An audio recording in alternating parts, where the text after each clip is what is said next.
welcome to Tales in the Dark. I know many of you enjoy relaxing with these videos, so I recommend turning down the volume until my voice is barely audible. It'll make the experience even more soothing. Before you close your eyes, let me know in the comments where you're listening from. Leave a like and subscribe to the channel. Over 99% of viewers aren't subscribed. It costs you nothing, but it's an enormous support for us to keep creating these relaxing stories. Thank you and enjoy listening. Story 1. The soft rustle of the wind brushing through the autumn leaves whispered alongside my steps as I strolled down the forest path that evening. The crisp air carried with it the earthy fragrance of decay, fallen leaves melding into the fertile soil, mushrooms emerging in hidden nooks, and the final sweet breaths of summer blossoms yielding to the embrace of fall. As the sun dipped low, it cast elongated shadows amidst the trees, their limbs stretching like delicate fingers across my way. These evening walks had always been my solace, a refuge after long hours confined indoors. The forest possessed a unique kind of hush, distinct from the artificial quiet of man-made structures. It teemed with subtle sounds, a symphony of whispers and distant murmurs. But on this particular night, a shift lingered in the air. The customary chirping of crickets seemed subdued, as though they too awaited something in the deepening twilight. The initial call of an owl resonated as the fading sunlight filtered through the canopy. Familiar with its melodic hoots from my nocturnal explorations, what drew my attention was not the owl's voice itself, but the response that followed. Another owl chimed in, its song carrying an unfamiliar tune, a melody I had never before encountered. The two calls intertwined in the cooling breeze, weaving a haunting duet that compelled me to pause in mid-stride. As I stood transfixed, more voices joined the ethereal choir. 3, then 4, then countless others, each possessing a unique timbre, yet blending in a harmony that defied natural explanation. The sounds seemed to emanate from all directions, and none simultaneously, filling the gaps between trees with an otherworldly symphony. The temperature plummeted, and a delicate mist rose from the earth, swirling like spectral tendrils. Through the veiling fog, I discerned an enigmatic quality in the way shadows moved amidst the trees. They seemed to undulate and shift independently of the waning light, as if the darkness itself pulsed with purpose. At some indeterminate point, my timepiece ceased its ticking, though the moment of its stillness eluded me. Time here felt fluid, marked solely by the steady cadence of the owl's serenade. The mist continued to envelop me, and within its embrace, I began to discern shapes, not entirely solid, yet more substantial than mere shadows. They moved with a grace reminiscent of dancers in a celestial ballet, responding to the owl's chorus with a synchronicity that mesmerized. As my eyes acclimated to the deepening dusk, I almost glimpsed features within the mist, hints of wings, of ancient eyes, of forms that flickered between avian and something beyond comprehension. Involuntarily swaying with the rhythm, my breath harmonizing with the forest's melodic pulse, I found myself cocooned in the cool mist, a sensation akin to a familiar embrace. Despite the uncanniness of the spectacle unfolding before me, no fear seized me. Instead, a profound tranquility settled over my being, as though I had chanced upon an ancient and sacred ritual, performed in these woods since time immemorial. Slowly, I became aware of a shift in the owl's song. The harmony grew intricate, layers of sound interweaving in patterns hinting at meanings just beyond my grasp. The mist-clad figures drew nearer, their dance evolving into an elaborate tapestry. Amidst their movements, I caught fleeting glimpses of distant realms, moonlit clearings foreign to my eyes, venerable trees inconceivable in these woods, stars aglow with hues defying description. Time continued its enigmatic flow, propelling me forward, though I could not recall choosing to advance. The path beneath my feet felt both known and alien, as if it traversed two realms concurrently. Guided by the owl's melody, Escorted by the misty phantoms, I journeyed through the twilight realm, allowing the music to lead me. Gradually, familiar landmarks emerged. The gnarled oak demarcating the boundary of my customary route, the moss-draped boulder evoking the image of a slumbering bear. Yet they appeared altered, imbued with a trace of the night's enchantment. The mist began to dissipate as I neared the forest's edge, and with its retreat, the otherworldly chorus waned. One by one, the owl voices fell silent, until only a solitary hoot remained, the same gentle rolling call that had initiated the supernatural symphony. Then, even that solitary voice dissolved into the night, leaving behind a silence pregnant with enigma. Emerging from the woods, my watch abruptly resumed its ticking. According to its face, merely an hour had transpired since I entered the forest, although my experience contradicted this notion. The mist-clad dancers had vanished, leaving in their wake only the ordinary shadows of early evening. In the ensuing days, I resumed my twilight walks, yet the mysterious chorus and its spectral audience never crossed my path again. Occasionally, on particularly tranquil nights, I caught a faint echo of that eerie harmony in the distance, or glimpsed a fleeting movement at the periphery of sight. However, the full symphony remained elusive, a phantasmal memory that felt more substantial than reality itself. The forest guarded its secrets closely, unveiling them solely in moments of perfect twilight, when the boundary between reality and possibility blurred. I still traverse the paths as night descends, pausing to listen when an owl's call pierces the encroaching darkness. And on rare occasions, I swear I discern the start of a reply, bearing the promise of another dance betwixt shadow and light, guided by the song of the solitary owls. Story 2. In the hushed embrace of a summer rain, I found myself standing alone by the ancient well nestled in my grandmother's garden. The soft pitter-patter of raindrops on weathered stone played a soothing melody, harmonizing with the lantern's warm glow in my hand. A sense of mystique enveloped the well, its depths shrouded in shadow despite the flickering light. The evening air was heavy with the earthy aroma of damp soil and blooming roses, their fragrance heightened by the gentle shower. It had been just a week since I inherited this old house following my grandmother's peaceful passing in her sleep. The property felt transformed now, not devoid of life, but imbued with a different kind of presence. As the rain continued its steady dance, forming delicate rivulets on the well's aged stones, I found myself drawn to it. There was something unusual about the way the raindrops seemed to reverberate as they descended into the darkness below. Or perhaps it was the ethereal silver light seeping through the wooden cover. The sweet scent of roses gradually gave way to a more ancient aroma, the mineral essence of subterranean waters and ancient rock. My fingers trailed over the rough surface of the wooden cover, sensing the history etched into each groove and imperfection by the passage of time. The cover felt cool and slightly damp beneath my touch, as a gentle breeze rustled the thorny vines of the climbing roses, casting intricate shadows in the lantern's glow. With a hesitant touch, I lifted the heavy cover of the well, surprised by how easily it yielded, almost as if it welcomed my presence. The well's mouth opened to the starlit sky, and I held the lantern over the edge, illuminating the interior. The light caught droplets clinging to the stone walls, transforming them into shimmering stars that seemed to pulse with an inner radiance. And then I heard it. A faint sound, almost imperceptible, like a whispered lullaby drifting up from the depths. A voice that was neither young nor old, male nor female, but a blend of all.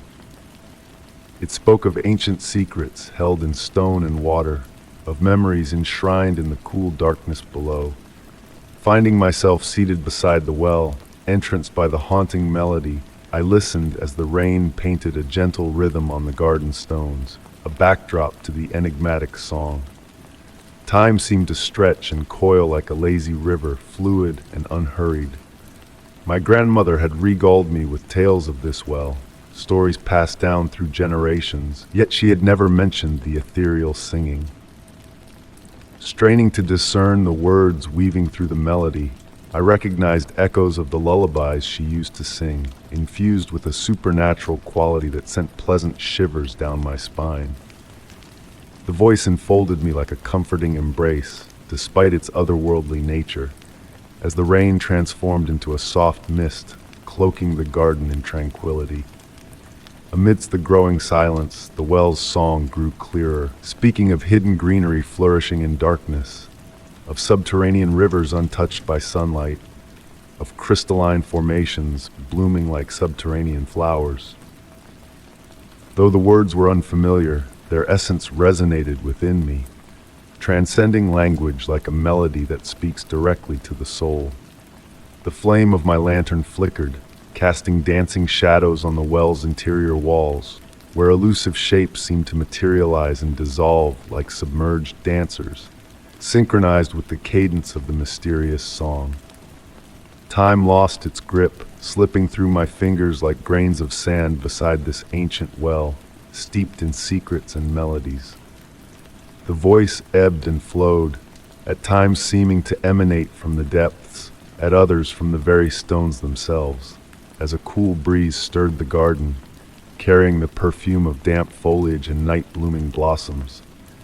The well's song intertwined with the natural symphony of rain and wind, adapting and evolving like water meandering around stones.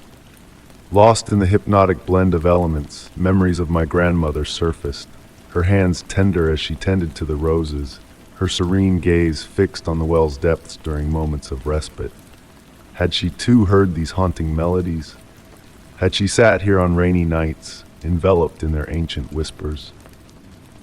The notion brought a profound sense of connection, bridging our experiences across time and space. As the night deepened, the voice began to fade, its ethereal strains diminishing with each passing moment, yet it felt more like a gentle retreat than an abrupt departure, akin to a parent slipping away after soothing a child to sleep. Lingering like a fragrant memory, the last notes intertwined with the scent of rain-washed roses, lingering in the air. I remained by the well, watching as the mist enveloped my lantern's glow, casting halos of light around me. The stones glistened with moisture, and droplets cascaded from the rose petals like miniature stars, each one a fleeting jewel in the night. Though the well's song had waned to a whisper, its essence lingered in my mind, a melody just beyond the grasp of memory. Standing to leave, a newfound serenity enveloped me, a deeper connection to this place that had become my home. Intuitively, I chose not to replace the well's cover, sensing it needed to breathe, to share its ancient songs with the night sky. Leaving it exposed to the starlit heavens, I acknowledged that its mysteries awaited me on future rainy evenings. Inside the cozy confines of the house, the gentle patter of rain persisted, now carrying traces of that unearthly melody. As I readied myself for slumber, a realization dawned upon me. I had unearthed the truth my grandmother had long understood. The most profound mysteries are those we allow to exist without explanation, like music in the darkness, like whispers from the depths, like memories surfacing in the quietude of night. That night, my dreams were woven with visions of subterranean rivers and crystalline gardens, of roses blooming in obscurity, and of melodies that transcended time's boundaries. Upon awakening to the sun's golden rays streaming through the window, the well stood silent in the garden, a sentinel of ancient wisdom. Yet now, I held its secret close. On certain nights when the rain fell just so and the roses perfumed the air, ancient voices would weave their timeless melodies for those patient enough to listen. Story 3. In the hushed embrace of the ancient forest, the gentle murmur of the wind whispered secrets through the towering trees, carrying with it the earthy perfume of pine and damp moss. As I wandered along the meandering path, twilight descended like a soft veil, painting the sky in hues of lavender and deep blue. The wooden lantern cradled in my hand radiated a warm, flickering light, that danced playfully on the mossy ground, casting shifting shadows that seemed to pulse with each step I took. I had been strolling for hours, seeking solace amidst the symphony of nature's whispers. The forest had always been my sanctuary, a place of refuge, but on this particular night, a peculiar stillness hung in the air, as if the very essence of the woods held its breath. The usual evening choir of crickets was but a faint murmur, barely audible in the gathering darkness. As I ventured deeper into the heart of the woodland, my gaze was drawn to a peculiar cluster of trees up ahead. Their branches had intertwined over centuries, weaving a complex canopy that formed what resembled a natural shelter. This sight halted me in my tracks. Despite my countless wanderings through these woods, this grove had eluded me until now. Approaching closer, I marveled at the branches that had twisted and merged in patterns defying the norms of natural growth. They arched and intertwined, creating corridors and archways reminiscent of a forgotten palace sculpted by the hands of nature herself. The bark, smooth in unexpected places, bore intricate etchings, spirals and curves that hinted at a mysterious craftsmanship, whether of wind and time, or something beyond mortal understanding. Stepping beneath the woven canopy, a shift in the atmosphere enveloped me. The air within the shelter held a warmth distinct from the forest outside, carrying a subtle, sweet fragrance that tantalized my senses with hints of honey, aged parchment, and otherworldly scents. The sound of my footsteps transformed, echoing hollowly as if I walked upon wooden floorboards rather than the forest floor. Amongst the branches, I noticed peculiar objects. Fragments of colored glass nestled like fallen stars, delicate scraps of paper intertwined with the twigs as if grown there organically. The deeper I delved into the shelter, the more the environment seemed to subtly transform. The temperature rose gradually, and the quality of light shifted, casting my lantern's glow with a greenish hue, as if filtered through a living tapestry of leaves above. A soft, melodic hum, barely perceptible, resonated through the air, seeming to emanate from the very heartwood of the trees. When I touched a large branch, a faint vibration hummed beneath my fingertips, as though the ancient trees were conduits for a hidden symphony buried deep underground. In a secluded corner of the shelter, I stumbled upon a small alcove formed by 3 trees in a perfect triangular formation, their branches interwoven to create a natural chair and table. Adorning the table were curious trinkets, smooth stones arranged in intricate patterns, exotic dried blooms, and ancient coins adorned with enigmatic symbols. As night cloaked the world beyond the shelter, the grove stirred with a subtle energy. Shadows danced in defiance of my lantern's sway, and ethereal lights flitted between the branches, moving with purpose and grace, like fireflies on a clandestine mission. The longer I lingered in this enigmatic haven, the more I unearthed details that blurred the line between the natural and the arcane. Some branches bore knots and patterns that resembled cryptic runes, seemingly crafted by the trees themselves rather than by human hands. A gentle breeze carried distant chimes, their source unseen, yet their melody soothing, lulling me into a tranquil state. The beckoning natural chair cradled me as I settled into its embrace, the hum of the wood growing louder yet harmonious, weaving a tapestry of sound that lulled me toward the realm of dreams. Patterns of light danced above, their slow, hypnotic movements akin to celestial ballet. Amidst twilight's embrace, subtle shifts unfolded within the shelter. Branches seemed to sway when glimpsed peripherally.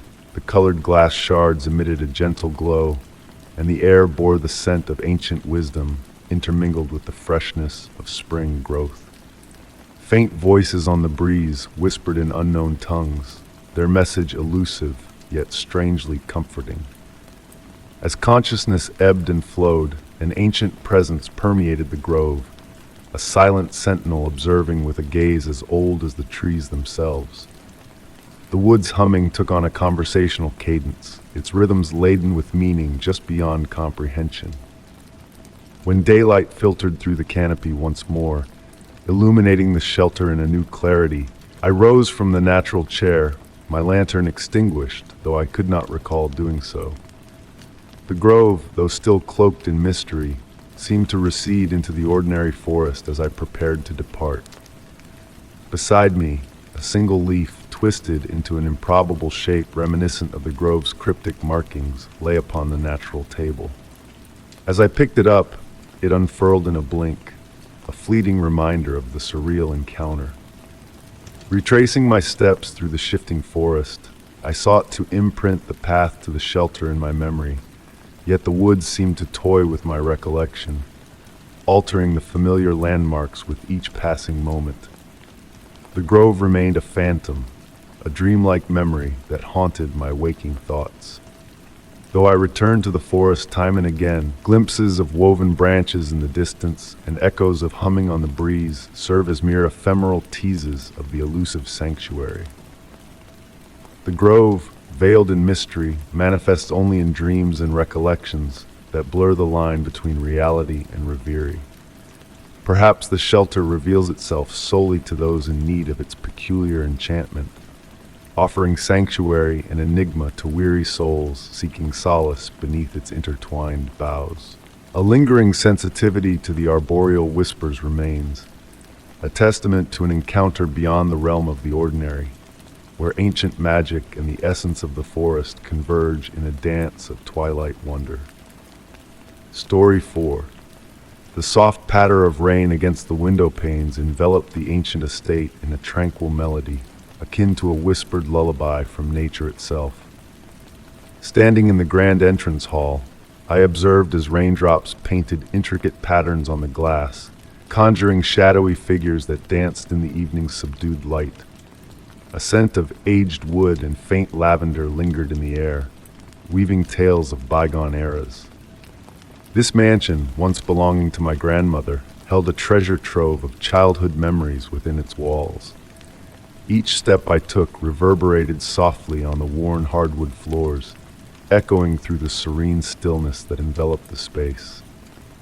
As evening descended, casting gentle hues of blue and gray, my journey led me to the second-floor corridor, a place of particular allure. The dark wooden panels gleamed with a rich patina, whispering of years gone by and cherished moments. Family portraits adorned the walls, their gazes filled with silent grace as I passed by. The plush burgundy carpet runner absorbed my footfalls, a testament to its enduring elegance. However, tonight, an unspoken shift hung in the air, an intangible presence that beckoned attention. The portraits lining the corridor seemed to stir at the edges of my vision, their subtle movements teasing my senses. Though still when directly observed in the periphery, they appeared to shift, as if following my progress with a silent curiosity. The scent of lavender intensified, intermingling with hints of vanilla and aged paper, reminiscent of my grandmother's study. Yet her study resided on the lower level, not within this hall. The fragrance enveloped me like a tender embrace, evoking memories of sunlit afternoons spent reading alongside her. Halting before a mirror that had hung for generations, I beheld my reflection, yet a peculiar distortion gripped the corridor behind me. In the mirror's cloudy surface, the hallway extended beyond its known boundaries, revealing additional doors and unknown depths. Turning to verify, the corridor stood unchanged in reality. Upon returning my gaze to the mirror, the distorted reflection persisted, stretching into an impossible distance. A soft, indiscernible whisper brushed against my senses, akin to fluttering pages carried by a gentle breeze.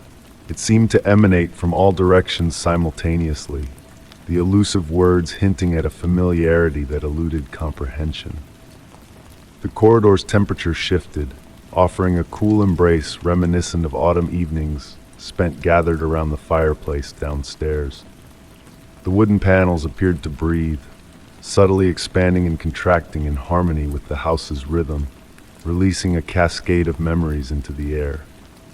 Continuing my journey through the corridor, the portraits underwent subtle transformations.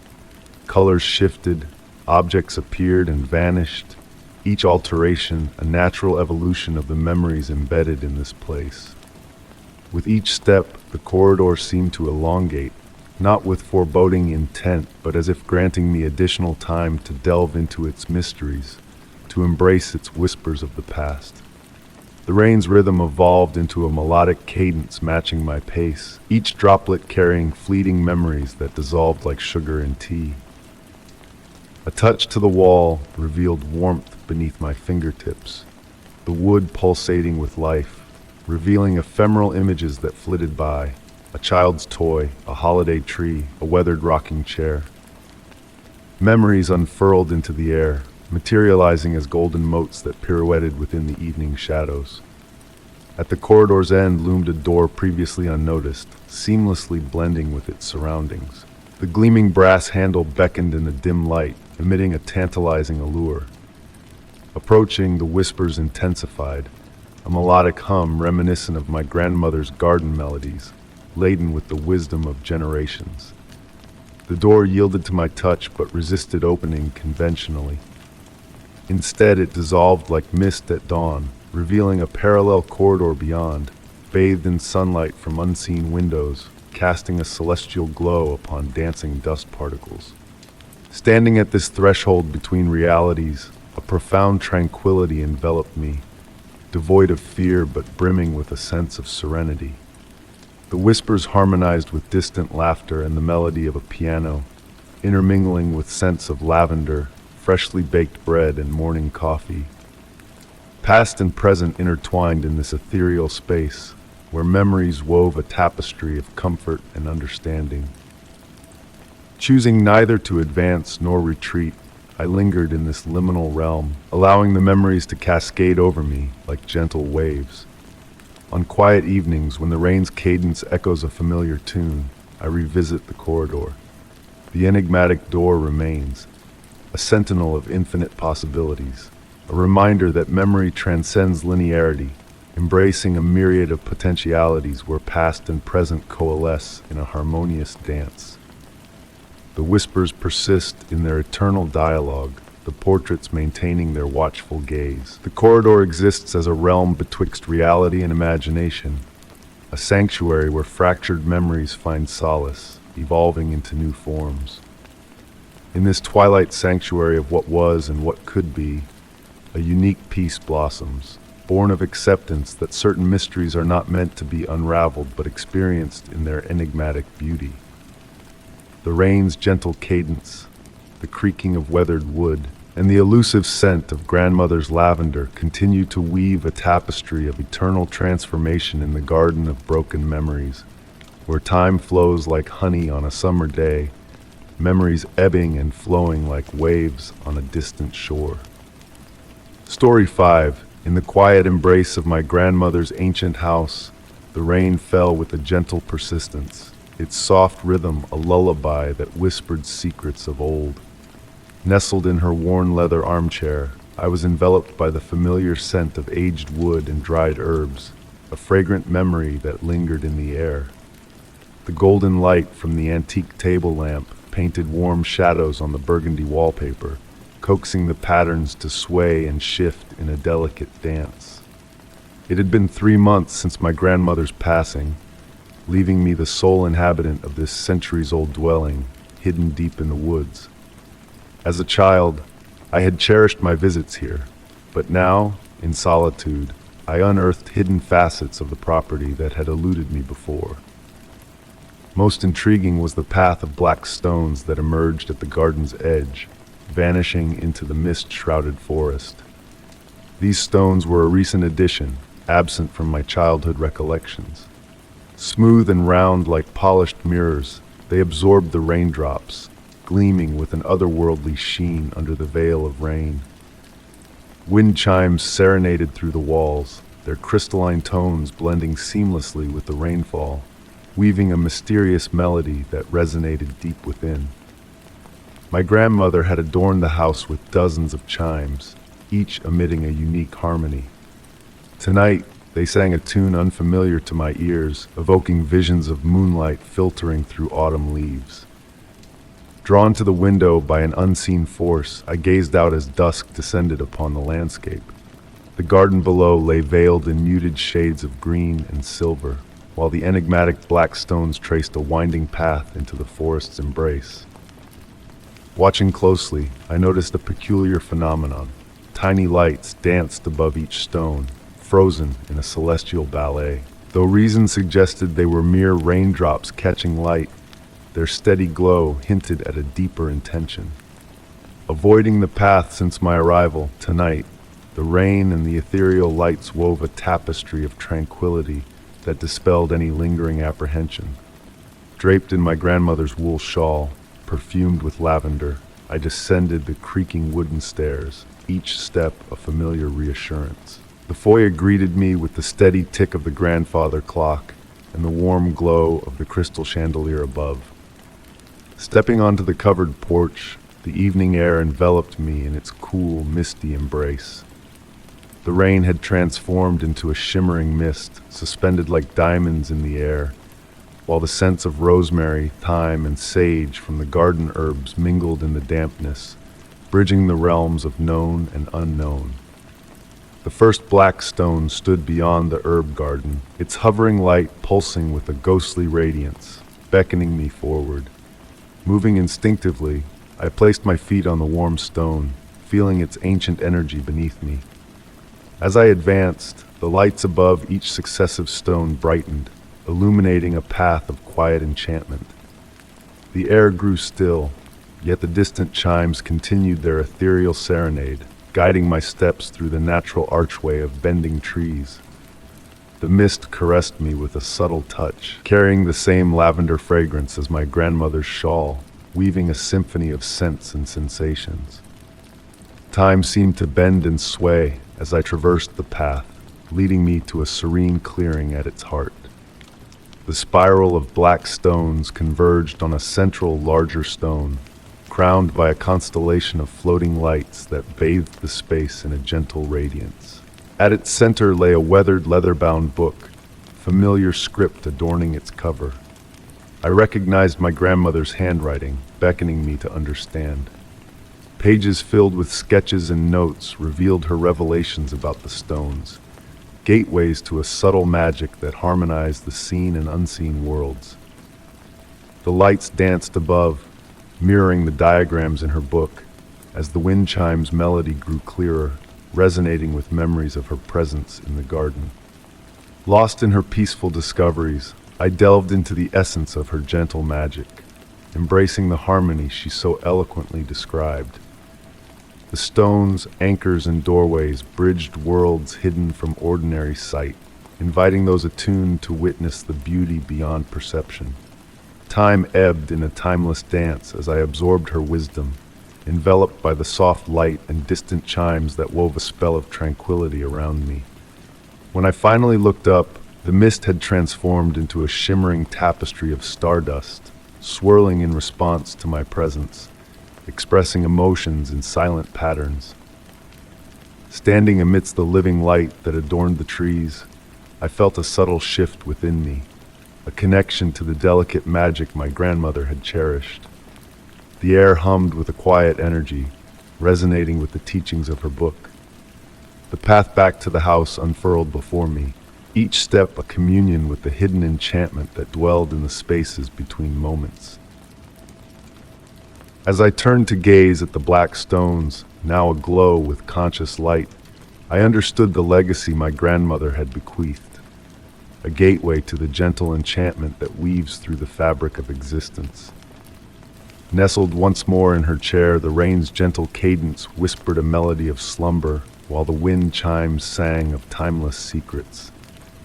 Drifting into dreams, I embraced the beginning of a journey into the quiet magic that awaited beyond the veil of ordinary perception. And as I succumbed to sleep, the dancing wallpaper patterns, in harmony with rain and chimes, whispered of a world where mysteries unfolded in the hush of the night. Story 6. The gentle patter of autumn rain against the weathered stonework created a soothing melody that filled the evening air, wrapping my grandmother's Victorian house in a cloak of tranquility. Inheriting the property only a fortnight prior, I found myself irresistibly drawn to its serene corners and concealed nooks, uncovering new enigmas within its ancient structure each night. Tonight, as I settled in the library under the warm glow of a vintage brass lamp, my focus kept drifting to an enigmatic sound emanating from beneath the floorboards.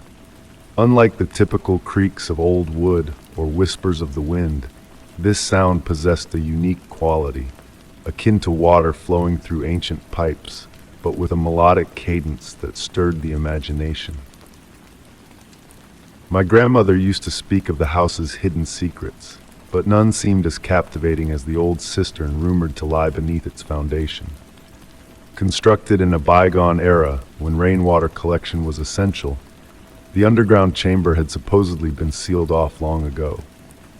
Yet, as I listened to the haunting melody rising from below, a flicker of curiosity ignited within me, wondering if a fragment of it still lingered in the shadows below. With each passing moment, the sound grew clearer, a paradoxical blend of muffled yet crystalline notes reminiscent of wind chimes underwater. As the rain intensified outside, the mysterious resonance seemed to ebb and flow, mirroring the rhythm of the weather. I found myself navigating the ground floor's corridors, tracing the enchanting sound like a silent guide through a labyrinth. My footsteps, barely audible against the aged hardwood, harmonized with the hushed ambiance, as if the house itself was attuned to my exploration. The dancing shadows cast by the brass lamp brought the floral wallpaper to life, creating an illusion of movement in the stillness. Beneath a worn rug in the kitchen, once belonging to my great-grandmother, I stumbled upon a hidden trap door that had eluded my notice until now. The aged wood felt cool to the touch, a brass ring beckoning to be lifted. The sound grew more pronounced here, a whispered dialogue just beneath comprehension. With trembling hands, not of fear but anticipation, I pulled the ring, revealing stone steps leading into darkness. The air below was cool and carried hints of mineral-rich water and ancient stone, evoking memories of forgotten wells and subterranean realms. Descending cautiously, my lamp's amber glow was absorbed by the shadows, illuminating walls crafted with precision long lost to time. Water trickled in the distance, orchestrating a symphony of deliberate echoes. At the chamber's base, the cistern sprawled in obscurity, its waters mirroring the light in a mesmerizing display of liquid gold. The ripples danced without origin, creating patterns that captured the essence of the mysterious melody. It was here, in the heart of the cistern, that I comprehended the essence of the ethereal sounds. The chamber's acoustics transformed each droplet into a musical note, harmonizing with the rain above to craft a symphony of delicate impacts. The water itself resonated with the space, producing harmonies that defied conventional fluid dynamics. Amidst the water's song, faint whispers intertwined with the melody, weaving tales and languages on the brink of recognition, imparting enigmatic wisdom that lingered just beyond reach. Lost in the timeless embrace of the underground chamber, time flowed in drops and ripples, an existence detached from the confines of minutes and hours. The lamp's light waned, yet the darkness pulsated with a life of its own, a canvas of shifting shadows and subtle movements. Ascending the stone steps, the night had deepened, the rain subsiding along with the enigmatic melody. Replacing the rug over the trapdoor, I knew I would return. The cistern's song had become an intrinsic part of the house's essence, a clandestine symphony resonating eternally beneath our feet. Each night as I lay in bed, I listened for that spectral music, sometimes clear as a bell, other times a mere whisper on the edge of perception. Some mysteries, I realized, are not meant to be unraveled, but experienced, felt in the quiet interludes between thoughts, in the spaces between raindrops. The cistern continued its timeless performance for an audience of stone and shadows. In dreams that transcended reality, I discerned cryptic messages within the watery music, echoes of ancient wisdom carried on the ripple of sound. Yet, The true meaning of these whispers, the profound teachings or forgotten chronicles they concealed, remained elusive, akin to grasping the essence of rain in memory. Story 7. The gentle glow of twilight cast a serene spell over the sky, painting it with delicate shades of lavender and amber as I made my way along the meandering path towards the ancient watchtower. The evening breeze carried the sweet perfume of wild honeysuckle, mingling with the earthy aroma of damp soil left by the afternoon rain. Each step I took echoed softly on the gravel beneath my feet, creating a rhythmic harmony that synchronized with my steady breaths. This peculiar property had come into my possession through the enigmatic legacy of my great-aunt Margaret, a mysterious figure I had encountered only once in my childhood.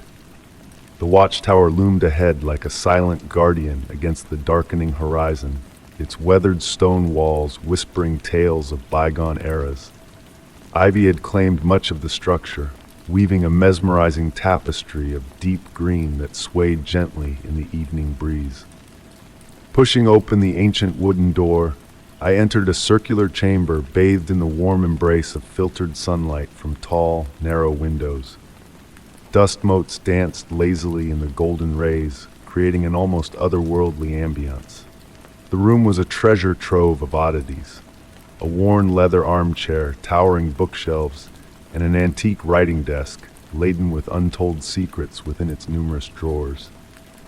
As my fingers traced the smooth surface of the desk, I stumbled upon a peculiar detail: a small brass key nestled in a hidden compartment beneath one of the drawers. Its intricate design, adorned with delicate swirls and tiny stars etched into the metal, held a weighty significance in my palm, as if it had been awaiting discovery all along. The tower boasted 3 levels connected by a spiral staircase that ascended gracefully like a coiled serpent. Each step I took whispered of wood against wood, accompanied by the quiet settling sounds of the ancient edifice. The second floor revealed a cozy bedroom, adorned with a 4-poster bed draped in faded velvet curtains that swayed gently in the evening zephyr. Yet, it was the 3rd floor that beckoned to my imagination. Ascending to the circular room atop the tower, I found myself encircled by windows offering a sweeping vista of the surrounding landscape. Curious objects filled the room: astronomical instruments, aged maps, and a collection of leather-bound journals inscribed in my great-aunt's elegant script. Night descended slowly as I settled into a comfortable window seat with one of the journals, its pages exuding a faint fragrance of lavender and antiquity. My great-aunt's words flowed across the aged paper like a murmured incantation, recounting strange lights observed from the tower, enigmatic visitors appearing on moonless nights, and ethereal music resonating from the stones themselves. The gentle patter of rain outside added a soothing undertone as I delved deeper into her writings. She spoke of a concealed door within the tower, accessible only under specific celestial alignments, when the full moon hung directly overhead. The brass key I had discovered earlier took on newfound significance as I immersed myself in her accounts. The rain continued its tranquil descent outside, creating a serene backdrop to my exploration of the journal's mysteries. The tower groaned and sighed around me, as if it were alive, whispering secrets in a language only it understood. Occasionally, the soft rustle of wings or the murmur of wind through the ivy enveloping the tower punctuated the nocturnal symphony. Time unfurled languidly in this sanctuary, akin to honey trickling from a spoon, unhurried, sweet, and gilded. The journal unveiled further enigmas with each turned page, revealing celestial patterns, hidden symbols in the architecture, and dreamlike recollections of uncharted realms. As midnight loomed, a peculiar occurrence seized my attention. The moonlight streaming through the windows wove intricate patterns on the floor, morphing with each passing moment. An ethereal energy suffused the room, akin to the hushed anticipation before a summer shower. I found myself tracing these lunar designs with hushed steps, guided by their silent choreography. The tower's rhythmic breath synchronized with my own, and the rain's melodic cadence became a gentle lullaby. Certain floorboards beneath my feet resonated with spectral notes, almost imperceptible in their delicacy. The journal narrated of a night akin to this, with a full moon and an atmosphere pregnant with possibility. My great-aunt had chronicled a doorway that materialized solely under these specific circumstances, not a tangible portal, but a metaphysical threshold of sorts. The key, she inscribed, was not destined for an ordinary lock, but for something extraordinary beyond comprehension. As the night deepened, I continued reading, pausing intermittently to observe the ever-evolving moonlit patterns on the floor. The tower's murmurs and creaks transformed into a discourse I could almost decipher, as if it were divulging its secrets in a cryptic tongue. The rain's persistent tap against the windows added another layer to this nocturnal symphony. The events that transpired next linger shrouded in mystery, a tale I ponder on quiet nights when the moon reigns full and the tower murmurs its enigmas. The key never found a conventional lock, but that night witnessed a subtle yet profound transformation. The tower's riddles endure unresolved, perhaps by design. Now on moonlit nights, with rain's gentle serenade against the windows, I sit in the tower's zenith, enveloped by my great-aunt's journals. Sometimes distant melodies waft through the air, or elusive lights flicker at the edge of perception. The brass key remains a warm talisman in my pocket, a constant reminder that some truths transcend understanding. The tower has become my refuge, a realm where reality and reverie entwine like the ivy scaling its ancient stones. Each night unfurls new enigmas, fresh patterns in the moonlight, and whispered secrets in the shadows. And perchance I've come to discern the true essence of the solitary tower lies not in unraveling answers, but in embracing the questions themselves. Story 8.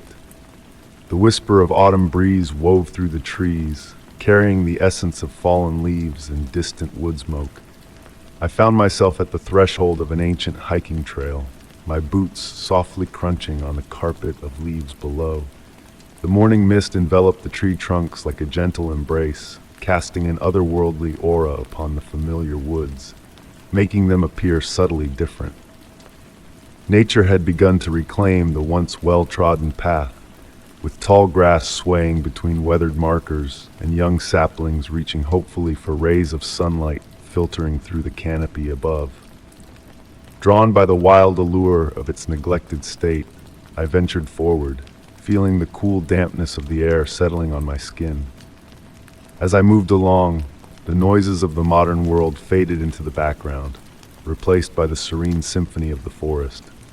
Soft calls of chickadees drifted through the fog, while the ancient branches above creaked and groaned, their whispers echoing a language lost to time. Each step brought new sensations, the yielding of soft earth beneath my feet, a gentle brush of a spider's web against my cheek, and the earthy scent of mushrooms flourishing in the shadows. The trail meandered through the woods, revealing a peculiar sight ahead. While most of the forest displayed autumn's touch with golden leaves and bare branches, a section ahead remained vividly green, as if stuck in perpetual summer. The subtle contrast caught my eye, impossible to ignore once noticed. Pausing to take a sip from my water bottle, a faint melody reached my ears, delicate as wind chimes in the distance, though no homes stood for miles around. The notes danced on the breeze, on the verge of recognition yet elusive in their familiarity. Continuing further, the trail slowly unveiled its mysteries, like a self-revealing book. Curious objects half buried in the leaves caught my attention. A tarnished silver button, a child's marble gleaming unusually in the filtered light, a faded ribbon changing hues when seen from different angles. Each find held a significance that eluded explanation. The fog thickened as I progressed, but instead of dampening sound, it seemed to heighten it. I heard what could have been footsteps echoing mine, always a few paces behind or ahead, despite my solitude on the trail. When I paused, The phantom steps continued briefly before fading, as if their maker had just realized my halt. A clearing emerged ahead, revealing an ancient stone well cloaked in moss and ivy at its center.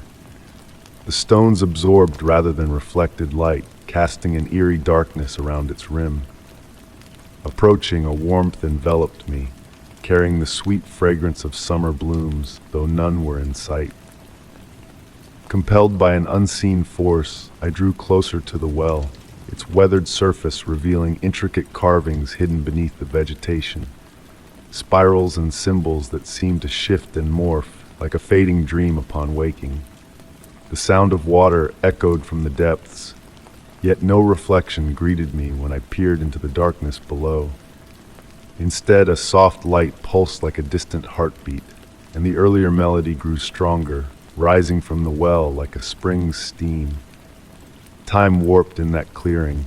Tree shadows remained unmoving, the temperature unyielding to the autumn chill, and the breeze encircled endlessly, as if trapped in a perpetual dance around the well.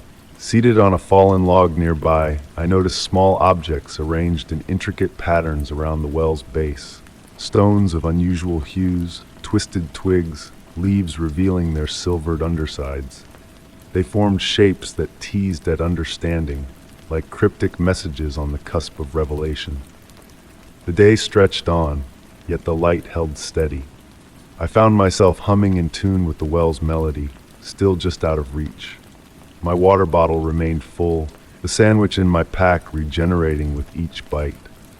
When I decided to depart, the familiar trail appeared altered. Trees had shifted, the path now curving where it had been straight before. The fog parted and closed behind me, erasing my passage as though it never existed. Dusk settled as I reached the trailhead, my watch insisting only an hour had passed since my hike began. The modern world's clamor returned. Distant traffic, buzzing power lines, flashing aircraft lights above the trees. Yet something had shifted within me. That night, as I lay in bed, the well's melody drifted through my open window, though miles separated me from the forest. Dreams painted with shifting symbols and phantom footsteps filled my slumber. Awakening, I found unfamiliar leaves on my pillow and my water bottle, ever full, resting on the nightstand. Some claim the trail appears uniquely to each seeker or only on specific days under particular conditions. I only know that on quiet, misty mornings, I feel its quiet beckoning. The path less traveled calls out, promising new enigmas, new wonders, new secrets hidden within the leaves. Yet, I have not returned. Some paths once taken can never be retraced the same way. And sometimes the greatest mysteries lie not in what we discover, but in what finds us unexpectedly. In lucid moments, I dismiss it as a dream, the well, the melody, the light in the darkness. Yet a familiar scent on the breeze or a distant tune reminiscent of the melody stirs doubt within me. The leaves on my pillow rest in a box on my shelf, untouched by the changing seasons, and my water bottle remains eternally full. Perhaps some mysteries are destined to remain unsolved, some paths meant to be overgrown. Yet on misty mornings when the world feels surreal, I am drawn to the woods, seeking signs I might recognize. And sometimes, just sometimes, I hear footsteps mirroring my own, treading a path long forgotten by all but memory. Story 9. The ancient church bell tower stood tall under the autumn sky, its aged bronze bell hanging silently in the calm evening air. A familiar landmark to me, yet tonight, a sense of unease lingered. The atmosphere was thick with a stillness that spoke of rain-soaked earth and aging wood. As the guardian of this timeless structure, I had become attuned to its subtle shifts and echoes. Once, the bell's deep toll had resonated like a protective shield over the valley, marking each passing hour. But for weeks now, a peculiar silence had enveloped the bell, despite its mechanics showing no signs of malfunction. I remember the evening when I first noticed the absence of sound, a warm night in late September much like this one. The setting sun painted the sky in hues of purple and orange as I ascended the worn steps for my routine inspection. Each step creaked in harmony with my movements, leading me to the top where the bell awaited. At the stroke of 6, the mechanism engaged as usual, but the expected chime never rang out. Initially, I presumed a simple mechanical glitch, fixable with a touch of oil or adjustment. Yet, upon closer inspection, the bell appeared flawless in its construction. In the following weeks, I found myself drawn to the tower during the quiet dusk hours, seeking solace in its ancient embrace. The tower chamber became a sanctuary, its wooden beams whispering tales of centuries past. Amidst the dust motes dancing in the fading light, I almost believed I could hear murmurs of prayers and memories lingering within the walls. One evening, bathed in the setting sunlight, a revelation unfolded before me. The bell's surface revealed intricate patterns that seemed to writhe and shift, as if alive with a hidden purpose. Unfamiliar and mesmerizing, these designs danced like liquid light, defying any known language or form of communication. Local lore spoke of the bell's mysterious origins, crafted with rare metals and secrets by an enigmatic artisan who vanished as swiftly as he appeared. With autumn's progression, the tower's aura grew denser, pregnant with anticipation. Dust motes took on a life of their own, forming shapes that hinted at hidden meanings. The wooden beams groaned and settled, as if engaged in a dialogue beyond human comprehension. And then came the dreams. In the depths of night, the bell's voice visited me in visions, a melodic symphony unlike its earthly toll. Each dream ended with the bell's patterns pulsating, as if urging me to decipher their enigmatic message. Compelled by these nocturnal encounters, I meticulously documented every anomaly within the tower.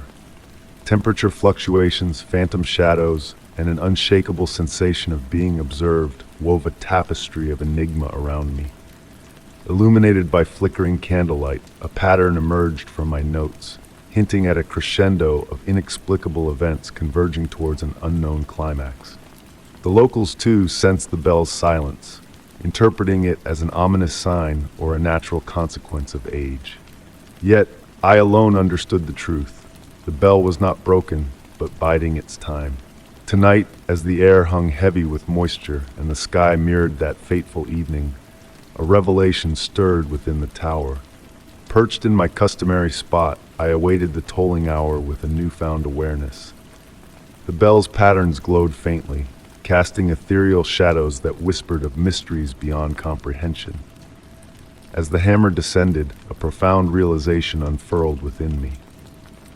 The bell's voice had not ceased. It had transcended to a realm imperceptible to mortal ears.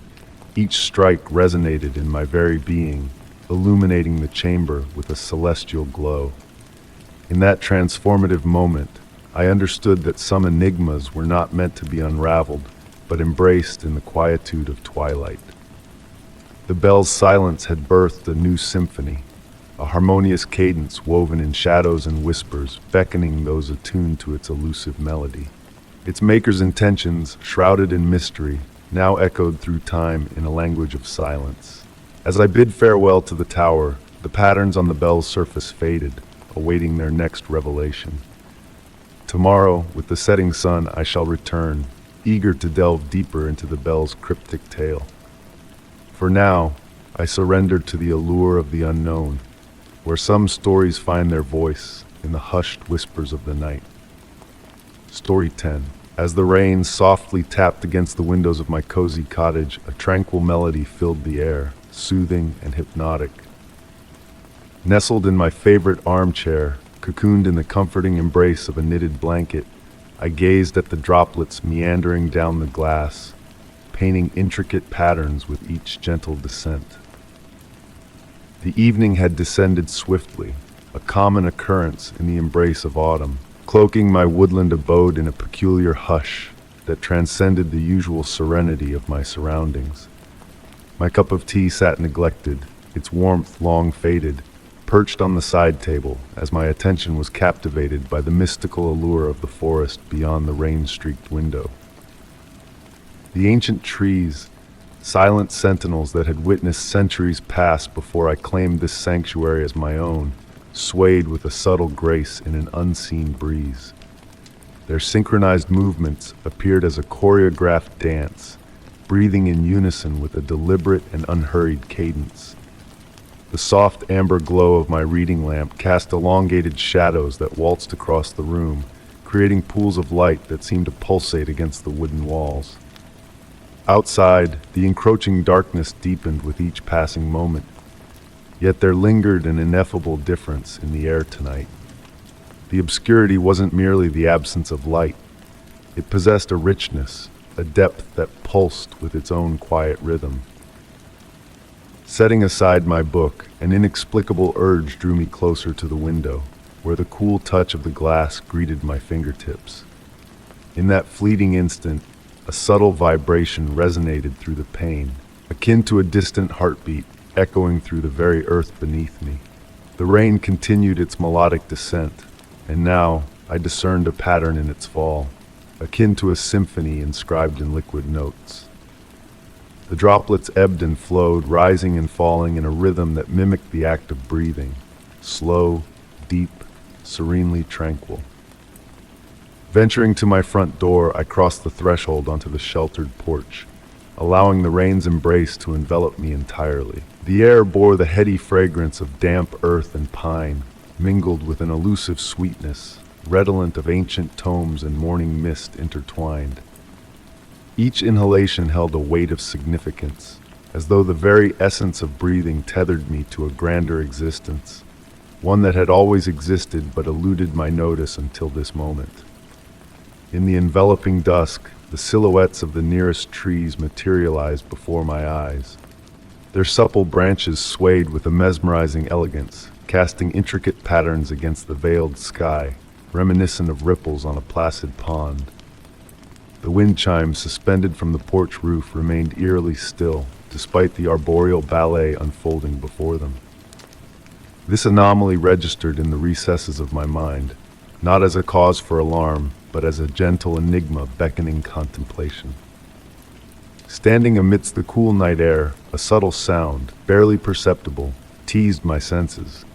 It whispered like the turning of pages in an ancient tome, or the delicate rustle of silk upon silk.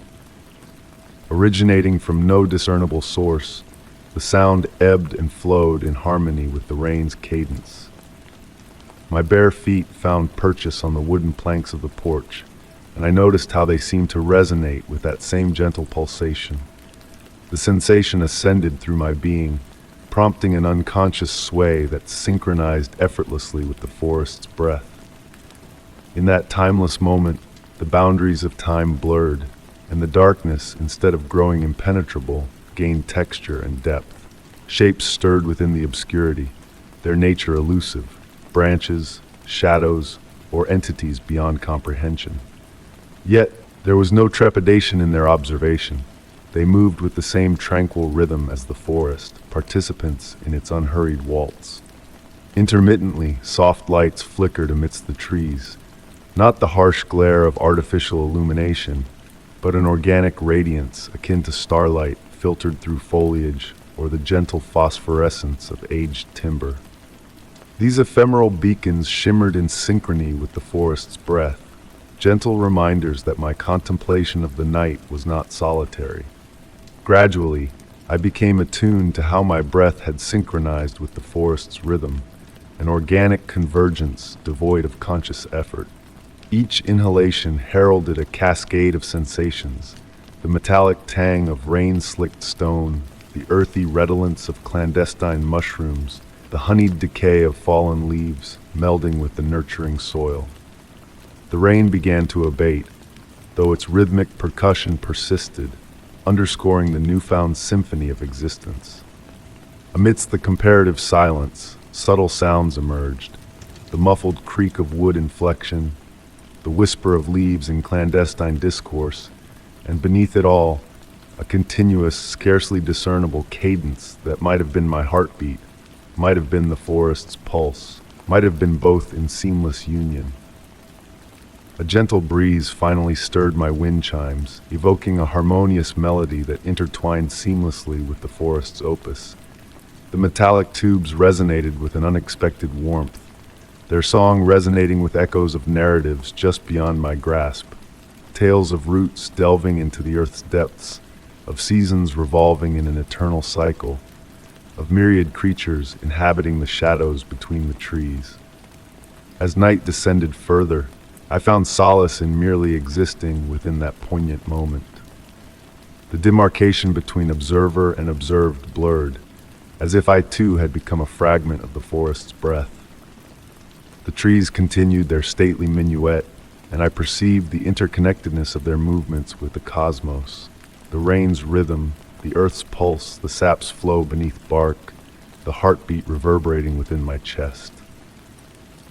Upon retracing my steps indoors, a subtle transformation had occurred in my perception of this sanctuary I called home. The forest had always teemed with vitality, a fact acknowledged but not truly comprehended until now. I had sensed its exhalation, discerned its pulsation, and assimilated into its vast, unhurried choreography. Seated once more in my armchair, I left the curtains ajar. The cold tea had been replaced by rainwater in the cup, a metamorphosis beyond my recollection. Savoring each sip, I detected notes of minerals sourced from the earth's core, sweetness gleaned from decaying leaves, and an enigmatic essence evoking moonlight caressing dampened bark. The forest's rhythm lingered, cradling me as I drifted towards slumber, my breath harmonizing with its timeless cadence. In the liminal realm betwixt waking and dreaming, a revelation unfurled. The forest had always respired, forever swaying in its graceful waltz. My capacity to perceive had evolved, unveiling a realm where the forest exhaled, and I breathed in synchrony. Even now, while transcribing these words bathed in lamplight, I discern the forest's respiration. During the hushed interludes of night, I find myself swaying in alignment with its rhythm. And in those fleeting instants between breaths, I swear I perceive the forest whispering narratives crafted solely for me. Stories inscribed in raindrops and rustling foliage, in creaking boughs and settling soil, within the subtle pulsation intertwining all, a tapestry emerging into comprehension. The forest breathes, and I respire in concord, an intricate dance that feels as natural as the universe itself. Story 11. The gentle touch of twilight spread across the evening sky, painting it in hues of lavender and deep blue, casting long shadows over my grandmother's aged cabin. Seeking solace from the chaos of everyday life, I found myself enveloped in a mystery that would forever alter my perception of the world around me. Nestled at the foot of an ancient mountain, the cabin stood with its peaked silhouette, a constant sentinel in every window's view. In those initial days of solitude, I found solace in the mountain's unwavering presence, as if it cradled the cabin in a protective embrace. Its slopes adorned with a lush carpet of emerald pines whispering ancient secrets in the wind. Each morning, the symphony of birdsong welcomed the dawn, their melodies a gentle alarm seeping through the walls like a soothing lullaby. The floorboards murmured softly beneath my steps, echoing tales of generations long past who trod the same paths. The fragrance of pine and dew drifted through the slightly warped window frames, heralding the promise of another tranquil day. On the fourth morning, a peculiar occurrence caught my attention. While savoring tea on the front porch, observing mist cascade down the mountainside, I noticed an abrupt halt to the birds' harmonious chorus. Not a gradual silence that forewarns of danger, but an instantaneous hush, as if a universal mute button had been pressed. The stillness enveloped me in a cloak of quiet, broken only by the rustle of leaves in the breeze. My gaze lingered on the mountain's visage that day, noticing subtle alterations that eluded explanation. The rocky features appeared changed, though the specifics eluded my grasp. Shadows among the trees seemed purposeful, forming a mysterious pattern just beyond comprehension. Hours slipped by as I sketched the view from the porch, attempting to capture a fleeting essence slipping through my fingers. That night, dreams unveiled eyes opening within the mountainside, myriad dark windows peering into the valley below. Awakening to find my sketchbook on the kitchen table, though I distinctly recalled leaving it outdoors, pages adorned with intricate designs of circles and lines that seemed to ripple like liquid across the paper. Subsequent days unfolded with subtle peculiarities. Objects within the cabin shifted when unobserved, a cup slightly displaced, a book askew, my grandmother's rocking chair facing the mountain. The mountain itself underwent imperceptible changes, challenging verification. Rocks appeared rearranged, trees leaned at impossible angles, their branches extending towards the cabin like inquisitive tendrils. The persistent sensation of being watched lingered. Patterns emerged in the movements of shadows across the valley, deviating from the sun's expected trajectory. Halting at times, pooling like dark water, and shifting against the natural course of light, the air thickened with anticipation, as if the valley held its breath. Vivid dreams ensued, filled with ancient conversations in unknown tongues, awakening to find pine needles on my pillow despite sealed windows, the scents of earth and stone clinging to my garments. One tranquil evening, as the sun painted the sky in blush and gold, I witnessed inexplicable movements on the mountainside, independent of wind or wildlife. Sections of the mountain shifted as if adjusting its position for comfort. Instead of fear, a profound tranquility washed over me, drawing me to spend more time on the porch, exchanging silent gazes with the mountain. At times, I read aloud from my grandmother's tomes, the wind altering to carry my voice uphill.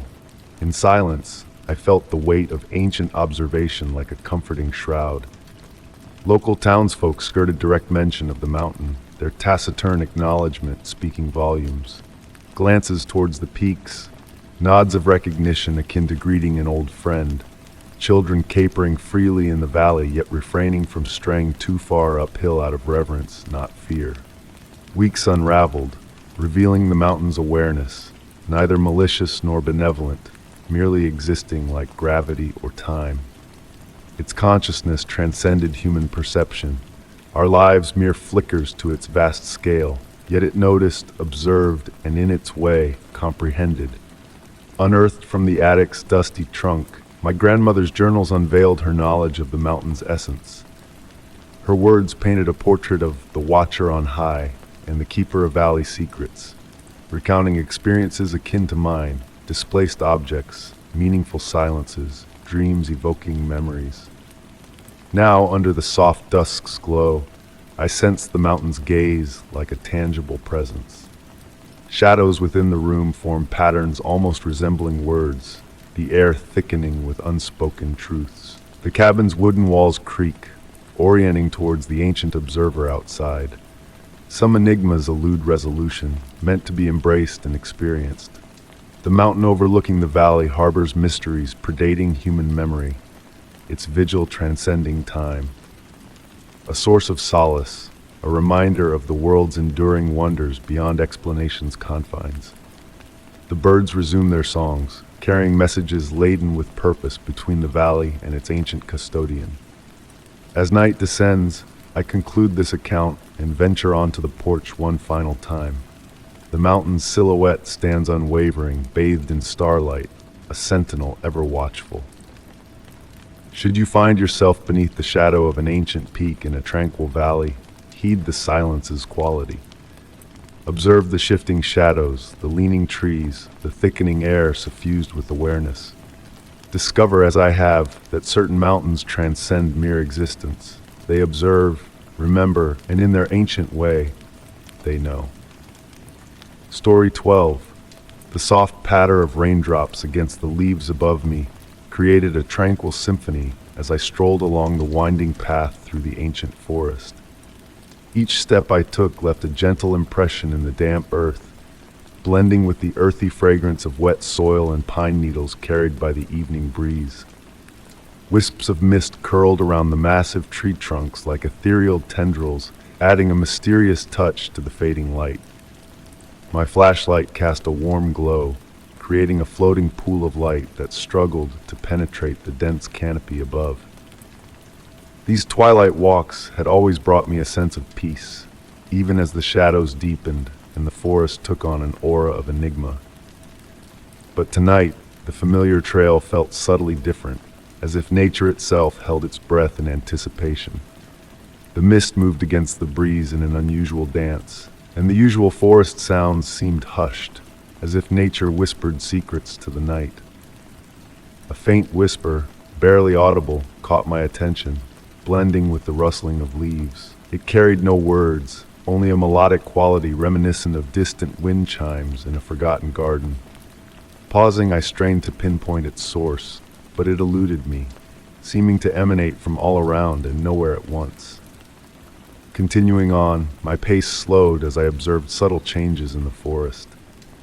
The moss on the trees shimmered with a silvery glow, and raindrops on branches refracted light in mesmerizing patterns, casting lingering rainbows. A clearer whisper, almost resembling my name, reached my ears, woven from the rustle of leaves and creak of branches. It evoked a wave of tranquil nostalgia, akin to a cherished lullaby from childhood. Intrigued, I yearned to hear it again, to unravel its mysteries. A majestic oak tree loomed ahead, its branches outstretched like protective arms over the trail.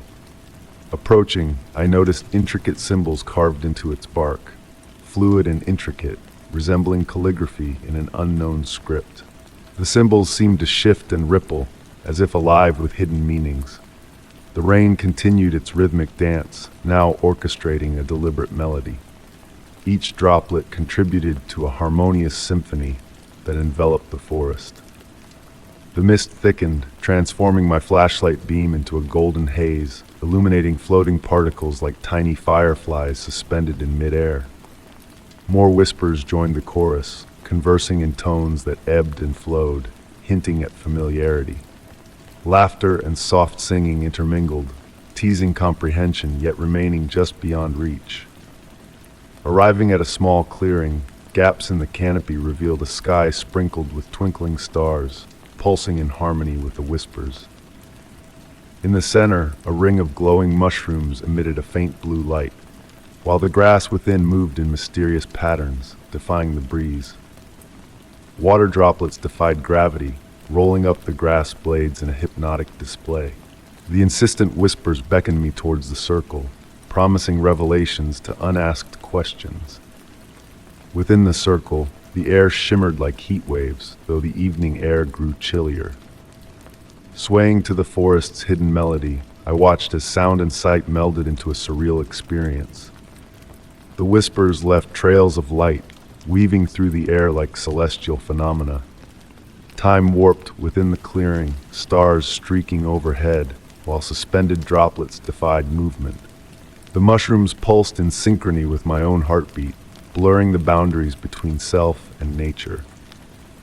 Lost in this otherworldly moment, I stood transfixed, enveloped in the forest's ancient consciousness. Minutes stretched into hours as I watched light and shadow perform their spectral dance, captivated by whispered secrets. Eventually, the whispers faded like a distant radio signal, and the mushroom's glow dimmed, returning to mundane fungi. The rain resumed its natural cadence, the forest shifting back to its ordinary guise. Yet a subtle change lingered in my perception of the forest. As I retraced my steps, the symbols on the oak tree caught my flashlight's beam one final time, teasing comprehension before slipping back into ambiguity. The forest remained subtly altered since that night. On quiet evenings, when rain and mist conspired, I strained to catch those elusive whispers once more. The mysterious clearing eluded me, perhaps by choice or design, revealing itself only to those who sought it not. But in the hushed moments of twilight, as I wandered the forest's depths, I sensed the ancient trees listening, as if waiting for a reunion that may never come. Story 13. The gentle evening rain whispered its timeless secrets as it fell against the cobblestones of the ancient garden path. Standing before the weathered iron gates, my umbrella offered little protection from the mist swirling in the autumn air. The grand villa, a faded beauty of elegant decay, loomed beyond the rusted bars, its dark windows like hollow eyes peering into eternity.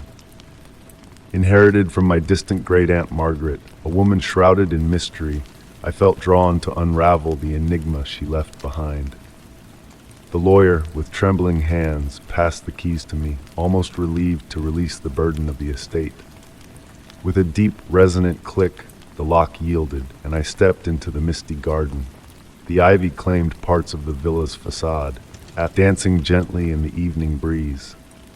The windows, 23 in total, stood dark and silent, each holding a unique emptiness that beckoned my curiosity.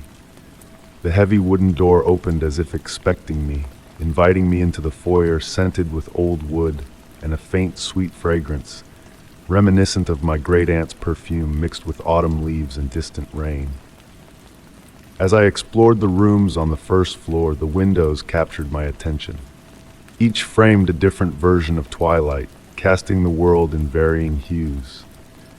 The air shifted subtly, creating microclimates within the villa, and the windows responded, sometimes gathering condensation in intricate patterns.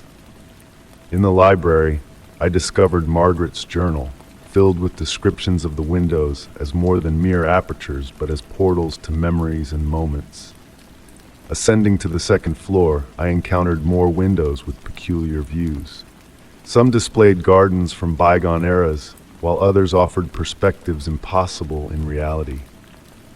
Night fell, and the rain continued its gentle percussion, yet the darkness embraced the house like a comforting shroud.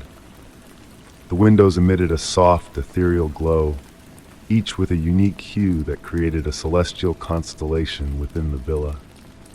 In the master bedroom, I delved into more of Margaret's journals, unraveling her revelations about the windows, collecting fragments of lives and lost time. That night, I lay in a small bedroom watching rain cascade down the glass, noticing droplets defying gravity and light playing tricks on the panes. Morning arrived with a peculiar light filtering through the windows, revealing shifting views and alternate realities. Over time, I learned that the windows were not empty, but waiting to be filled with moments and memories. They became my compass through time, offering glimpses of joy, conversations, and light from distant days. The windows became my sanctuary, each unveiling a unique narrative. The villa was not haunted, but a living archive, a repository of time and emotion. I found solace in observing the ever-changing views, hearing echoes of the past carried on the wind.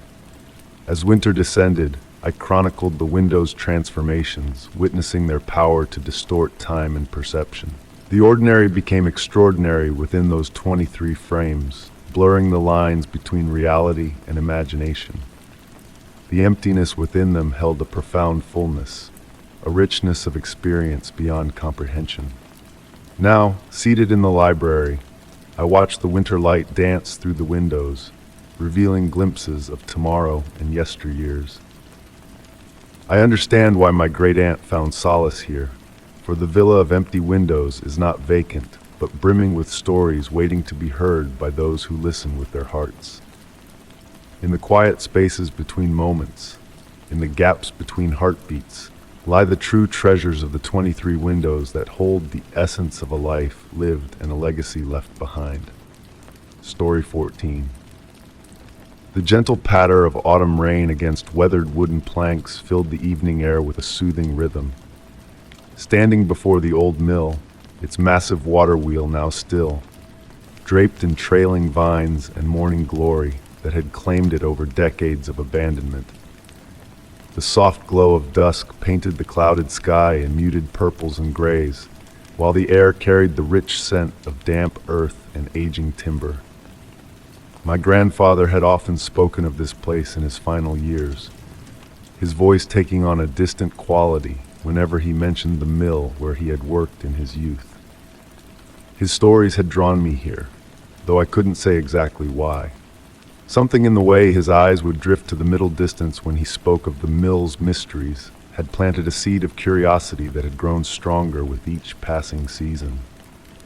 The mill stood 3 stories tall, its timber frame dark with age and moisture.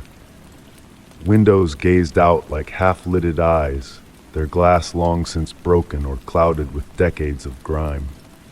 The door hung slightly ajar, wood swollen with moisture, creating a narrow opening that seemed to breathe with the evening breeze. Each gust brought forth a low, hollow whistle from somewhere deep within the structure. As I approached, my boots sinking slightly into the rain-softened earth, I noticed how the old mill pond reflected the dimming sky, its surface rippling with countless raindrops.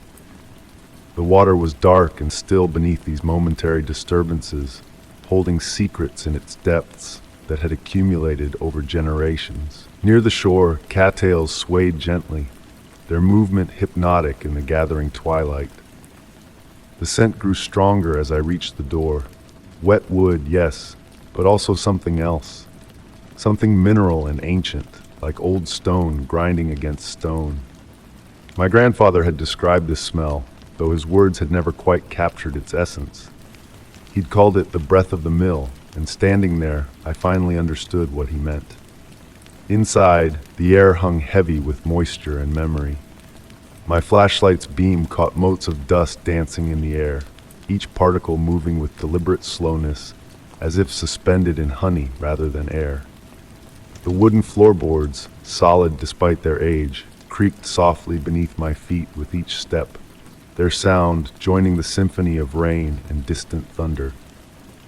The ground floor held the remains of massive grinding stones, their surfaces carved with patterns that spiraled toward the center like frozen whirlpools.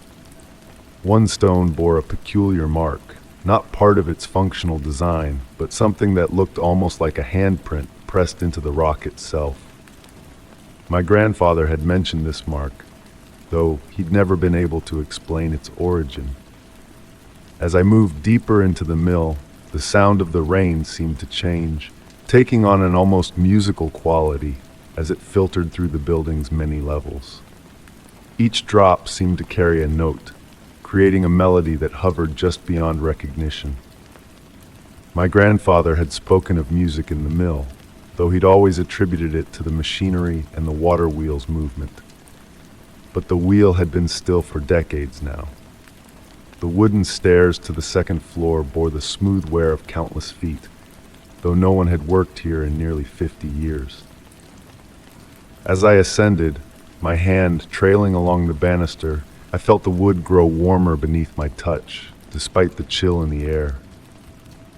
This too was something my grandfather had mentioned, the strange warmth that seemed to pulse through the mill's bones like a living thing. The second floor opened into a vast space, broken by thick wooden pillars that rose like ancient trees in a forest. Here the rain's melody grew stronger, more distinct.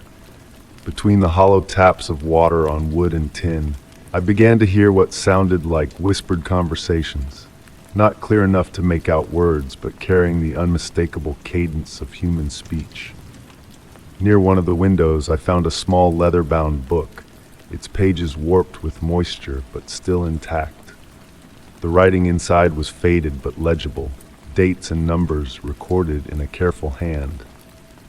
But between the rows of production figures and grain accounts were other notes, written in margins and between lines, observations about sounds in the night, about the way the machines would sometimes operate at different speeds despite unchanged settings, about lights seen moving past windows on moonless nights. The third floor drew me upward with the same inexorable pull that had brought me to the mill itself. Here the ceiling sloped with the building's roof, creating deeper shadows that my flashlight's beam couldn't quite dispel. The rain sound was different here, more distant, as if heard through water or thick glass. The air felt charged, like the moment before lightning strikes. In the far corner stood an old desk, its surface scattered with papers turned yellow with age. As I approached, I noticed that despite the dust covering everything else, the papers seemed clean, as if recently disturbed. Among them, I found letters written by my grandfather, dated from his time working at the mill. They spoke of things he'd never mentioned in his stories, of patterns in the mill's operation that followed no logical rules, of dreams shared by all who worked there, of the way time seemed to flow differently within these walls. As I read, the rain's rhythm shifted again, and with it came a sound I had not heard before, the slow, steady turning of the great water wheel outside. But when I moved to the window to look, the wheel stood motionless in the growing darkness, water streaming over its weathered paddles without causing so much as a tremor. I spent hours in that room, reading through the papers, each document adding another layer to a mystery that seemed to grow deeper rather than clearer. The rain continued its gentle percussion on the roof, and somewhere in the building's depths, machinery that had been silent for half a century hummed with phantom movement. As the night deepened, I began to understand why my grandfather had never fully explained the mill's mysteries. Some truths resist being captured in words, existing instead in the spaces between what we can say and what we know to be real. The mill held such truths in its timbers, in its stones, in the very air that moved through its empty spaces. When I finally left, the rain had softened to a gentle mist. The mill stood silent behind me, its secrets neither revealed nor denied, but simply held in trust for those who might come seeking them. My grandfather's stories now felt less like tales and more like guidelines, markers left on a map whose territory could never be fully charted. The water wheel remained still, yet as I took one last look back, I could have sworn I saw it shudder, ever so slightly, as if responding to some invisible current. In the growing distance, the mill's silhouette seemed to shift and settle, like someone making themselves comfortable for a long wait. I still return to the mill sometimes, when the rain falls and the light fades to purple. Each visit adds another layer to its mystery, another note to its endless song. And sometimes, when the conditions are just right, I think I understand what my grandfather meant when he said that the mill was never truly abandoned. It had simply moved on to grinding different sorts of grain, processing memories instead of wheat, turning time itself beneath its ancient stones. Story 15. The breeze whispered through the rustling autumn leaves, carrying the essence of rain-soaked earth and fading blooms. Nestled in my grandmother's weathered rocking chair, cocooned in a cozy woolen throw, I gazed out at the veils of mist weaving their way through my backyard, turning familiar shapes into enigmatic silhouettes. The gentle sway of the chair on the wooden porch harmonized with my steady breaths, lulling me into a dreamlike state. My gaze wandered to the ancient hedge that stood as a silent sentinel at the edge of my land. A tangle of thorny branches reaching skyward, its lush foliage concealing the mysteries beyond. Grandma's tales spun tales of the hedge being as ancient as time itself, safeguarding a precious secret on the other side. In my youth, I had embraced these stories as whimsical fantasies, like her yarns of moonlit fairies and whispering shadows. A subtle aroma of roses drifted on the misty air, a curious fragrance considering my garden bore no such blooms. The scent intensified with the onset of darkness, a sweet perfume reminiscent of the dried rose petals nestled in Grandma's jewelry box. My eyelids grew heavy with the gentle cadence of water droplets trickling from the leaves, creating delicate ripples in the burgeoning puddles below. A soft, warm glow caught my eye, emanating just beyond the hedge. Unlike the harsh glare of a neighbor's security light or the sterile blue of modern LEDs, this light was a soothing golden hue, akin to honey basking in sunlight. It pulsed softly, almost as if it were breathing, and danced among the thorny branches with an enchanting grace. Mesmerized by this sight, I rose from the chair, the blanket slipping soundlessly to the porch floor. With bare feet padding over the dew-kissed grass, each step sinking into the yielding soil, I drew closer to the hedge, revealing more intricate details in the darkness. Crystal clear water droplets adorned the thorns like glistening jewels, each one capturing and reflecting the enigmatic golden light. The elusive midnight blue roses I had sensed earlier now materialized, their petals a deep hue amidst the thorns. Standing before the hedge, a sight caught my eye. A slender gap nestled between the branches, a passage just wide enough for a person to traverse. The thorns seemed to part slightly, forming a natural archway. Through this opening, the golden light spilled forth, casting elongated shadows at my feet. Peering through the gap, I glimpsed what appeared to be another garden. Unlike my practical backyard with its orderly rows of vegetables and herbs, this space defied the laws of nature. Flowers that should have wilted in the autumn air bloomed vibrantly, while vines with leaves akin to stained glass wound around ancient stone pillars that seemed out of place in our suburban setting. A medley of scents wafted through the gap, night-blooming jasmine, rain on stone, and an undertone ancient and elusive, akin to the whispers of forgotten tales or the dust of distant memories.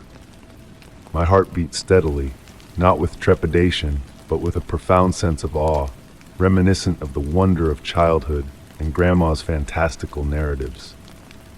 I reached out to touch one of the midnight blue roses, expecting a cool, mist-kissed petal. To my surprise, it radiated warmth, as though it had basked in eternal summer. As my fingertips grazed the petals, a soft, ethereal melody drifted through the hedge, not quite music, but an echo of a song, akin to grasping a tune from a dream. The golden light pulsed once more, casting shadows that moved in the distant garden. These shadows were not ominous shapes, but gentle movements, evoking the image of dancers swaying to a far-off melody. Each shadow left a trail of soft light in its wake, akin to fireflies tracing patterns in the night. I found myself swaying in response, my body instinctively swaying to the half-heard melody. The thorny archway seemed to widen imperceptibly, an unspoken invitation to step through. While my rational mind protested the impossibility, hedges do not part like stage curtains, and gardens do not glow with mystic light, Grandma's words echoed in my mind, hinting that beauty often lurks beneath the guise of impossibility. Water continued to drip from the leaves, each droplet harmonizing with the phantom melody from the other side of the hedge. Time unfurled languidly, thick and sweet like honey, as the mist encircled my ankles, a gentle beckoning to move forward. A balmy breeze carried the sweet scent of roses through the gap, intermingled with whispers of vanilla and cedar. The shadows in the distant garden continued their graceful dance, and I almost discerned familiar shapes among them. The swish of Grandma's cherished dress, the tilt of her head as she spun her tales, the tender wave of her hand as she revealed the magic hidden in the mundane. The golden light pulsed once more, casting a luminous sheen over the hedge, shimmering like dewdrops in morning light. The gap amid the thorny branches remained, patient and expectant, neither urging nor dissuading my next move. The enigma of what lay beyond lingered in the air, akin to a held breath. Standing there, feet sinking into the dew-laden grass, the night enveloping me. The mundane world of streetlights and urban clamor faded, leaving only the melodic cascade of falling water, the warm radiance beyond the hedge, and the eternal ballet of shadows in that improbable garden. My hand extended, fingers brushing the warm petals of the midnight blue rose. The decision of whether to step through the gap remained unspoken, suspended in the mist that continued to swirl around my feet. Perhaps the true enchantment lay not in crossing the threshold, but in acknowledging the existence of thresholds, junctures where the ordinary meets the ancient and arcane, where childhood tales merge with reality, like watercolors melding on damp canvas. A smile graced my lips as comprehension dawned, finally grasping the wisdom Grandma had imparted years ago. Some gardens are meant to be glimpsed but never fully explored, their mysteries preserved like pressed flowers within the pages of memory. The hedge would retain its secrets, as it had for generations, yet now I understood their presence, awaiting behind the thorns, dancing in golden light to the symphony of falling rain. Story 16. The night was alive with the fragrance of water lilies and wild mint, enveloping me as I ventured along a narrow forest path. Each step I took was softened by the pine needles underfoot, creating a soothing cadence that harmonized with the gentle rustle of leaves above. The setting sun cast its golden rays through the canopy, painting intricate patterns on the mossy forest floor. Whispers had led me here to a hidden lake deep within the woods, a place veiled in mystery and spoken of in hushed tones by the locals. They hinted at secrets held by the water, tales of melodic murmurs under the moon's watchful eye. Yet when pressed, they could not articulate the song that echoed across the lake's surface.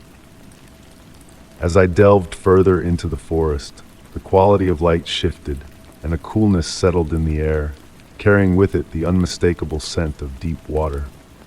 Through gaps in the trees, wisps of mist rose delicately, like ethereal tendrils weaving through the night. Gradually, the lake revealed itself to me, unfolding like a slowly unfurling scroll. Its surface glistened like polished obsidian, reflecting the fading light in hues of silver and purple. Ancient willows stooped along the shore, their branches dipping into the water and creating mesmerizing ripples that danced in mysterious patterns. The lake, a perfect circle amidst the wild landscape, appeared almost divinely crafted, a geometric marvel amidst the untamed wilderness. At its heart, a small island emerged, crowned by a venerable oak tree whose branches extended like protective arms in all directions. Seated upon a fallen log at the water's edge, I was struck by the profound silence that enveloped me. It was not an unsettling void, but a tranquil absence of the usual forest cacophony, as if the lake existed within its own serene bubble of quiet. The only sound was the gentle lapping of water against the shore, a rhythmic murmur that seemed to whisper secrets just beyond comprehension. With the descent of darkness, the mist thickened, swirling above the lake's surface in ever-changing shapes. Sometimes they resembled human forms, while at other times they seemed to form intricate scripts of an unknown tongue. The longer I gazed, the more intricate patterns emerged, in the water's movement, in the mist's dance, in the sway of the willow branches in the breeze. A soft, pulsing light emanated from the depths of the lake, a gentle glow that shifted through nameless shades of blue and green. As night cloaked the world, the whispers grew more distinct, a melodic tapestry of sound that enveloped me in a sense of profound peace. The oak tree on the island cast dual shadows, its reflection in the water moving independently as if guided by an unseen hand. Lights like fallen stars dotted the shoreline, flickering in and out of existence in a choreographed ballet of illumination. The mist ebbed and flowed, unveiling glimpses of structures beneath the water's surface, ethereal spires and archways crafted of light rather than substance, vanishing when I tried to focus on them directly. Time lost meaning in the lake's embrace, flowing like the water before me.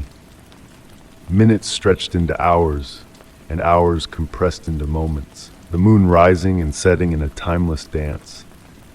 The whispers wove tales of ancient wisdom, of celestial light upon still waters, of the eternal cycle of growth and renewal that echoed through the ages. As dawn approached, the light beneath the water dimmed, the whispers softened, and the mist dissipated, leaving ephemeral traces in the morning air. The lake surface transformed into a perfect mirror, capturing the dawn sky with pristine clarity. Standing to depart, I felt reborn, as if the night had reshaped me in its gentle embrace. The familiar path back seemed imbued with newfound significance, every leaf and stone whispering secrets I could almost grasp but not quite comprehend. Even now, years later, the echoes of that night linger in my quietest moments. In dreams and in the liminal space between sleep and wakefulness, the whispers return, accompanied by fleeting glimpses of that mysterious light in mundane reflections. The lake's enigma lives on in these fleeting reminders, like ripples expanding from a single drop of water. Though the lake eludes me upon subsequent visits to the woods, its essence remains within me, a reminder that certain mysteries are not meant to be unraveled but embraced and carried within, like melodies half remembered from a distant past. Story 17. The autumn wind caressed the ancient maple trees, its gentle whispers carrying the soft rustling of fallen leaves along the neglected garden path. Standing before the deserted Victorian house, its weathered exterior bore the silent marks of years spent in isolation. The setting sun stretched long shadows over the ornate windows, each pane reflecting a warm, golden light, akin to drowsy eyes observing my approach. With each step on the porch, the floor murmured softly beneath me, as if welcoming my presence. The door handle felt cool and sleek against my skin, turning effortlessly as if anticipating my arrival. A faint breeze grazed past me as the heavy oak door swung open, ushering in a complex fragrance of aged books, dried flowers, and something deeper, more enigmatic, a lingering essence of forgotten memories.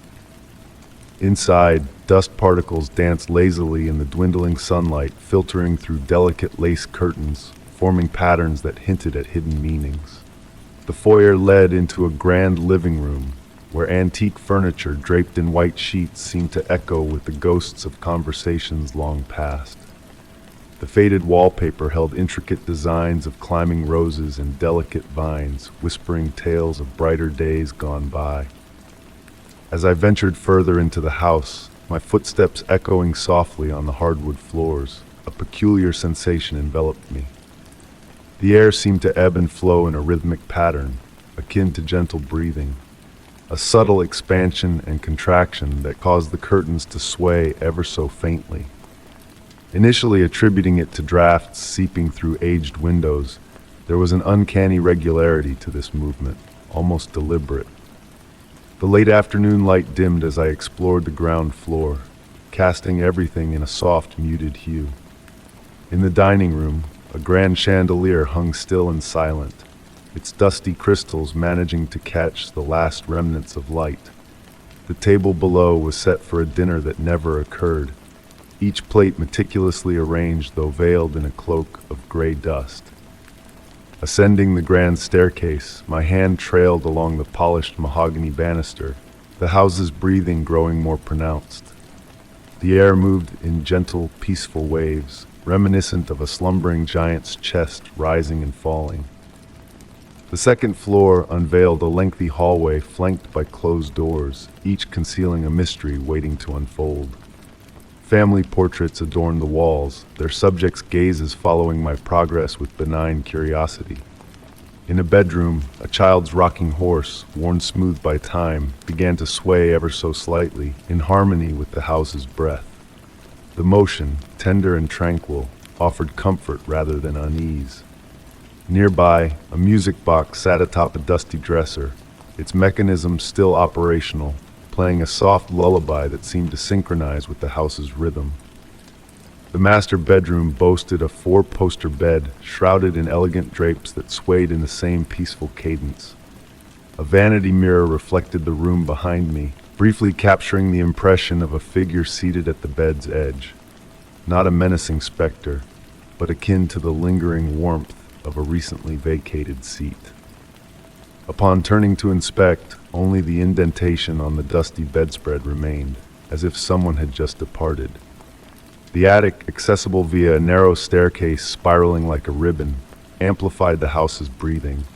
Here, the air flowed through the space like languid waves on a serene sea. Trunks and boxes filled the room, each containing remnants of bygone lives, aged letters bound with faded ribbons, photographs encased in silver frames, garments still holding the contours of their owners.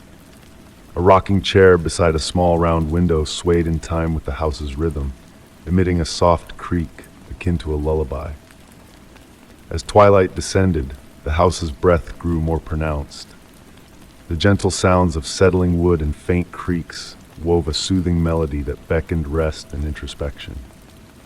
A desire to linger, to recline in one of the vintage armchairs and become one with this tranquil rhythm, overcame me. The house no longer felt abandoned. It exuded a sense of vitality, not menacing, but akin to a vigilant guardian, safeguarding the memories it held. As I readied to depart, a peculiar realization dawned upon me. My breathing had synchronized with the house's rhythm without my awareness. The sensation was profoundly calming, akin to being lulled to sleep. Glancing back at the front door before leaving, in the deepening twilight, I fancied glimpsing flickering lights in some of the upper windows. Not glaring or harsh, but soft and warm, akin to candlelight veiled in gossamer. Stationed once more on the porch, I listened to the house's breath blending with the evening breeze. The windows no longer resembled drowsy eyes. They now appeared attentive, vigilantly watching over the estate. With each step along the gravel path, my footfalls harmonized with the whisper of the wind through the trees and the distant call of a nocturnal bird. I've explored numerous deserted abodes since, yet none have breathed like that one. On tranquil evenings, I find myself aligning my breath with the remembered rhythm of that house, enveloped in a profound serenity. I often ponder if the house still stands, still breathes, still safeguards its trove of recollections and forgotten instants. Perhaps one day I shall return, though a fragment of me understands that dwellings like that exist betwixt reality and reverie, manifesting solely when they choose to be discovered. The enigma of the breathing house lingers within me, not as a specter, but as a gentle prompt that certain places transcend mere structures. They are custodians of time, sentinels of memories, and perchance, in their own manner, alive. During my most hushed moments, I can still sense that tranquil rhythm, akin to a lullaby carried upon the twilight zephyr, beckoning me back to that realm where the boundary between the ordinary and the extraordinary dissipates like mist under the morning sun. Story 18. The gentle patter of autumn rain against the worn stone created a soothing melody, a lullaby of nature as dusk settled in.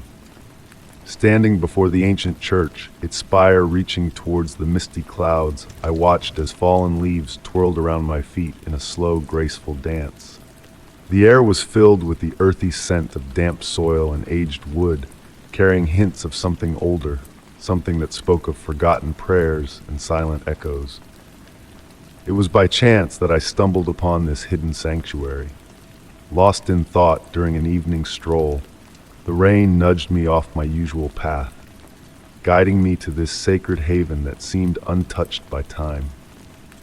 The weathered facade of the church bore the gentle marks of seasons gone by, draped in a soft moss that glowed faintly in the growing darkness. The heavy wooden door yielded effortlessly to my touch, releasing a melodic sigh as I stepped into the empty nave. The rain outside faded into a distant hum, enhancing the profound stillness within. Stained glass windows, their colors muted by the fading light, cast soft pools of amber and violet on the ancient stone floor. My footsteps echoed faintly as I ventured further into the church, the air holding a crystalline clarity, a sense of preserved time. Wooden pews lined up before me, each one a silent witness to generations of devotion, smoothed by countless hands and prayers. The aroma of old wood and stone mingled with traces of long-extinguished candles, creating a tapestry of scents that whispered of bygone days.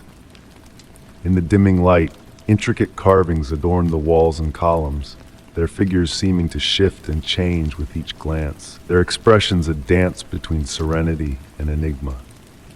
Near the altar, a lone candle flickered in a brass holder, casting dancing shadows that seemed to move with purpose across the ancient stones, drawing my gaze to a small, unassuming wooden door nestled into the wall. Though easily missed, it beckoned to me with a gentle insistence. Beyond the door, a spiral staircase spiraled upward into darkness, each step worn by the passage of countless souls before mine. As I climbed, the sound of rain grew stronger, now a rhythmic melody that harmonized with the air, carrying hints of something sweet and ancient, elusive yet familiar. The staircase led me to a small chamber in the bell tower, bathed in silver moonlight filtering through narrow windows. In one corner, An old wooden desk stood covered in leather-bound books and faded papers, their pages filled with handwritten text that seemed just out of reach, teasing my eyes with elusive meanings. As I approached the desk, a delicate chiming filled the air, not of earthly bells, but of something ethereal, a sound that wrapped me in a profound sense of peace. Time seemed to bend in that chamber, guiding me to an old wooden chair where I sat, entranced by the dance of shadows and moonbeams across the floor. The phantom bell's melody intertwined with the rain's rhythm, weaving a song of ancient mysteries and forgotten dreams, of whispers carried through the corridors of time. Shadows flickered at the edges of my vision, robes fluttering and shapes shifting in the stillness. The papers on the desk rustled without a breeze, revealing fragments of sentences that spoke of time's fluidity, of moments existing beyond the constraints of hours, of prayers echoing through the tapestries of reality. My watch, frozen at midnight, served as a reminder that time held no sway in this timeless chamber. The raindrops fell in intricate patterns, lingering in the air before dissolving, adding to the chamber's quiet energy. Every shadow seemed alive with potential, every silence pregnant with untold stories. The boundary between waking and dreaming blurred, not in confusion, but in a gentle melding that offered deeper insights. The air hummed with ancient wisdom, a subtle invitation to listen and learn. In the moonlight's angles, elegant script appeared on the stone walls, flowing like water before vanishing, leaving impressions of tales told by past visitors who had shared this space. Lost in the chamber's embrace, I lost track of time, enveloped in the symphony of rain and phantom bells, the play of light on ancient stones. Time moved differently within those walls, a slow, sweet flow like honey, calming every fiber of my being. Descending the spiral staircase, the single candle by the altar still burned, its flame unwavering. The nave greeted me with a soft, pre-dawn glow, as if the stones themselves recognized my presence. Stepping outside, the morning mist cloaked the world, the rain having passed during my sojourn inside. Glancing back at the church, faces seemed to peer from the windows, wise, ancient faces that smiled knowingly before fading into the morning light. Many attempts to find my way back to that church have proven futile, the path eluding me each time. Yet on quiet rainy nights, the distant chime of silver bells on the wind whispers of the forgotten church standing in its own secluded time. Its mysteries endure, patiently waiting for the next wanderer, guided by the rain's gentle rhythm and the ancient stone's whispered secrets. Story 19. The gentle patter of rain on the window panes created a soothing melody that harmonized with my own breath as I sat in my grandfather's worn leather armchair. The old Victorian house took on a different aura at night, a peculiar energy that made the shadows dance with grace on the faded wallpaper. Inheriting the house 3 months ago, I began to notice peculiar occurrences, subtle anomalies that whispered of a hidden world within these walls. The house seemed to have a life of its own, each creak and sigh a language only it understood. But one mystery consumed my thoughts night after night. The library door refused to stay closed. Initially, I brushed it off as the product of aging hinges or settling wood. The oak door, adorned with intricate leaf and vine patterns, stood as an enigmatic portal to a realm of knowledge amassed over centuries. No matter what I tried, adjusting hinges, using a doorstop, even installing a new latch, each morning would find the door ajar, beckoning me into the room where wisdom and history intertwined. My grandfather's library was a sanctuary of books, a testament to his reverence for the written word. Dark wooden shelves stretched from floor to ceiling, exuding a sheen from years of meticulous care. The air bore the fragrance of aged paper and leather bindings, mingling with the sweet scent of beeswax candles that flickered in the dimness. On this particular night, as rain continued its gentle serenade, I made a decision. Wrapping myself in a cozy blanket, I brewed chamomile tea and settled into the window seat overlooking the garden. The moon played hide-and-seek behind heavy clouds, casting ethereal patterns through the beveled glass onto the oriental rug below. With the clock's midnight toll resonating through the house, I closed the library door with a resolute click, determined to unravel the enigma that plagued me. Hours slipped by, the only sounds the clock's steady rhythm and the rain's persistent lullaby. My gaze remained fixed on the door, its carved design seeming to sway in the candlelight's glow. Just as sleep threatened to claim me, a subtle shift in the room's atmosphere stirred my senses. The air grew dense, a weightiness that felt both comforting and mysterious. Candle flames stilled, time held in suspended animation. A gradual chill descended, visible in my breath as wispy tendrils. Yet, an inexplicable calm settled within me, a sense of anticipation rather than fear. The soft rustle of pages turning drew my gaze to the corner of the room. There, on my grandfather's desk, a book lay open, its pages fluttering as if caressed by an unseen hand. The motion spread, a symphony of whispers as books across the room seemed to converse in a language of their own. The door itself appeared to listen, its patterns coming alive in the peculiar light. Slowly, almost imperceptibly, the door began to move. Not a sudden swing, but a gentle unfurling akin to a leaf in springtime. Silently it opened, revealing the darkness beyond. As the book settled back into place, the temperature returned to normal, and I grasped the library's profound truth. It dawned on me that this space was not merely a repository of knowledge, but a living entity, a custodian of memories and dreams. The door's nightly ritual was not a flaw, but a necessity. Knowledge yearned to be shared, to transcend boundaries and touch those receptive to its secrets. Henceforth, I ceased my futile attempts to keep the door closed, embracing its invitation to journey beyond the ordinary. In the quiet hours, amidst the rain's gentle cadence and the moon's silver glow, I sit in the library, a silent witness to the conversations of books and the mysteries they unveil. The door stands open, a guardian bridging realms known and unknown. Though the door's secret remains elusive, I find solace in the beauty of unanswered questions. By candlelight's glow, I sense the house's heartbeat, the echo of untold stories waiting to be revealed. The rain continues its tranquil symphony. Another page turns in the darkness, and the door remains ajar, beckoning those who dare to explore the mysteries that lie beyond the threshold of the ordinary.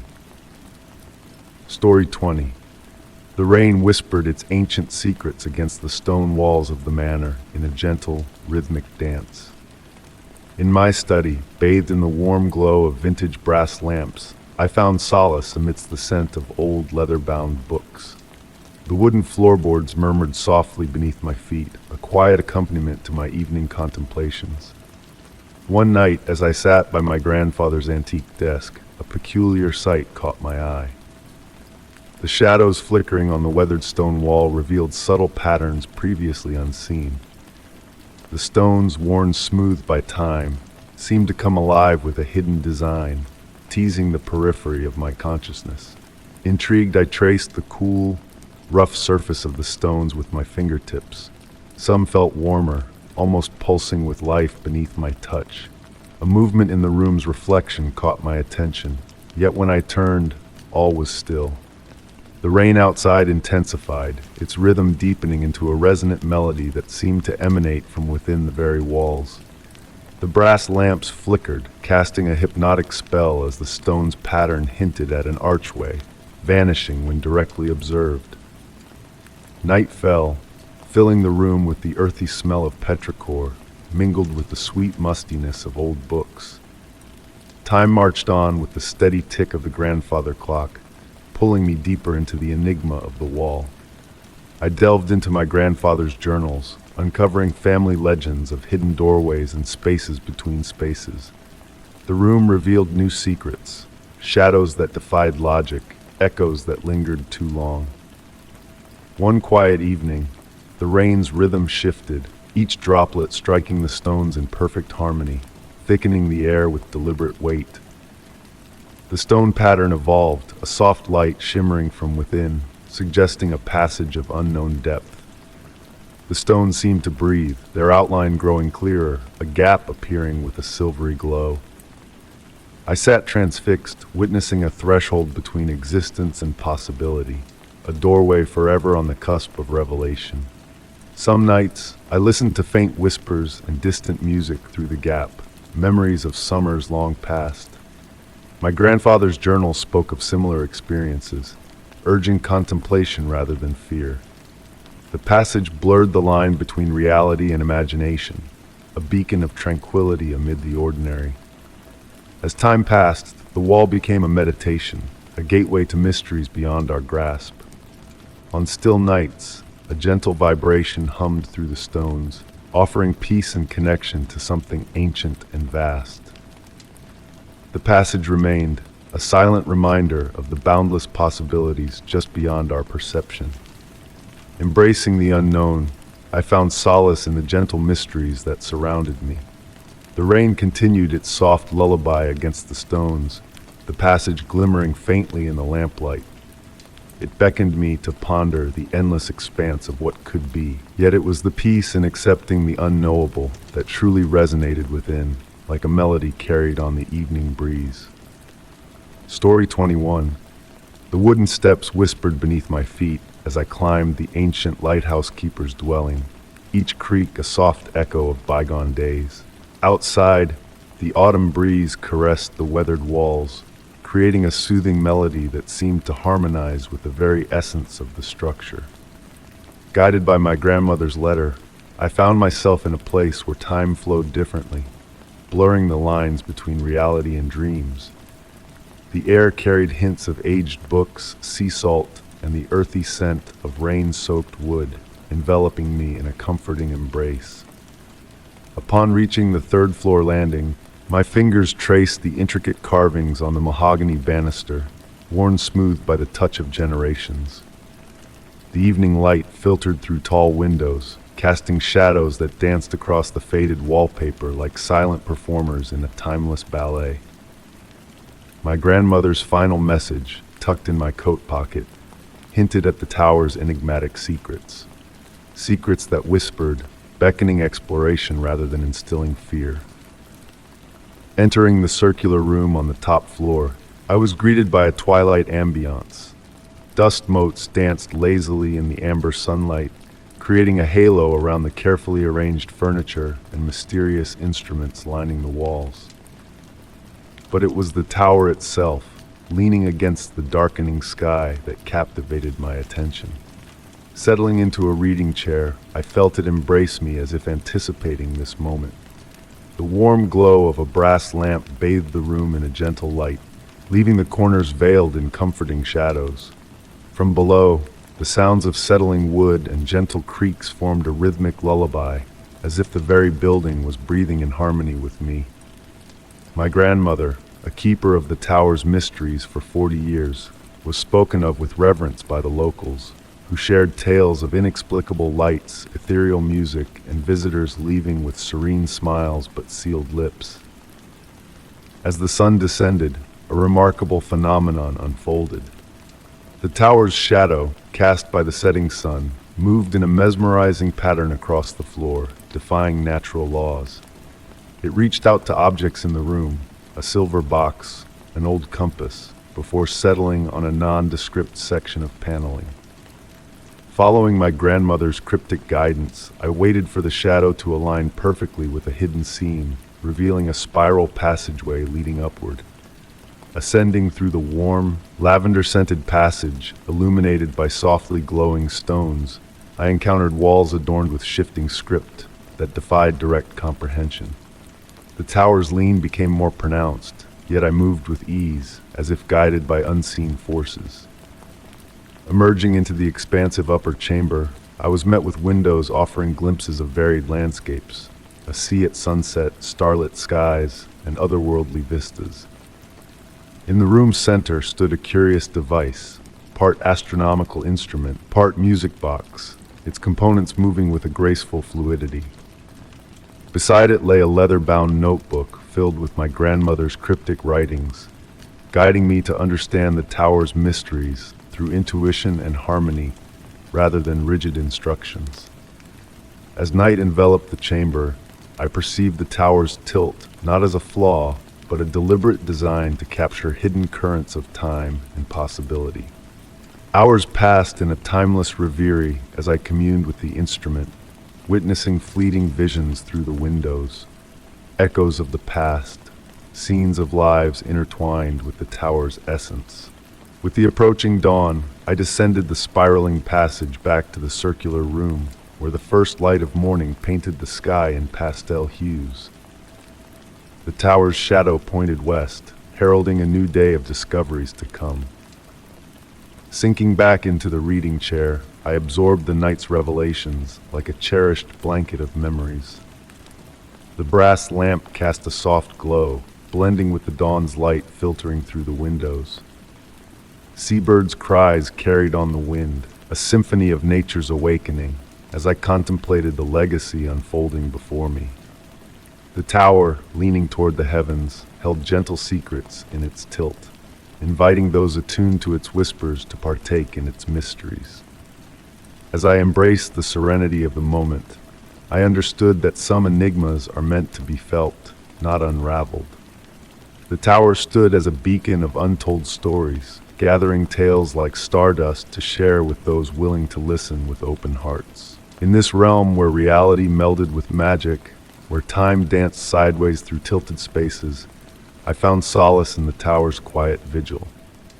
As the morning light bathed the room, I knew that the mysteries of the tower would continue to unfold, inviting me to weave my own narrative into its tapestry of whispered wonders. Story 22. The soft drumming of rain against my car's windshield was the only sound in the symphony of the night as I journeyed through the undulating countryside.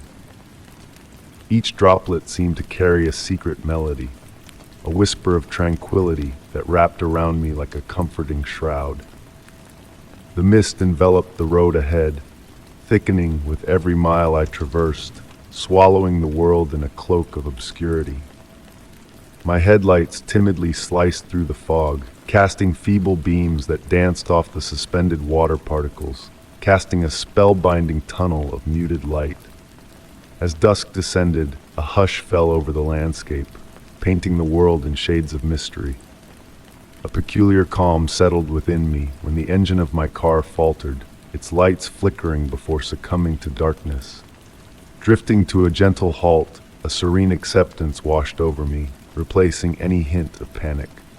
The rain continued its gentle dance on the metal roof, a lullaby serenading me into a state of peaceful surrender.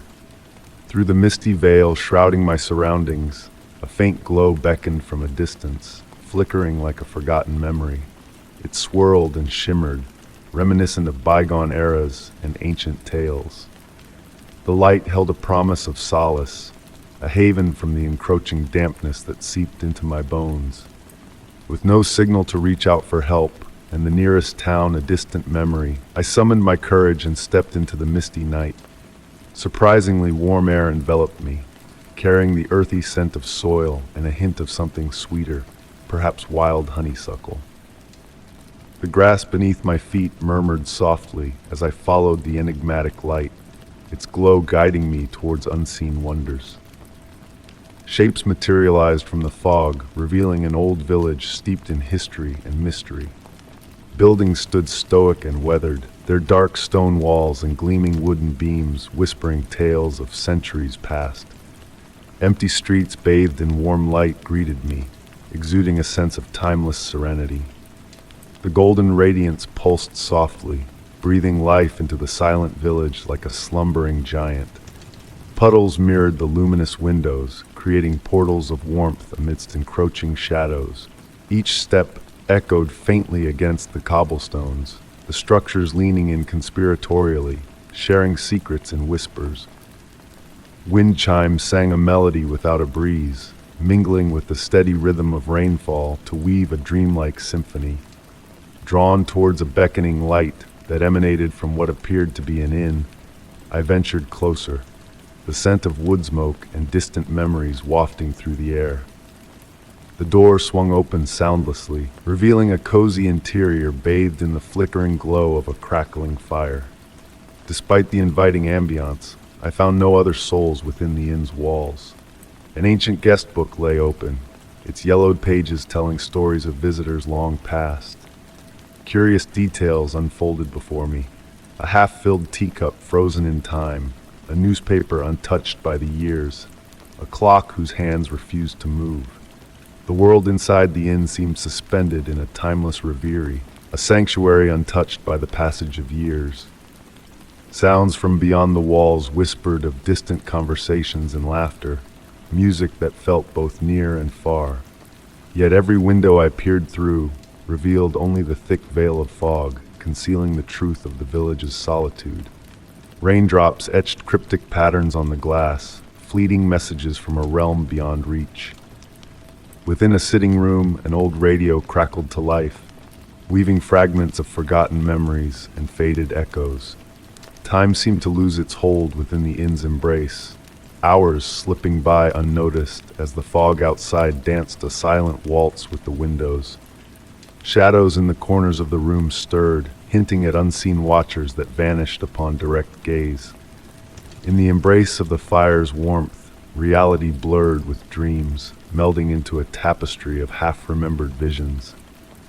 The crackling flames whispered of ancient secrets, their dance a hypnotic lullaby that lulled me into a peaceful slumber. In that liminal space between wakefulness and dreams, I glimpsed the village's enigmatic truth, a realm existing outside of time, a sanctuary of eternal twilight and gentle mysteries. When I finally stirred from my reverie, the fog outside had begun to lift, revealing the world beyond the village's embrace. My journey continued, the car purring to life as if untouched by earlier troubles. Glancing back, I watched as the village faded into the mist, a mirage melting into the night. Even now, on rainy evenings when the mist descends and the world softens into a golden haze, I catch whispers of that ethereal place. The scent of wood smoke and honeysuckle lingers in the air, a haunting echo of a memory not quite grasped. In that eternal twilight, the village beckons to weary travelers, offering solace and secrets in equal measure, a sanctuary lost in the mists of time. Story 23. The gentle flicker of candlelight painted the aged walls of my grandmother's study, casting shadows that danced like silent phantoms in a forgotten ballroom. This room had always been a sanctuary for me, with its shelves of dark mahogany holding ancient tomes and the lingering fragrance of beeswax intertwining with the scent of old paper. The rain outside provided a soothing melody against the window, a lullaby from nature itself, whispering tales of the past. Nestled in the worn velvet armchair by the crackling fireplace, I traced the intricate carvings on the wooden arms, feeling the weight of responsibility for the house that had passed to me upon my grandmother's departure 3 moons ago. Countless evenings had been spent here, organizing her collection of rare books and oddities. But tonight, a peculiar air hung over the room, pregnant with anticipation, akin to the stillness before a storm. As I reached for another book from the stack beside me, my hand brushed against a cold, smooth object. A small brass key, aged and ornate with twisting vines, lay in my palm. In all my visits to this room, I had never seen this key before. The crackling of the fire seemed to hush, the room itself waiting in silence. Rising from the chair, I inspected the walls closely. The wallpaper, a faded tapestry of burgundy and gold, seemed to shift under the flickering candlelight. Running my fingers across it, I discovered a subtle indentation, a hidden irregularity in the pattern. Pushing against it, a soft click sounded, almost drowned by the rain outside. A portion of the wall swung open effortlessly, revealing a narrow passage bathed in a soft blue glow, emitting scents of ancient stone and distant memories. Carrying a candle, I stepped into the mysterious passage. The stone walls absorbed the light while emitting a gentle radiance of their own, swallowing any sound my careful footsteps might have made. The passage curved gently, defying the known dimensions of the house.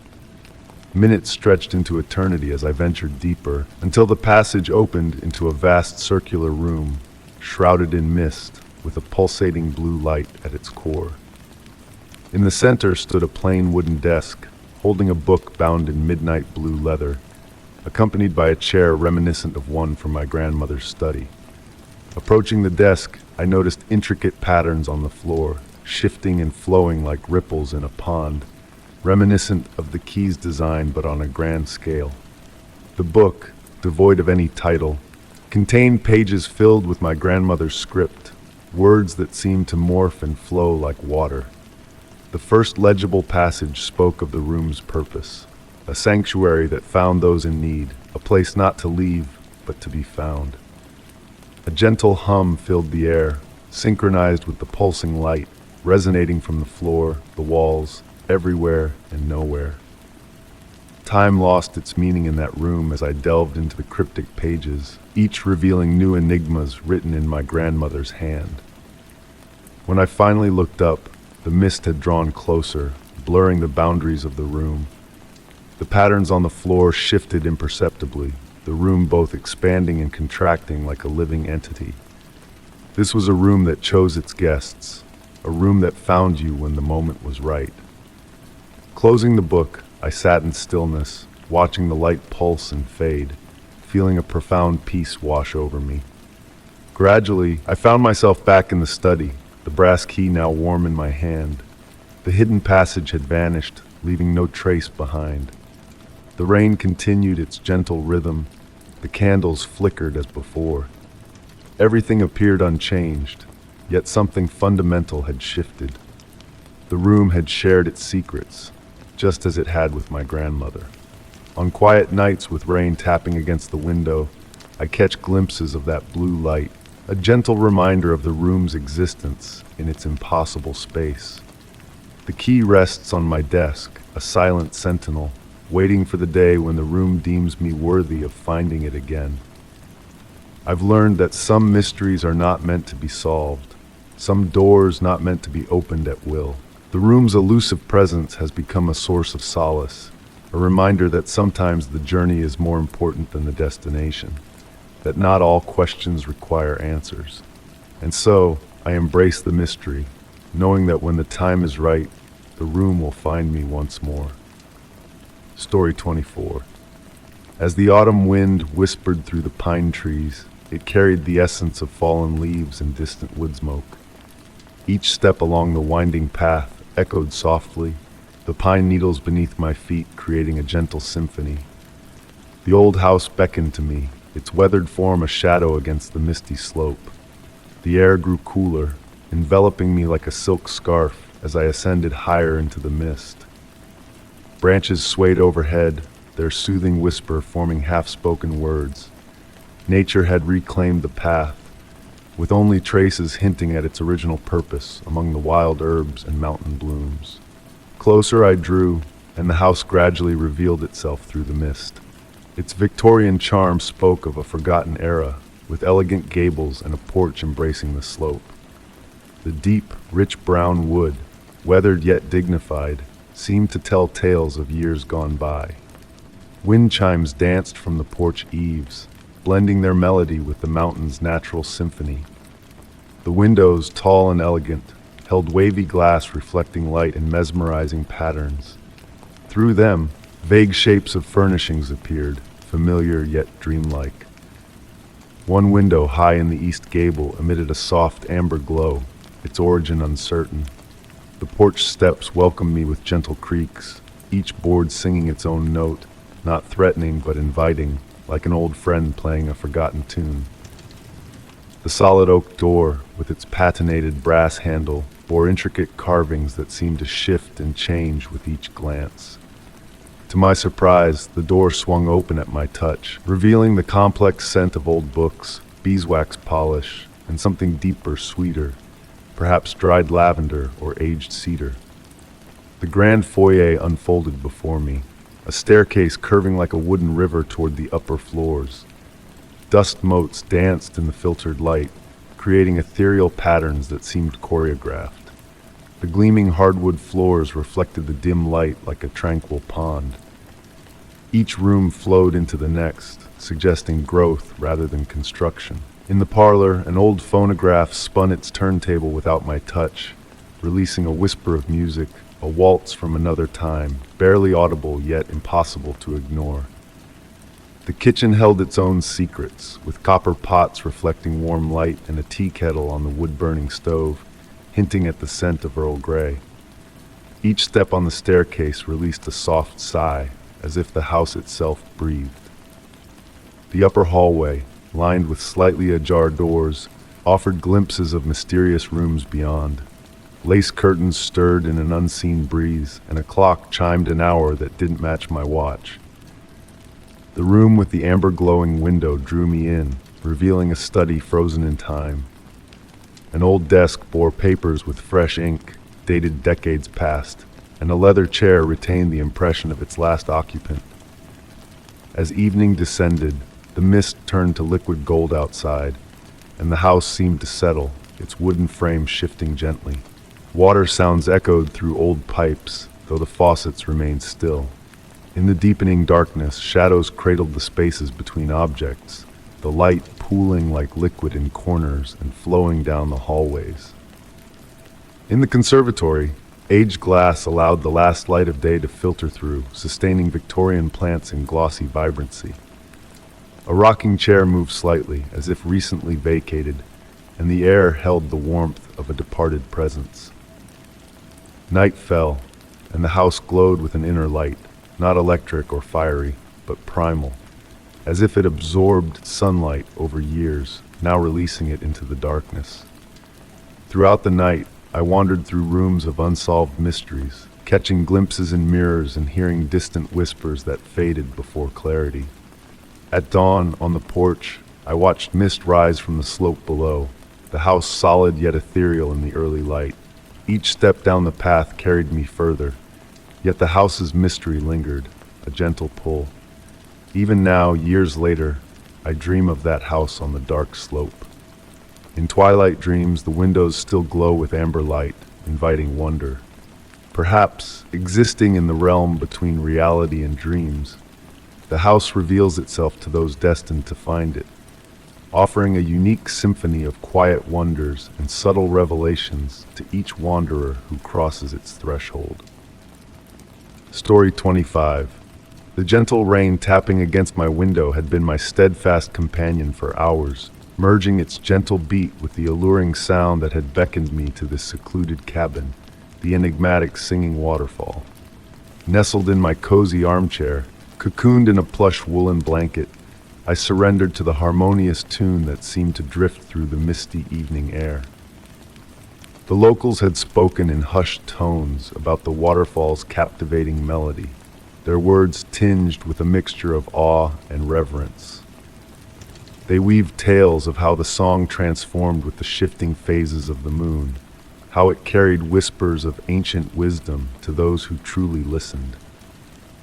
Initially dismissing their stories as mere folklore, I now found myself immersed in the same wonder they had described. The rain continued its gentle serenade against the wooden walls of my temporary abode, creating a tranquil symphony for my contemplation. A fire crackled softly in the stone hearth, casting flickering shadows that waltzed across the rugged wooden floor. The fragrance of pine needles and damp earth wafted in through the slightly ajar window, bringing with it the crisp essence of the surrounding forest. Tonight, there was a subtle shift in the waterfall's melody. The usual soft notes seemed to morph into something akin to words, as if endeavoring to convey a specific message. Leaning forward in my chair, I strained to decipher the liquid whispers that meandered through the evening breeze. The nearly full moon occasionally peeked through breaks in the rain-laden clouds, casting silver streaks of light that danced within the room. In those fleeting moments of illumination, the shadows seemed to undulate and sway in a manner that defied the gentle fire's glow. They pulsed in harmony with the waterfall's song, forming intricate patterns that eluded my grasp. Beside me on the small table lay my weathered leather journal, its pages filled with my attempts to capture the essence of the waterfall's music. Each night, the notes I penned underwent subtle alterations, as if the melody itself was evolving or revealing hidden facets. Tonight, the page remained blank, for I was too enthralled by the current rendition to translate it into written form. The room's temperature gradually descended, despite the crackling fire. The coolness bore no threat or discomfort. Rather, it carried the invigorating freshness of a spring dawn, cleansing and revitalizing. The mist outside thickened, pressing against the window panes like inquisitive tendrils seeking entry. Within its swirling embrace, vague shapes emerged, perhaps faces or remnants of ancient symbols. As midnight neared, heralded by the gentle chime of my grandfather's antique pocket watch, the waterfall's song attained a newfound clarity. The melody wove itself into quasi-words just beyond my comprehension, resembling a language half remembered from dreams. The mist outside took on a faint luminescence, suffusing the room with a soft, pearly glow. Unbidden, I rose from my chair, the blanket slipping noiselessly to the floor, drawn towards the window by an irresistible urge to better discern the waterfall's serenade. The wooden floor hummed beneath my feet, aligning its rhythm with the cascading water's cadence. Through the misted glass, the path to the waterfall came into view. Normally shrouded in darkness at this late hour, it now glimmered with a subtle phosphorescent gleam. Small silvery lights, reminiscent of fireflies but more ethereal, danced along its length, moving in perfect unison with the melodic flow. The rain had dwindled to a soft drizzle, each droplet capturing and refracting the mysterious light like miniature prisms. The very air seemed to resonate with song now, the waterfall's melody permeating every suspended particle of moisture in the nocturnal expanse. The effect was mesmerizing, yet devoid of dread. It instilled within me a profound sense of tranquility and connection to something ancient and knowing. Without conscious volition, I fetched my coat and boots, the wooden floor's gentle vibration guiding me through the cabin as I prepared for a midnight stroll. Though my rational mind cautioned against such nocturnal wanderings, there was no malevolence or peril in the compulsion. It felt more like responding to a courteous invitation than succumbing to an irresistible compulsion. Stepping onto the porch, the song enveloped me entirely. The mist caressed my feet like gossamer as the luminescent path unfurled before me, threading into the forest like a ribbon of starlight. Each step I took felt instinctual, as though retracing a path I had once known but forgotten until now. The nocturnal woodland, usually cloaked in shadows and nocturnal whispers, now resembled an enchanted oasis. The trees leaned ever so slightly away from the path, their boughs swaying in perfect accord with the waterfall's melody. Droplets of water cascaded from their leaves like musical notes, adding their gentle percussion to the symphonic ambience enveloping me. Drawing nearer to the waterfall, the song deepened in resonance rather than volume. It reverberated through my very core, a soothing thrum rather than a disconcerting clamor. The mist thickened, and within its ethereal swirls, scenes began to materialize. Fragments of memories foreign to my own, glimpses of locales I had never visited. Gradually, the waterfall unveiled itself through the glowing haze, each droplet descending in deliberate slow motion, capturing and holding the enigmatic light like suspended gems. The pool at its base mirrored not the night sky above, but an alternate firmament, adorned with unfamiliar constellations arranged in fantastical configurations. I stood at the water's edge, transfixed by the hypnotic cascade. The song reached its crescendo, its words still just beyond my comprehension, yet their essence resonated deep within my soul. They spoke of eons and recollections, of cycles and epochs, of things relinquished and reclaimed. A gentle zephyr stirred the mist around me, and for a fleeting moment I discerned shapes dancing within the falling water. Not specters or phantoms, but something more intrinsic, akin to the corporeal embodiment of music itself. Amidst this timeless reverie, the moon completed its celestial journey, its transit unnoticed in my reverie. The rain had ceased entirely, yet the atmosphere remained pregnant with mist and enigma. As the first blush of dawn tinged the eastern horizon, the waterfall's melody began to shift. Its tune softened, mellowing into a lullaby bidding its adieu. The luminous mist gradually dissipated, the mysterious lights along the path dimming one by one. Guided by the dwindling beacons and the lingering echoes of the waterfall's song, I retraced my steps to the cabin. My footfalls felt weightless, as though traversing a dream, though I harbored no doubt that all I had experienced was real, or at least as real as anything could be in this mystifying realm. Within the cabin's confines, my journal lay open, its blank page awaiting my pen. I began to write, not the musical notations I had intended to transcribe earlier, but a narrative of all I had witnessed. Every sensation, every emotion, every cryptic vision and half-understood murmur. As I penned the final words, the sun's golden fingers crept through the window, illuminating the room. The fire had dwindled to embers, and the chamber had reverted to its usual warmth. All appeared unchanged from before my midnight sojourn, yet fundamentally transformed in ways beyond the tangible.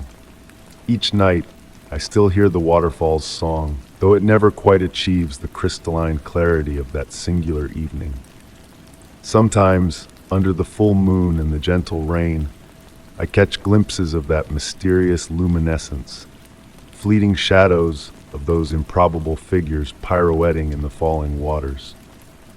The mist occasionally forms patterns that tease at comprehension, and the path intermittently glows faintly in the darkness. Yet the true nature of that fateful night's revelations remains as elusive as the meaning veiled within the waterfall's song. Some mysteries, perhaps, are not meant for full elucidation, but rather for experiencing and treasuring for their inherent inscrutability. And so I linger here, attuned to the water's melody each night, chronicling in my journal, and pondering the hidden enigmas entwined within the symphony of cascading waters and the ballet of light through mist. Story 26. The gentle patter of raindrops on my bedroom window had transformed into a soothing melody in recent weeks. Every evening, as the early darkness of autumn settled over the land, I found myself drawn to that window, captivated by the peculiar glow emanating from the abandoned house across the garden. Unlike any artificial light, this illumination held a quality that whispered of a hidden magic, a soft, rhythmic radiance that seemed to pulse with a quiet heartbeat of its own. Tonight, as the rain cascaded down in a mesmerizing dance, crafting intricate patterns on the glass, the air carried the earthy fragrance of damp soil and fallen leaves.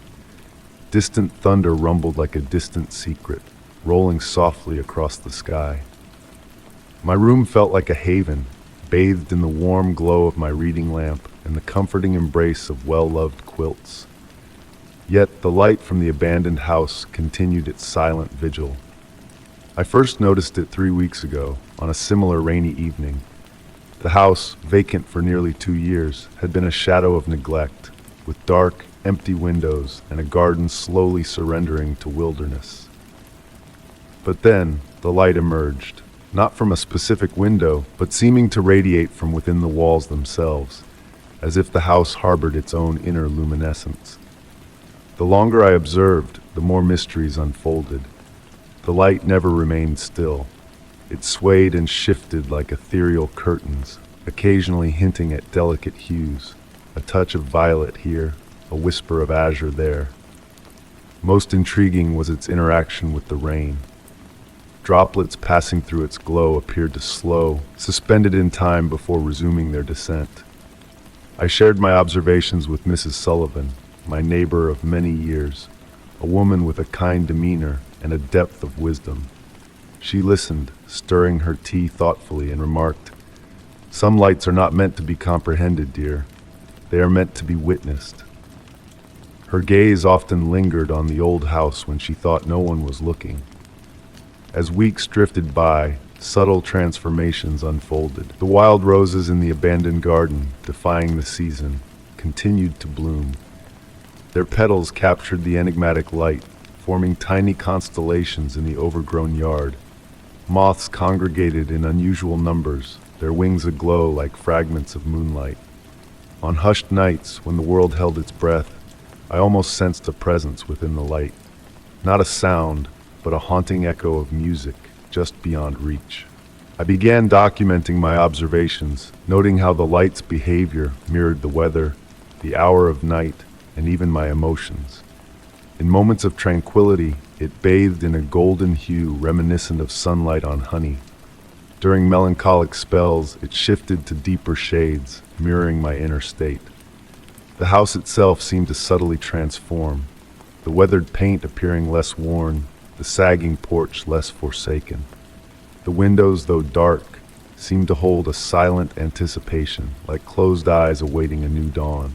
One memorable evening, sipping chamomile tea by the window, I discerned a pattern in the light's movements. It seemed to be inscribing something in the air, leaving fleeting after images that almost formed words before dissipating into the luminous ether. I watched, entranced, as the message teased but never fully materialized. Over breakfast one day, Mrs. Sullivan shared a family anecdote. Her grandmother once resided in that house, recounting tales of singing walls and dreams blending with reality. There are places, she mused, buttering her toast meticulously, where the line between known and unknown blurs. In those spaces, light finds a way to shine.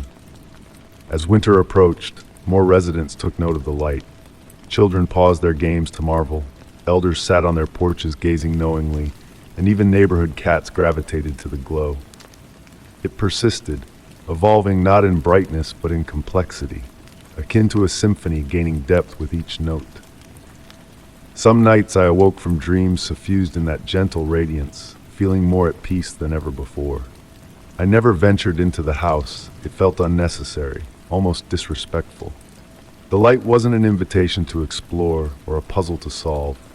It was a gift to behold, a reminder that beauty exists beyond understanding. As I sit by my window, rain painting shimmering trails in the dark, I recall Mrs. Sullivan's words. Perhaps some lights are meant to be witnessed, not unraveled. In a world fixated on answers, there's solace in embracing mysteries, in letting wonder bloom unexamined. The rain's soft cadence persists against the glass, and the house across the garden glows with its enigmatic light. In the liminal space between sleep and wakefulness, I sense the echo of that almost music, carrying the scent of improbable roses blooming in winter's grip. And I smile, content in the knowledge that some lights endure, their brilliance unfathomable yet eternally captivating. Story 27. The rain's gentle patter against the ancient cave's stone walls created a rhythmic lullaby, soothing and mysterious. With my lantern casting a warm glow, I ventured into the depths where the earthy scent of wet moss and mineral-rich water enveloped me in a pristine fragrance untouched by time. As a geologist, I had roamed many caves, but this one felt different, as if the very rock whispered ancient secrets to me. Each step echoed softly, accompanied by the quiet splash of water droplets forming puddles beneath stalactites. The limestone formations danced in my lantern's light, casting shadows that seemed to come alive. Running my fingers along the cool, damp walls, I felt the textures revealing tales of millions of years of geological evolution. The chamber ahead widened, its ceiling soaring beyond my lantern's reach, filled with the musical symphony of water droplets falling into small pools, creating a serene ambiance. Moving onward, my boots left impressions in the fine silt, but I noticed something odd. Delicate footprints, not my own, appearing and disappearing as if a mysterious dancer had graced the chamber. The footprints seemed fresh, yet the cave's remote location made recent visitors unlikely. Following the enigmatic footprints deeper, the rain's distant whispers faded, leaving only the gentle drip of water and another sound, faint but unmistakable. echoing footsteps always just ahead. Curiosity drove me forward, the passages twisting and turning, adorned with sparkling mineral formations. Hours slipped by like water, though my watch insisted it had only been minutes. The air turned sweet, redolent of spring water, and glimpses of movement teased my peripheral vision, vanishing when I turned to look. As the footsteps drew nearer, their rhythm intertwined with my heartbeat, emanating from above rather than ahead. Raising my lantern, I illuminated natural shelves climbing the cave wall, the footprints defying gravity as they ascended. A soft humming filled the chamber, a wordless melody resonating from the rock itself, enveloping me in a peaceful wonder.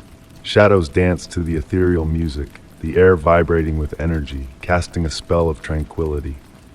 Seated on a smooth boulder, I swayed to the cave's song, water droplets falling in harmony with the melody, creating golden ripples in the pools. Time lost meaning as I surrendered to the enchantment, feeling no fear, only a profound connection to something ancient and beautiful.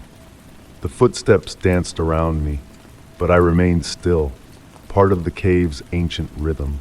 Upon deciding to depart, the footprints vanished without a trace, the humming fading as I retraced my steps, the melody etched in my memory.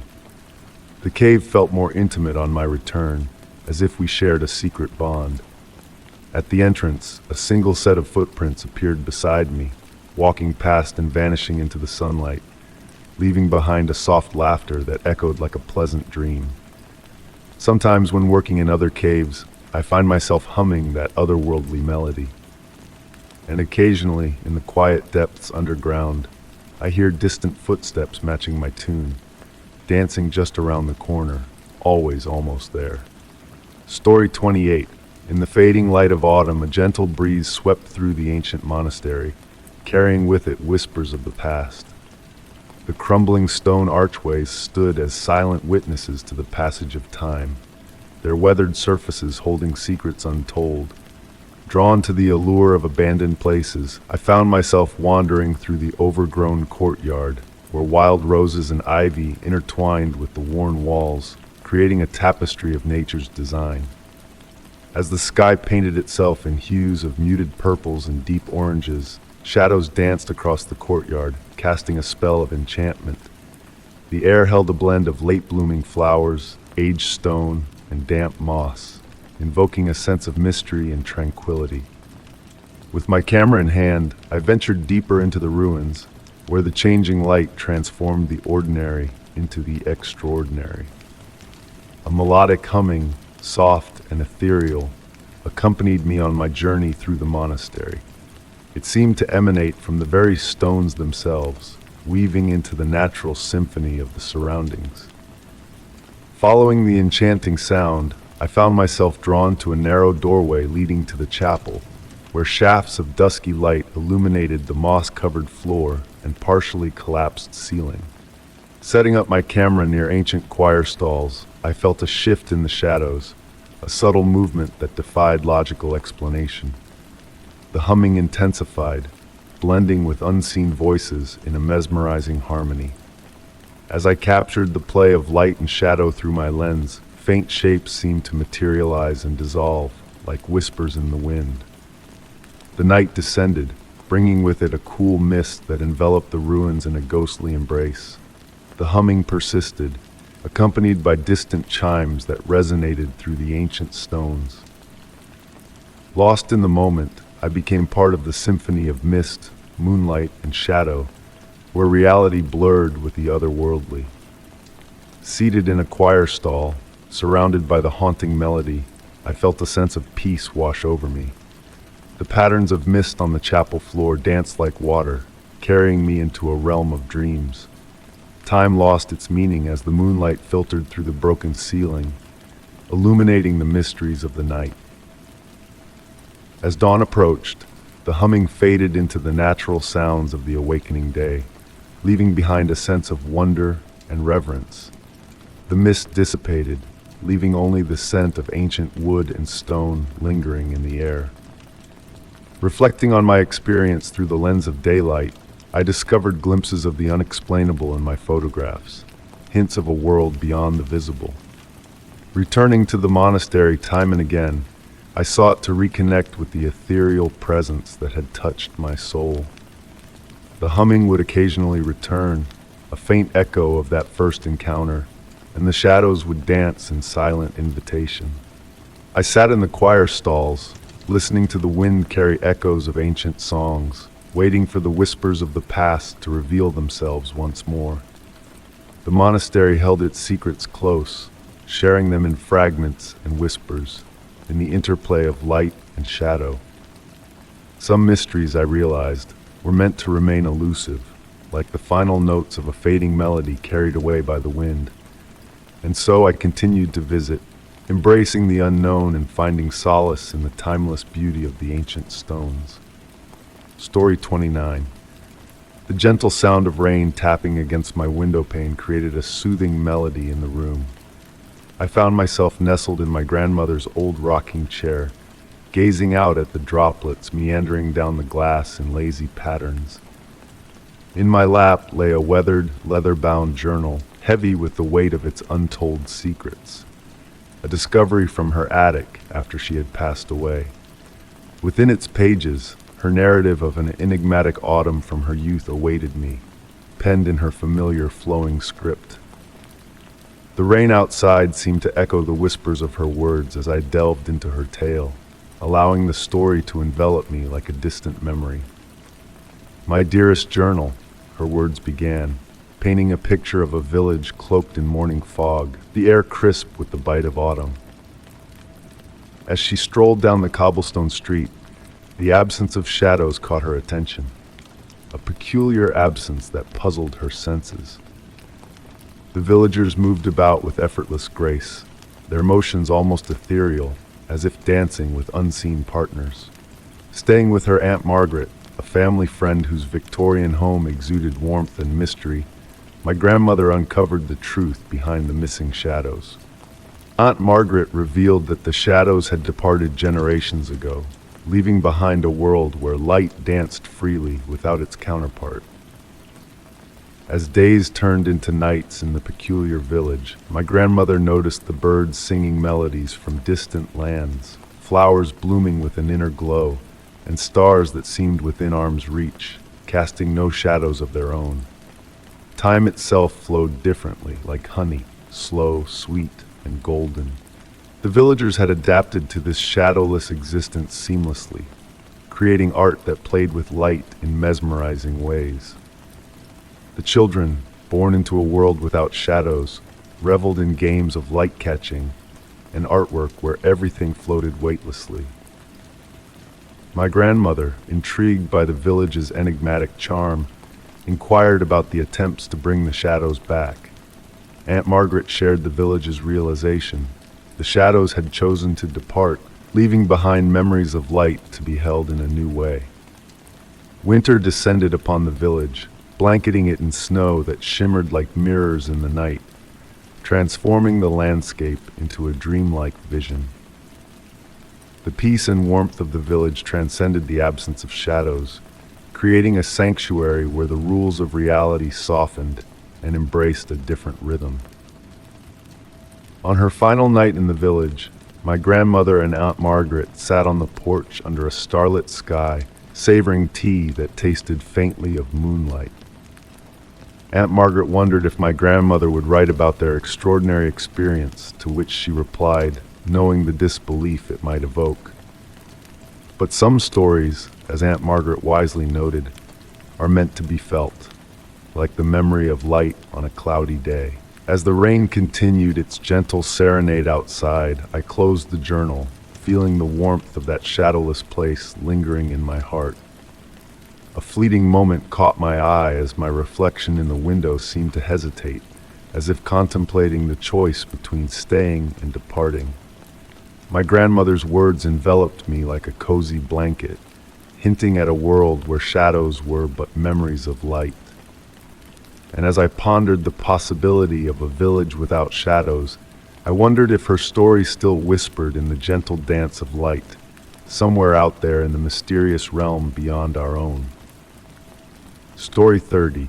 The autumn wind murmured through the woods, carrying the gentle rustle of fallen leaves and the faint, earthy scent of change that drifts in with the shifting seasons. My solace was always found in the twilight strolls amidst the ancient forest, where the towering trees stood as silent sentinels of countless untold tales. The soft crunch of leaves underfoot formed a natural cadence, almost hypnotic in its constancy. As daylight waned, casting long shadows among the branches, my gaze was drawn to a peculiar sight nestled at the roots of a grand oak tree. Half buried in a cozy bed of moss and leaves rested a weathered leather journal, its cover bearing the marks of time and weather. The leather felt supple and worn, bearing the unique sheen that only years of handling could bestow. With gentle hands, I lifted the journal from its leafy cradle. Despite the cool evening air, the cover felt warm to the touch, as if it had absorbed the sun's rays throughout the day. No name adorned its exterior, only faint impressions of intricate designs etched into the leather, barely discernible in the fading light. The pages, thick and cream-colored, bore slightly warped edges from moisture, yet remained surprisingly intact. Flipping open the journal, my eyes met with elegant handwriting flowing across the pages like dark ink rivers, graceful yet carrying an air of urgency. The initial entry, precisely dated 1 year ago, was penned in a steady hand that spoke of meticulous penmanship. The whispers started 3 nights past. Initially, I dismissed them as mere echoes of the wind, but their clarity has intensified. They seem to emanate from the woods behind my dwelling, beckoning in voices reminiscent of rustling leaves and creaking boughs. I've taken to documenting what I hear, though the words often slip from memory as I attempt to transcribe them. Page after page, the entries delved into intricate details, recounting glimpses of peculiar lights flickering between trees at midnight and shadows dancing against the breeze. The author narrated hearing melodies that appeared to resonate from the depths of the earth, harmonious and ancient, akin to a lullaby sung in a forgotten tongue. The prose remained composed and contemplative, devoid of fear or haste. Each entry unfolded like a serene acceptance of a slowly unfurling enchantment.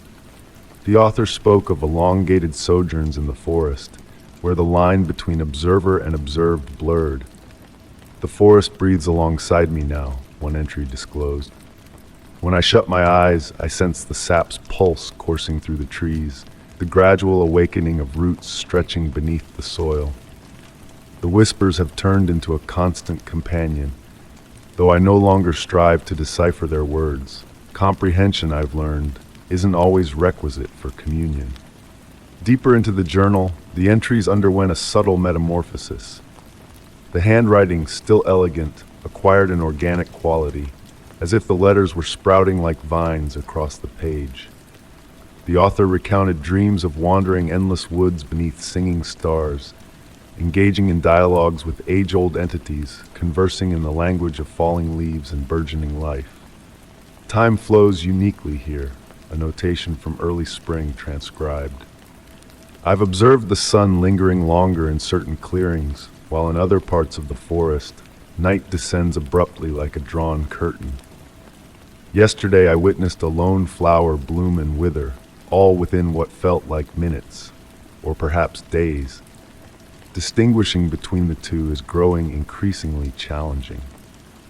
The final entry, ink shimmering on the page as though alive with an inner glow, conveyed, "I now comprehend what the forest has been endeavoring to impart to me all along. We are not distinct from this realm. We never were. The divisions we impose between ourselves and the natural world are mere illusions, as fragile as morning mist. The whispers weren't beckoning me into the forest. They were guiding me home. Tomorrow, I shall venture deeper into the woods than ever before. I leave this journal as a conduit, a testament to the threshold between what we assume we comprehend and what we have the potential to become." The entry concluded there. Holding the journal in my grasp, the wind swirled, setting leaves afloat in graceful spirals around me. a sweet, unfamiliar fragrance wafted on the breeze, and for a fleeting moment I fancied I heard a distant melody, or perhaps whispers, drifting through the darkening woods. Amidst the gathering dusk, I noticed a significant drop in temperature, yet felt no chill. The journal's cover retained its peculiar warmth, and upon scrutinizing its pages in the dwindling light, I discerned something previously unnoticed. Delicate patterns resembling roots or branches appeared to slowly unfurl across the empty spaces between the written words. Gently repositioning the journal amidst the roots where I discovered it, albeit not precisely in the same spot, an inexplicable intuition guided me that its placement ought to be a decision made by the next fortuitous finder. Turning to depart, the wind whispered through the leaves once more, and this time I nearly deciphered words within its gentle susurration. That night, as I lay in bed, the journal's warmth lingered on my fingertips. In the tranquil pre-dawn hours, I found myself pondering the enigmatic author, and whether they had unearthed their sought-after truth within the forest's depths. More so, I pondered if it was the journal that had found me, rather than the reverse. Each evening now, as I meander through the woods, I observe phenomena hitherto unnoticed, how certain trees incline towards each other as if sharing secrets. The play of light through leaves sometimes forming familiar letters in an almost recognizable alphabet, and the air occasionally thickening with anticipation around ancient stumps and hollow logs. Though the journal has not crossed my path since that day, I often search for it. On serene evenings when silence reigns and light cascades just so, I occasionally catch glimpses of a figure moving amidst distant trees, their form indistinct yet oddly familiar, akin to a half-remembered dream. And at times, when the wind whispers just right, I hear what could be murmurs emanating from the forest's depths, speaking of enigmas that solely unveil themselves to those willing to listen with more than mere ears.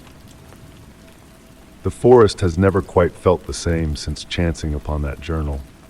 Or perhaps it is I who have transformed, awakened to a presence that existed all along, patiently awaiting discovery. Regardless, I now frequent these paths more often, each step taken with heightened awareness, each breath drawn with profound gratitude for the enigmas enveloping us. And occasionally, just occasionally, when the evening light filters through the canopy in that particular way that renders everything aglow with liquid gold, I feel as though I comprehend what the journal's author intended about boundaries resembling morning mist. In those fleeting moments, I sense the forest's ancient rhythm pulsating in perfect harmony with my own, and I speculate on how many others have traversed these trails before me, leaving behind their tales inscribed not in journals, but in the clandestine language of whispering winds and rustling leaves. Story 31. The whisper of autumn wind danced through the trees as I strolled along the twisting path leading to my grandmother's ancient Victorian home. The aged wooden steps groaned softly beneath my weight, a comforting melody echoing the memories of countless childhood visits. The porch lanterns, typically aglow with a warm golden light that enveloped the expansive veranda, remained eerily dim that particular evening, their glass surfaces reflecting only the ethereal moonbeams above. It had been 3 months since I inherited the house, following my grandmother's peaceful departure in her sleep. Since then, I had adopted the nightly routine of illuminating the 12 antique lanterns at sunset, a tradition upheld by my grandmother for decades prior. This ritual served as a tether to her spirit, a way to preserve her essence in a place saturated with bygone moments. Yet, on this night, an inexplicable shift hung in the air. The atmosphere clung with an unusual calmness, laden with the fragrance of damp earth and weathered timber. As my hand reached for the ring of keys, it brushed against the brass lighter nestled in my coat pocket, the very one my grandmother had wielded for years, its surface polished smooth by a lifetime of use. The foyer enveloped me in a familiar embrace of subtle lavender and aged books, fragrances curated by my grandmother through the burning of dried blooms and the collection of leather-bound tomes. My steps reverberated softly on the hardwood floors as I traversed the house, kindling the vintage wall sconces that cast a soft amber radiance upon the Victorian wallpaper. Commencing my evening ritual, I approached the lantern by the entrance. The brass lighter emitted a gentle click as I sparked it, but to my bewilderment, the wick remained unyielding to the flame. Perplexed, I made another attempt, yet the wick obstinately resisted, shrouded in darkness despite being recently replaced. Advancing to the next lantern, I encountered the same enigmatic defiance. The wick seemed to repel the flame entirely. A cool breeze rustled the ivy that adorned the porch, casting flickering shadows upon the wooden floorboards. The moon ascended higher, casting a silvery glow through the foliage and conjuring intricate patterns that seemed to stir with a life of their own. Continuing around the porch, each lantern defied illumination. All 12 stood dormant, their glass panes reflecting only my escalating perplexity. The brass lighter, faithful until now, performed flawlessly when tested on a candle retrieved from indoors, its flame robust and unwavering. The grandfather clock's gentle ticking drifted through an open window, a reminder of the relentless march of time. Yet this night seemed to exist beyond the confines of ordinary time, as if the darkness of the lanterns had birthed a pocket of stillness in the world. Recollections of my grandmother's tales about the lanterns flooded my mind. Stories shared during tranquil evenings on the porch swing. She recounted legends of these lanterns, crafted by my great-great-grandfather, and spoke of nights when they refused to ignite on significant occasions. Settling into the porch swing, its rhythmic creak harmonizing with the nocturnal symphony, I sensed a chill in the air, carrying the sweet perfume of nearby honeysuckle. In the distance, an owl's soft hoot intertwined with the rustle of leaves. Observing the darkened lanterns, a peculiar sight caught my eye. Thin threads of silver, barely discernible in the moon's glow, wove a delicate web connecting each lantern. These gossamer strands materialized and vanished with each blink, akin to spider silk catching the light. The grandfather clock told midnight, its resonant chimes resonating through the tranquil night. With every stroke, the silver threads grew more defined. By the 12th toll, they had coalesced into a complete circle, linking all 12 lanterns in a luminous web. Within this circle, the air bore a weighty yet animate quality. The scent of lavender intensified, reminiscent of my grandmother's fragrance. The porch swing swayed slightly, devoid of any breeze, as if a presence had settled beside me. Motionless, I observed as the silver threads pulsed gently, resembling a heartbeat. In their soft radiance, shadowy figures seemed to materialize, spectral forms that danced among the lanterns. Indistinct yet familiar, these apparitions stirred a recognition I could not articulate. The more I gazed, the more clarity dawned upon me. These were not mere lanterns. They were sentinels of memory, custodians of familial history. Their refusal to illuminate was not a malfunction, but an invitation. On select nights, when the veil between past and present waned thin, they chose darkness to unveil a deeper truth. Time slipped away as I sat there, enfolded in the nocturnal serenade and the subtle play of shadows. Gradually, the silver threads faded with the emerging dawn, dissolving entirely with the first light of day. As I rose from the swing, my grandmother's brass lighter radiated warmth in my palm. Revisiting the first lantern, it kindled effortlessly, the flame unwavering and bright. One by one, I ignited each lantern, concluding the morning ritual that mirrored the customary nightfall routine. In the burgeoning daylight, the lanterns gleamed with a newfound luminescence, now imbued with memories, not solely of my grandmother, but of all who had tended to these guardians before her. Their narratives resonated in shadow and light, awaiting nights when darkness unveiled their profound truths. I shared that extraordinary night with no one, yet I began to heed the lantern's resistance to illumination. Sometimes it occurred on anniversaries of family members' passings, other times on evenings of undisclosed significance that later unfolded their import. The circle of extinguished lanterns became my legacy, a clandestine reminder that certain lights must dim for subtler revelations to emerge. On tranquil nights, as I sit on the porch swing, enveloped in the lantern's golden glow, I contemplate how darkness signifies not merely the absence of light, but a distinct presence. It tells tales decipherable solely in the language of shadows and silence, narratives that reveal themselves. Lanterns choose obscurity over radiance. Story 32. As I lay in my bed, the gentle rain tapping against my window like a lullaby, I stirred from my deep slumber. The rhythm of the rain was steady, a comforting presence in the early morning darkness. But tonight there was a subtle shift in the air, a whisper of something mysterious that beckoned me to listen closely. The raindrops seemed to carry a message, forming words just beyond my grasp, like a murmured secret drifting through the night. Intrigued, I rose from my bed and made my way to the window, compelled by an unexplainable urge to peer outside. The world beyond was shrouded in a thick blanket of fog, its eerie glow transforming familiar shapes into enigmatic silhouettes. Amidst this mist, a faint blue light pulsed in the distance, barely visible yet undeniably alluring. It called to me with a silent insistence that I could not resist. Draping myself in a cozy wool sweater, I stepped outside into the cool, damp air. The fog enveloped me like a gentle embrace, carrying the unmistakable scent of salt water, a scent that should not have been present in our landlocked town.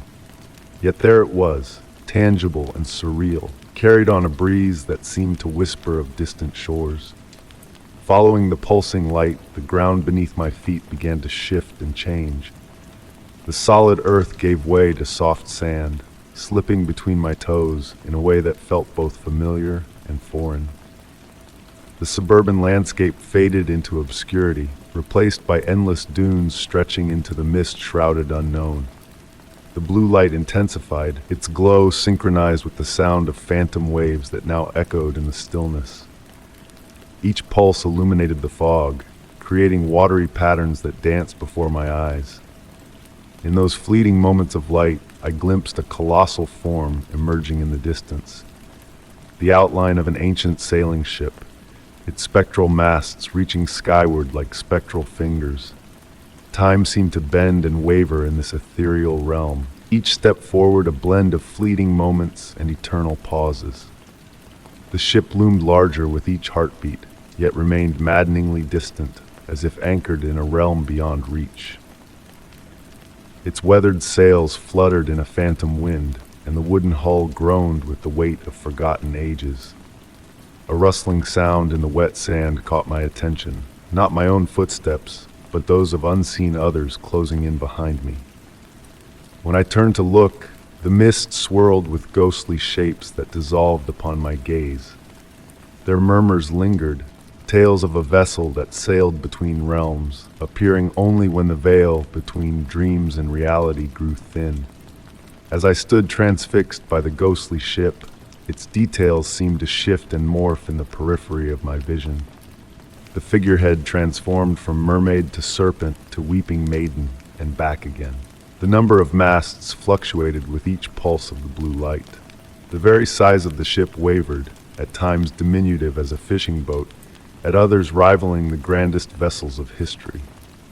Water began to pool around my feet, though no waves lapped the shore. It rose with deliberate intent, until I stood ankle-deep in a mirror-like pool, the still water reflecting the mist above. In that watery mirror, I beheld the ship in its former glory, billowing sails, gleaming brass, and a shadowy crew moving with spectral grace across the decks. With one final intense pulse of blue light, I glimpsed the passengers and crew frozen in time, their faces serene and their eyes alight with the same mysterious glow that had drawn me here. They existed in a liminal space, neither lost nor captive, but exactly where they chose to be. The waters receded, carrying with them the clarity of the vision. The ship's form faded into the mist, its edges blurring until it melded with the fog itself. The whispers grew faint, merging with the distant murmur of unseen waves. When I turned to depart, the path back home had shifted. The beach stretched endlessly in both directions, the dunes now unfamiliar shapes in the dim light. Yet my feet found their way, guiding me through the shifting landscape. The tang of sea salt gradually gave way to the familiar scent of rain. Back in my room, I stood by the window, watching as the fog dissipated with the dawn's approach. The blue light had vanished, leaving only a lingering memory. In my pocket, I found a smooth piece of sea glass, its hue matching the ethereal glow that had led me on my nocturnal journey. Sometimes on quiet, rainy nights, I glimpsed that mysterious blue light in the distance. The phantom ship never appears the same way twice, and I never draw as near as I did on that first night. But I keep the sea glass on my windowsill, a reminder of the boundary between reality and the unknown. And when the fog rolls in, thick and heavy, I hear the whispers once more. Tales of a ship adrift between what is and what could be, forever sailing on the tides of possibility. Story 33. The enchanting cadence of waves caressing ancient stone enveloped my senses as I meandered down the serpentine trail leading to the lighthouse. The evening breeze bore the invigorating tang of salt and seaweed, entwined with the earthy perfume of moist soil lingering from the recent rain shower. Each of my footsteps alighted softly on the damp earth, harmonizing with the gentle whisper of tall grass swaying in the coastal zephyr. Before me stood the lighthouse, its whitewashed facade assuming an otherworldly allure in the waning twilight. Delicate patterns of peeled paint unveiled layers of history beneath its surface. As the assistant lighthouse keeper, this structure had been a steadfast presence in my life. Yet this night, an unfamiliar aura hung in the air. The customary warm, golden beam that typically danced over the waters was conspicuously absent, though the lantern room atop the tower emitted a soft glow. The iron key sent a chill through my hand as I unlocked the ponderous wooden door. With a low, resonating creak, it swung open, filling the circular chamber with its echo. The familiar scents of brass and mineral oil embraced me, accompanied by an elusive fragrance, a blend of aged books and withered flowers. My footfalls reverberated gently against the stone floor as I commenced my ascent up the spiral staircase, 142 steps. Though I had traversed them countless times, tonight each step seemed to murmur beneath my weight. The usual sounds of the lighthouse, the rhythmic tick of the clockwork mechanism, the gentle hum of the wind through the vents, appeared muffled as if veiled by a dense fog. The brass handrail exuded an unexpected warmth under my touch, despite the cool night air. Progressing upward, subtle anomalies caught my eye. The walls, typically pristine from our meticulous upkeep, bore faint etchings resembling script. Yet upon closer inspection, they resolved into mere natural stone patterns. Upon reaching the watchroom just below the lantern room, I observed the logbook lying open on the desk, despite my distinct recollection of closing it after my last entry. The pages fluttered faintly, untouched by any breeze. The most recent entry, inscribed in what seemed to be my own handwriting, detailed a peculiar observation. Light emanates but reveals not. The beam traverses the mist as if non-existent. A chill crept over me as I ascended the final few steps to the lantern room. The Fresnel lens gleamed resplendently, its crystalline prisms capturing and refracting the lamplight. The mechanism rotated steadily, yet peering through the glass panes, I discerned no beam slicing through the encroaching darkness. It appeared as though the light dissipated mere feet from its source. Drawing closer to the windows, I pressed my palm against the cool glass. The sea below lay eerily tranquil, its surface akin to black silk. No starlight danced upon the water, though the heavens above gleamed with clarity. The horizon had dissolved entirely, the demarcation between sea and sky swallowed by an inky void pulsating with an enigmatic vitality. The enigmatic entry in the logbook tugged at my consciousness. Having tended to this lighthouse for years, familiar with its every idiosyncrasy, the notion of light vanishing into oblivion contradicted all I understood about the natural world. Yet here I stood, witnessing the inexplicable unfold before my eyes. A faint scraping noise diverted my attention to a corner of the room. The maintenance toolbox, typically secured shut, lay open, its contents arranged in an unfamiliar configuration, almost resembling symbols. Blinking, the tools returned to their usual order, yet a disquieting sensation lingered. The flame of the lamp flickered unexpectedly, casting capricious shadows on the brass fixtures. At that moment, my gaze met my reflection in the glass, except the mirrored movements failed to synchronize with my own. A slight delay, almost imperceptible but undeniably present, marked the reflection's mimicry. When I raised my hand, the reflection followed with a fraction of a second's delay. A soft humming resonated from the lens itself. Not the conventional mechanical whir of the rotation mechanism, but a more organic, almost melodic vibration. It evoked the sensation of a wet finger tracing a crystal goblet's rim, yet deeper, more profound. The vibration seemed to traverse the floor, ascending through my being. Once more, the logbook beckoned. Turning towards it, I discerned additional words materializing on the page, forming gradually as though inscribed by an invisible hand. The shadows do not engulf the light, they transmute it into an enigma beyond our perception. Some mysteries are destined to remain unseen. Gazing outward once again, I observed that where the beam should have illuminated the ocean, patches of what appeared as liquid shadow, darker than the surrounding obscurity, undulated against the current, forming patterns suggestive of meaning, as though a language inscribed in the absence of light. Mesmerized, I beheld these movements as the humming from the lens intensified slightly, and the warm radiance of the lamp began to pulsate in harmony. The brass fixtures within the room captured and refracted light in defiance of natural laws, crafting improbable angles and shadows that bent in directions defying logic. Time seemed to warp within the lantern room. The moon traversed the heavens with a swiftness outpacing its usual pace, yet the wall clock indicated only minutes had elapsed. The lens's rotation maintained its steady cadence, yet each revolution distorted the darkness beyond, sculpting shapes that confounded my mind's grasp.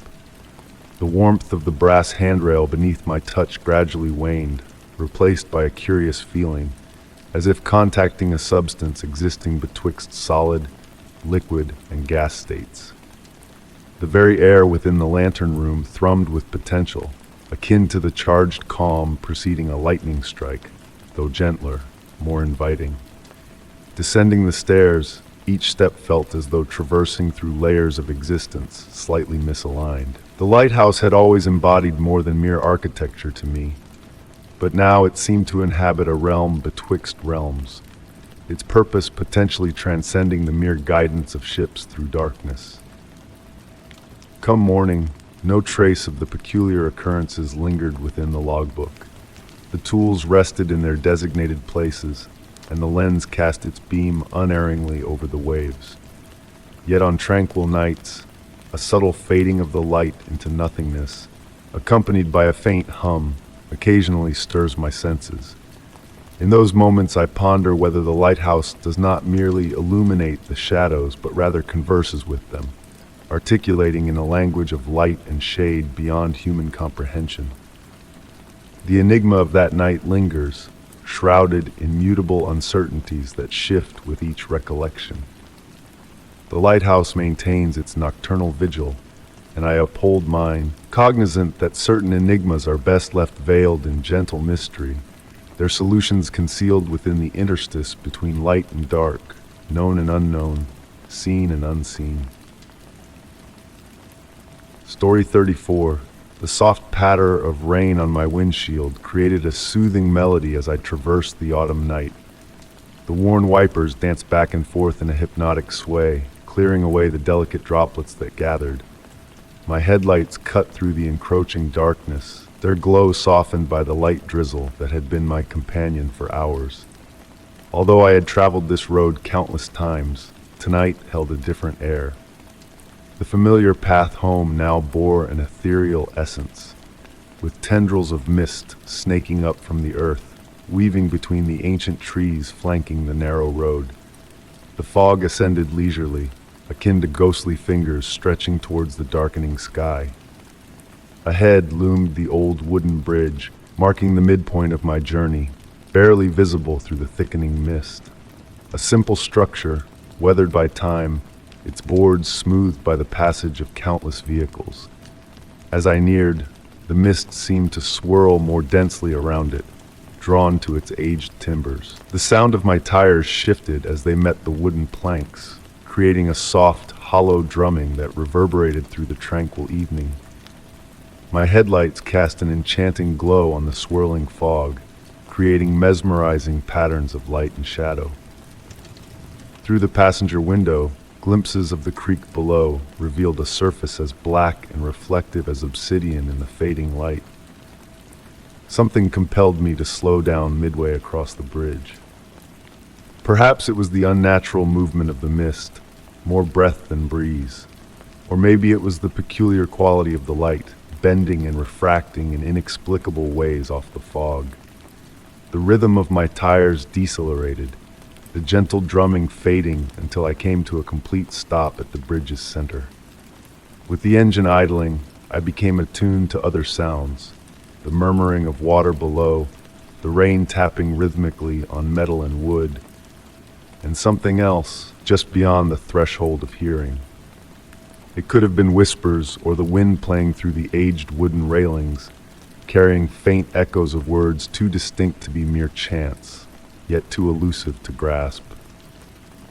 Cracking my window slightly, the cool damp air seeped into the car, carrying a complex scent, wet wood, fallen leaves, and an ancient essence reminiscent of dusty attics and forgotten chambers. The mist crept through the crack like curious tendrils, bearing that almost audible, almost voice. In the rearview mirror, a white wall of fog obscured the past, while ahead the bridge seemed to stretch infinitely into the mist, the familiar length now shrouded in uncertainty.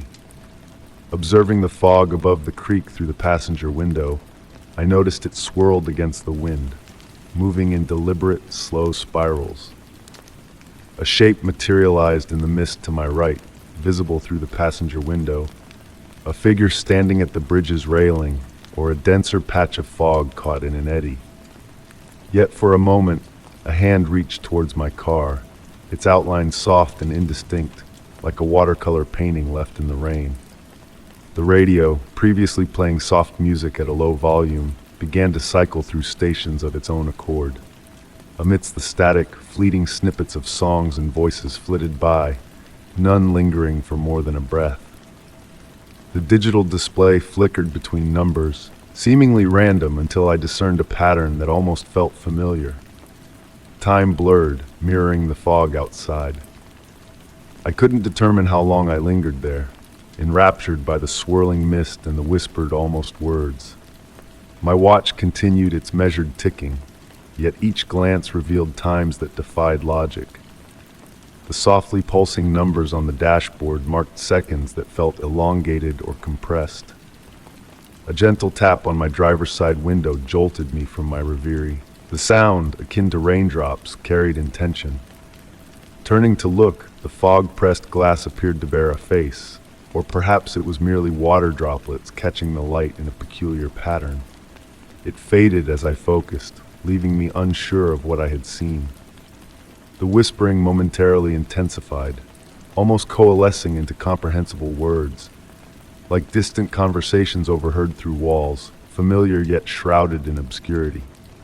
There was a quality to it, hinting at meaning just beyond reach, akin to a dream slipping away upon waking. Gradually, I resumed driving, the bridge's time-worn planks resuming their quiet serenade beneath my tires. Upon reaching the other side, the fog began to thin, reluctantly releasing its grasp on my vehicle. In the rearview mirror, I observed the bridge vanishing into the mist, now pulsating gently, reminiscent of slow, steady breaths. The remainder of my journey home passed uneventfully, though the radio persisted in its erratic behavior, playing fragments of songs that teased recognition. Upon parking in my driveway, I noticed an anomaly on the passenger seat, a small, perfectly round puddle of water, devoid of a discernible origin.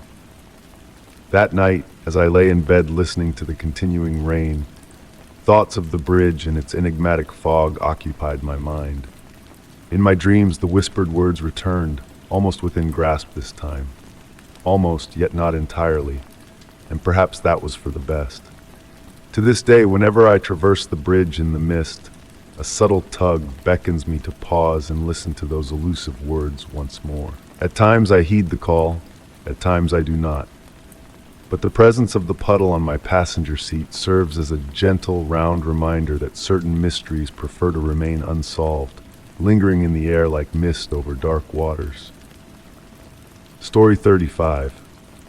The soft patter of autumn rain tapping against the windows created a tranquil melody in my cozy study as I sifted through ancient family records. The warm radiance of my vintage desk lamp enveloped me in a comforting circle of light, casting the rest of the room into gentle shadows. This house had once belonged to my grandmother, and following her serene passing, I inherited not just the Victorian structure, but also a trove of memories nestled within its walls. Amidst the yellowed papers, my fingertips stumbled upon something unexpected, a weathered leather-bound journal, its cover smoothed by the passage of time. Though devoid of any markings, upon opening it, I recognized my grandmother's familiar script.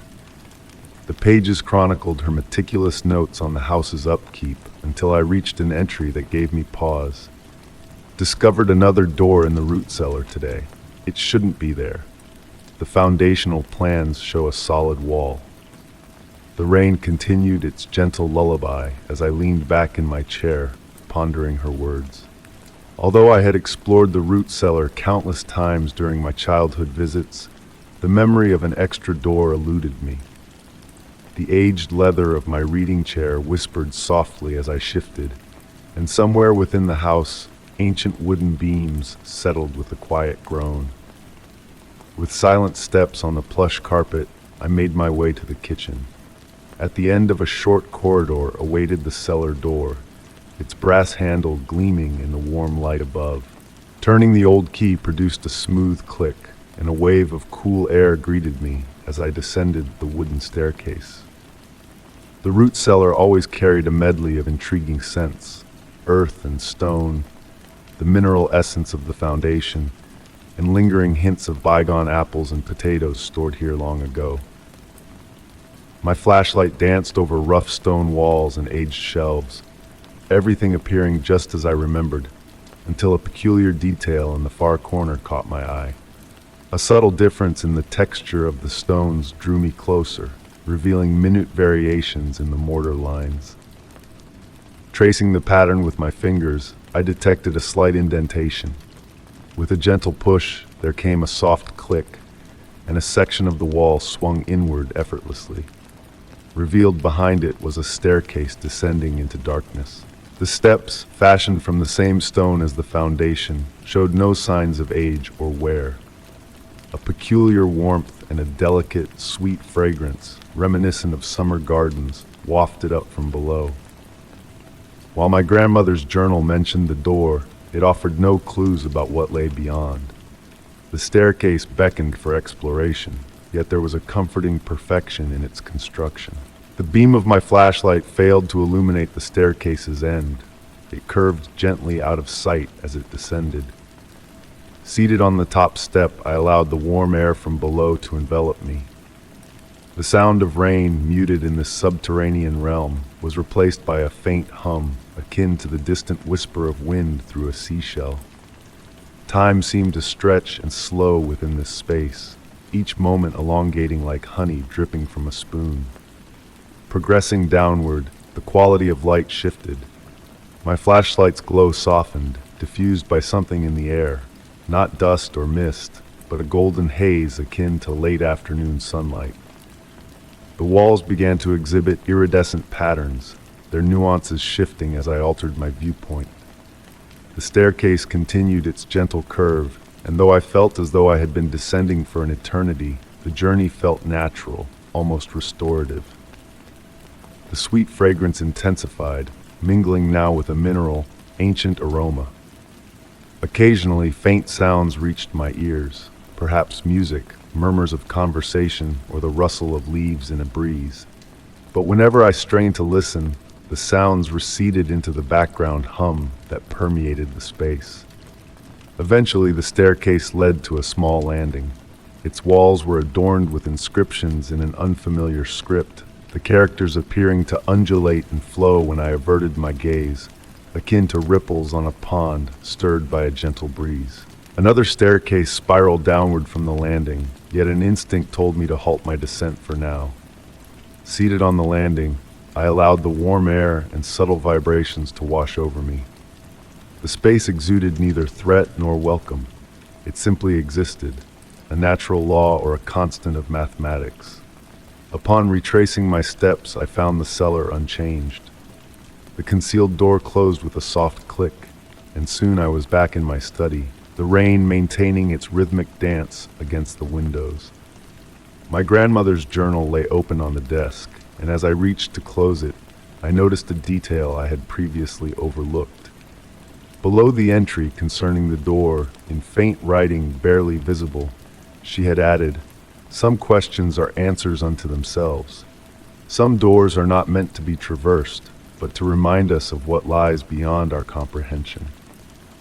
I never ventured back to the staircase, yet on quiet evenings, when the house settled into its foundations with gentle creaks and sighs, I sometimes fancied I caught a whiff of that sweet, warm breeze rising from below, carrying with it the distant echo of those almost heard sounds.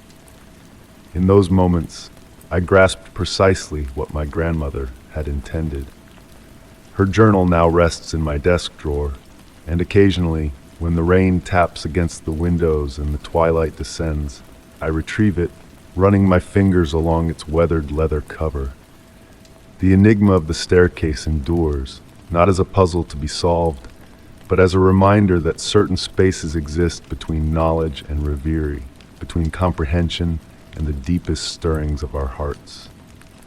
Perhaps such mysteries belong precisely where they lie, in that serene liminal realm between waking and slumber, where questions require no answers, and the unknown enfolds us like a warm embrace on a rainy autumn evening. Story 36. The gentle patter of rain on worn wooden shingles serenaded the evening, wrapping me in its calming embrace. Nestled in my grandfather's ancient rocking chair, I gazed out through rain-kissed windows, mesmerized by the sweeping dance of the lighthouse beam across the misty veil of night. The rhythmic creak of the chair melded with the symphony of waves crashing against distant cliffs, weaving a hypnotic melody that seemed to lull time into a gentle slumber. My grandfather had devoted 40 years to tending this lighthouse before passing its legacy to me, along with its trove of secrets and tales. The weathered logbooks lined the walls of every room, their yellowed pages whispering stories of bygone days, records of shifting skies, ebbing tides, and peculiar anomalies that had piqued his curiosity over the years. But this night held an unfamiliar weight in the air, an unspoken tension akin to the pregnant pause before a storm's fury is unleashed, though the barometer betrayed no hint of impending change. The lighthouse's beam, usually a steady guide, now seemed to pierce the darkness with an intensity bordering on urgency, as if reaching out for something veiled by rain and mist. Ascending the spiral staircase, each step a familiar echo of metal and wood, I found solace in the lantern room at the pinnacle. Encircled by aged brass and weathered glass that bore witness to countless tempests and starlit skies, I conducted my nightly rituals. The colossal Fresnel lens spun dutifully, a relic of machinery that had faithfully served for a century and more. During my inspection, a subtle shift in the beam's reflection drew my gaze. Instead of scattering its light predictably across the waves, it coalesced into a singular glow, casting an eerie luminescence that defied the rotation of the lens. Adjusting my spectacles, I leaned closer to the rain-swept panes, trying to decipher the enigma before me. The glow persisted, a soft radiance akin to moonlight on pristine snow, hovering half a mile offshore in the deep expanse I knew well. As I watched, the light pulsed gently, a rhythmic thrum that rippled through the rain-dappled surface like a heartbeat despite the downpour. My grandfather's logbooks held cryptic mentions of such occurrences, anecdotes of answering lights that materialized on the darkest of nights, as if the lighthouse's call had stirred a response from the abyss. These entries, scattered amidst decades of empirical observations, had always sparked a tinge of wonder in me. Retrieving his most detailed account from the shelf, the supple leather binding cool against my fingertips, I unearthed a meticulous sketch dated precisely 50 years prior. The illustration mirrored the pulsating light now captivating my attention, etched in faded ink strokes. His steady script quivered as he recounted the light's ascent from the depths, a transient apparition that lingered before submerging once more. A soft chime from the brass timepiece nudged me back to the present, prompting me to check the fuel reserves. The routine maintenance anchored me to reality amidst the ethereal musings that swirled in my mind. The rain's gentle cadence persisted overhead, mingling with the redolent notes of mineral oil and brass polish that filled the air. Hours drifted by as I oscillated between the enigmatic light show and my grandfather's musings. The phenomenon held steady, neither advancing nor receding, its pulse a constant metronome in the night's hush. The atmosphere thickened with moisture, intricate patterns of condensation blooming on the windows like frost-kissed flowers at dawn. With the first blush of dawn softening the eastern horizon, a subtle change rippled through the fading light. Its pulsations dimmed gradually, akin to a sunset's wistful descent, leaving the water's surface aglow with phosphorescence for a fleeting moment before returning to obscurity, erasing all trace of the nocturnal spectacle. Opening a fresh logbook, its pages pristine and awaiting my account, I poised my pen above the paper. How could I encapsulate the otherworldly dance witnessed in mere words? In the end, I opted for a factual recollection, a nod to my grandfather's past narrative. Some phenomena, I realized, inhabit the liminal space between comprehension and wonder, between the tangible and the intangible. The lighthouse resumed its steadfast vigil, guiding ships through the veils of night as it had for generations. Yet, a newfound awareness dawned upon me, the possibility that its beacon extended beyond the realm of seafarers, into domains where light and shadow intermingle, where the known brushes against the enigmatic. The rain ebbed, leaving a world reborn, ripe with promise and unspoken mysteries. Each night, I maintained my watch, noting the celestial dance of weather, tides, and passing vessels. But it is when the rain whispers softly and the mist weaves its shroud that I hold my breath, awaiting another echo from the deep. The lighthouse stands sentinel, a silent guardian in the night, and I stand alongside it, acknowledging that some enigmas are destined to elude our grasp, like distant beacons glimpsed through the veils of rain. Story 37. In the hushed embrace of night, the soft glow of the moon sifted through wisps of fog, painting delicate shadows over the ancient garden that now belonged to me. A fragrant breeze carried whispers of night-blooming jasmine, mingling with the earthy scent of moss-covered stone. From my bedroom window, I peered down at the weathered statues scattered like silent sentinels across the overgrown landscape. These stone figures, crafted and collected over decades by my enigmatic grandmother, seemed frozen in time, each holding a tale, each guarding a secret waiting to be unraveled in the tranquil hours between twilight and dawn. On this particular evening, the garden wore a different cloak of mystery. The fog enveloped each statue's base like ghostly tendrils, while the once still air pulsed with a subtle, almost imperceptible rhythm. The statue closest to my window, a woman draped in flowing robes, appeared to have shifted its gaze, a subtle deviation from the night before. Drawn to the serene solitude of nighttime, the garden called out to me with its enigmatic allure. Draped in a cozy shawl, I descended the creaking wooden stairs, each step a whispered dialogue between aged wood and the passage of time. The grandfather clock in the hallway tolled midnight with 12 gentle chimes, their ripples echoing through the silence like stones dropped into a tranquil pond. As the French doors leading to the garden parted with a soft sigh, the aroma of rain-kissed earth and ancient stone unfurled around me. My bare feet met the cool, smooth flagstones, still carrying the day's lingering warmth. Guided by the moon's ethereal light, I wandered deeper into the garden, where shadows danced playfully, causing the statues to seem to shift subtly in my peripheral vision. Among the array of figures, certain sculptures always captivated me more than others. There was the young boy with a flute, forever poised in mid-song, the elderly man on a bench, his book open to an unreadable page, the dancer frozen mid-twirl, her stone skirts hinting at perpetual motion within their solid form. Each piece, meticulously placed by my grandmother's artistic hand, spun tales she called conversations in stone. That night, a peculiar pattern emerged from the statue's arrangement, like ancient celestial coordinates etched on a star map.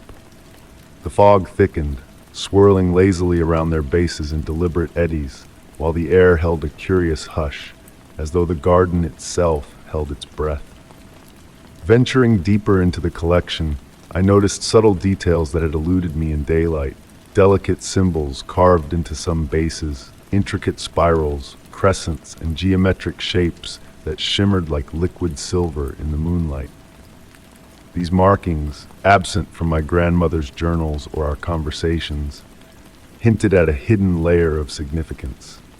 At the heart of the garden stood a fountain adorned with 3 life-sized figures engaged in an eternal dance around a central column. Though the vessels they once held were dry, mist now swirled in the basin, caressing their feet like living tendrils. Approaching the fountain, I fancied I caught a whisper of distant music carried on the night breeze. Tentatively, I reached out to touch the cool stone of a dancer's hand, and a gentle, almost electric sensation tingled through my fingertips, as if the stone itself pulsed with life. The fog responded to my touch, curling around my wrist in a tender, familiar embrace. In that moment, I recalled my grandmother's words, "Art is never static, my dear. It lives and breathes through those who truly see." The night air grew cooler, prompting me to clutch my shawl tighter. As I adjusted it, I noted that the woman statue, previously facing a certain direction, had subtly shifted, a discovery that quickened my heart not with fear, but with a sense of awe and curiosity. Hours slipped away as I roamed the garden, uncovering new intricacies in each statue, hidden symbols, changing shadows that altered expressions, turning the garden into a living tapestry where each figure whispered its enigmatic tale under the moon's gentle gaze. With the first light of dawn tiptoeing across the sky, I retraced my steps toward the house. Glancing back, I fancied a hint of movement, a lowering hand, a turning head, as if the stone figures bid me farewell. Yet in the growing daylight, everything appeared as it should, each statue stoic in its place. Come morning, as I sipped tea and surveyed the sun-kissed garden, a newfound understanding settled within me. The statues, standing unmoved, now held a different significance, a silent language waiting to be deciphered. In my hand, I clutched a small notebook left behind by my grandmother, filled with sketches and cryptic notes hinting at lunar cycles and ancient art. On the final page, her elegant script penned a message. To my dearest granddaughter, the statues hold wisdom for those patient enough to listen. Watch and wait, for their mysteries unfold in the dance of moonlight and shadow. Each twilight, I find myself drawn to the window, observing the statues with newfound reverence. Sometimes I venture into the garden, other times I watch from above, noting the subtle shifts in the eternal ballet of stone and shadow. The garden, once a mere collection of sculptures, has transformed into a living enigma, unfurling its secrets with each passing night. In the quiet hours of full moon and rolling fog, I swear I hear the soft rustle of stone feet on ancient paths, and the murmured conversations of those who stand sentinel over this enchanted realm. Whether these are the reveries of an artist's kin or something beyond, I embrace the mystery, finding solace in the gentle uncertainty of moonlight and shadow, where questions linger like echoes, waiting to be heard.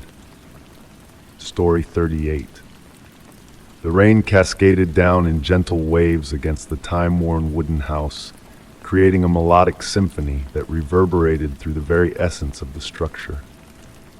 Nestled in my favorite armchair, I observed the flickering shadows dancing gracefully along the walls, choreographed by the autumn breeze rustling the trees outside my window. The soft, comforting glow of my reading lamp enveloped me in a warm embrace, while the rest of the room remained cloaked in a soothing darkness. It was on one of these tranquil evenings that I first perceived it, a whisper so delicate that it could easily have been mistaken for the house settling into its slumber. The sound seemed to emanate from somewhere below, a gentle murmur that could have been the rustle of leaves or the sigh of the wind seeping through the cracks in the walls. Lowering my book, I allowed my eyelids to drift shut as I honed in on the sound. There was an almost musical quality to it, akin to a distant lullaby being softly hummed. With each passing moment, the whisper grew more defined, though its message, if there was one, remained just beyond my grasp. The old house had always possessed its unique symphony of creaks and groans, a language of wood and nail that had become familiar to me over the years. Yet this was different. This sound carried a warmth, an almost sentient quality that caused the hairs on the nape of my neck to stand on end, not out of fear, but out of awe. As days melted into weeks, I found myself drawn more and more to that chair, captivated by the mysterious voice. At times, it would remain silent for hours, leaving me with only the gentle patter of rain and the whisper of pages turning. Other times, it would emerge like a delicate thread, weaving through the usual night sounds until it melded seamlessly with them. Subtle changes began to manifest within my home. Books would shift ever so slightly on their shelves overnight, not as if they had been touched, but as if they had chosen to lean against one another in a different manner. The ancient grandfather clock in the hallway would sporadically pause for a fleeting moment before resuming its steady tick, as though pausing to listen to something only it could perceive. On a particularly serene evening, as the fading sunlight bathed the walls in hues of amber and gold, I noticed a hairline crack in one of the floorboards, a crack I was certain had not been there before. It snaked along the wood's grain like a dark ink line. As I knelt to inspect it, the whisper resurfaced, clearer than ever. The voice seemed to convey emotions rather than words, sensations of warmth, of welcome, of belonging. Reminiscent of my grandmother's soothing hum while knitting, the voice exuded not just a melody but an ambiance of solace and security. The crack in the floorboard would appear and vanish with the shifting light, sometimes seeming to change position when I averted my gaze. I began leaving small trinkets near the crack, a glass marble, a silver button, a smooth river stone. Occasionally, I would discover them arranged in intricate patterns I had not crafted, forming gentle spirals or perfect lines. Once, I left a tiny bell, and in the hush of night, I could almost swear I heard it chime so softly it could have been a figment of my imagination. The voice became a constant companion, its presence as natural as the creaking of stairs or the rustling of branches against window panes. It appeared to mirror my emotions, growing gentler and more soothing when I was troubled, and adopting a playful quality akin to sunlight dancing on water when I was content. Further alterations unfolded. The room's temperature would subtly fluctuate, enveloping me in pockets of warmth that seemed to follow my movements throughout the house. The light from my lamps would at times flicker in patterns harmonizing with the rhythm of the whispered melody. Even the dust particles suspended in the air seemed to waltz with purpose, swirling in deliberate formations when caught in sunlight beams. Despite the escalating presence of the enigmatic entity, I never harbored fear. Instead, I felt as though I was being gradually initiated into a clandestine world, becoming a part of something ancient and serene. The voice beneath the floorboards did not aim to unsettle or alarm. Rather, it sought to share, to teach me to listen in a way I had never done before. On nights when slumber eluded me, I would recline on the floor near the crack, pressing my ear against the smooth, weathered wood. The voice would rise to meet me, its whispers now carrying fragments of tales I could almost decipher. Stories of other listeners, perhaps, of other nights spent in silent communion with whatever resided beneath the ancient floorboards. With the passage of weeks into months, I noticed that visitors to the house seemed to sense it too, though they never broached the subject directly. They would halt in certain spots, inclining their heads as if attuned to something just beyond auditory reach, their countenances suffused with a tranquil, inexplicable calm. The crack in the floorboard remained static, never expanding to compromise the house's structural integrity. Instead, it served as a portal bridging two realms, the palpable one of wood and stone, and another domain of murmurs and half-remembered melodies. At times I would catch glimpses of movement in my peripheral vision, like the flutter of drapes in a windless room, yet it never felt invasive or disconcerting. Winter descended, ushering in elongated nights and novel sounds, the crackle of frost, the gentle descent of snowflakes, the whisper of cold wind through barren branches. The voice adapted, its whispers now imbued with the crystalline clarity of ice and the muted tranquility of snow-blanketed earth. The house seemed to pulsate with a newfound vitality, as though the chill had stirred something profound within its walls. I refrained from attempting to capture the voice on recording devices or document the moving objects with cameras. Such endeavors seemed as though they would shatter the delicate trust that had blossomed between the house, its concealed inhabitant, and myself. Instead, I maintained a journal chronicling my sentiments and observations, noting how the voice metamorphosed with the changing seasons, with the weather, with the phases of the moon. As I pen these words, the voice persists in its gentle serenade beneath my feet. The crack in the floorboard catches the lamplight in ways that defy logic, casting shadows that undulate like living entities across my pages. I have come to realize that certain enigmas are not meant to be deciphered, only experienced. The voice beneath the floorboards has melded with my home's heartbeat, a reminder that there exist interstices between what we comprehend and what we feel, where magic lingers in the quiet interludes of our existence. In the stillness of night's deepest embrace, when the boundary separating wakefulness from dreams blurs, I almost believe I can discern words within the whispered melody. They speak of patience, of the ancient wisdom harbored by old houses, of the narratives enshrined within weathered stone and worn wood. Yet perhaps it is better that I never fully grasp their essence. Some songs are destined to elude our comprehension, their mystique integral to their allure. And so I persist in listening, in observing the fleeting patterns, in embracing the presence that abides beneath the floorboards. The crack endures, a symbol that within our world, reality can soften at its edges, where whispers possess the potential to reshape our perceptions of what constitutes a true home. Ultimately, perhaps that is all one truly needs to comprehend, that in the quiet instance between heartbeats, should we listen attentively enough, we might discern something echoing back to us from the spaces we believed we knew so well. Story 39. The tranquil patter of rain against weathered window panes filled the stillness of the night as I navigated the twisting forest road. My headlights sliced through the darkness, casting a narrow beam that caught raindrops shimmering like celestial bodies descending from the inky sky. The fuel gauge teetered on the edge of emptiness, a subtle reminder that had been nagging at me for miles on end. Through the veils of rain, a soft golden glow beckoned from around the upcoming bend. Drawing nearer, the sign of an ancient inn materialized from the shadows, its name barely visible in the dim light of my headlights. The Midnight Inn.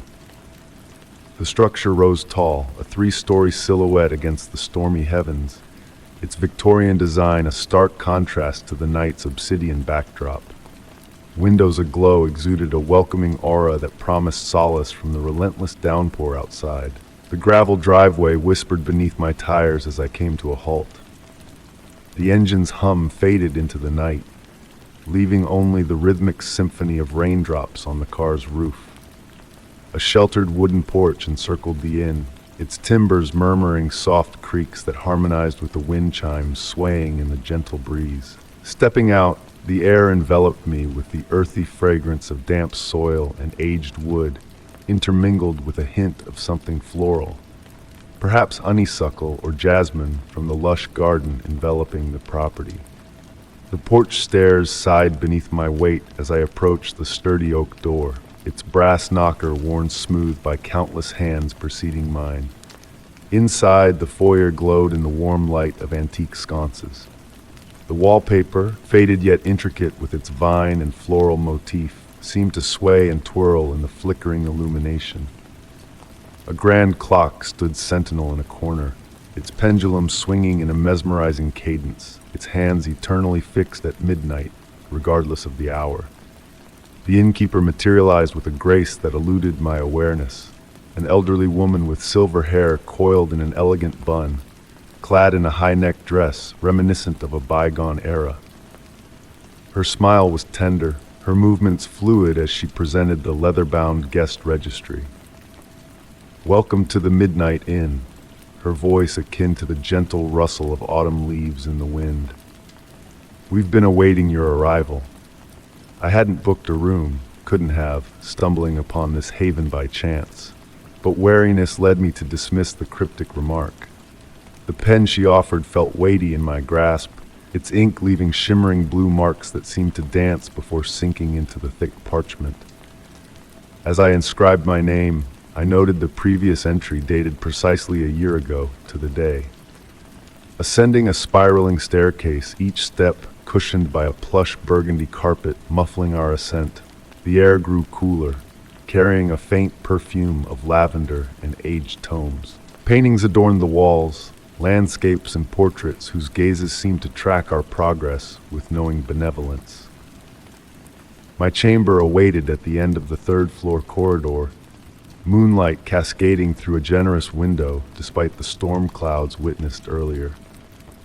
The room, expansive and dominated by a 4-poster bed draped in deep blue curtains that stirred without a discernible draft. A silver tea set perched on a petite table by the window, steam wafting from the spout without a trace of approach. "Rest well," the innkeeper murmured, bestowing a small brass key that radiated an unexpected warmth against my skin. Time flows uniquely here at midnight. Nestling into the unexpectedly cozy armchair by the window, I discerned several peculiarities overlooked in my weariness. The mantel clock, akin to its counterpart downstairs, stood frozen at midnight. The mirror above reflected the room flawlessly, save for the vacant armchair in which I sat. Despite the audible rain, the window glass displayed a clear night sky, stars twinkling in unfamiliar constellations. Sipping the tea, a blend of chamomile and an ancient sweetness, my eyelids grew heavy.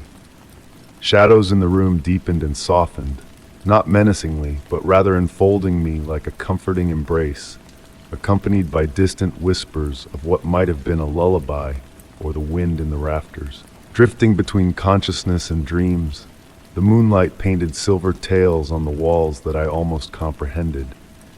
Occasionally, shadows of other guests glided past the gap beneath my door, their figures clothed in fashions from epochs past, conversing in languages foreign to my ears. The night unfurled in its peculiar tempo, each moment elongating like honey dripping from a spoon.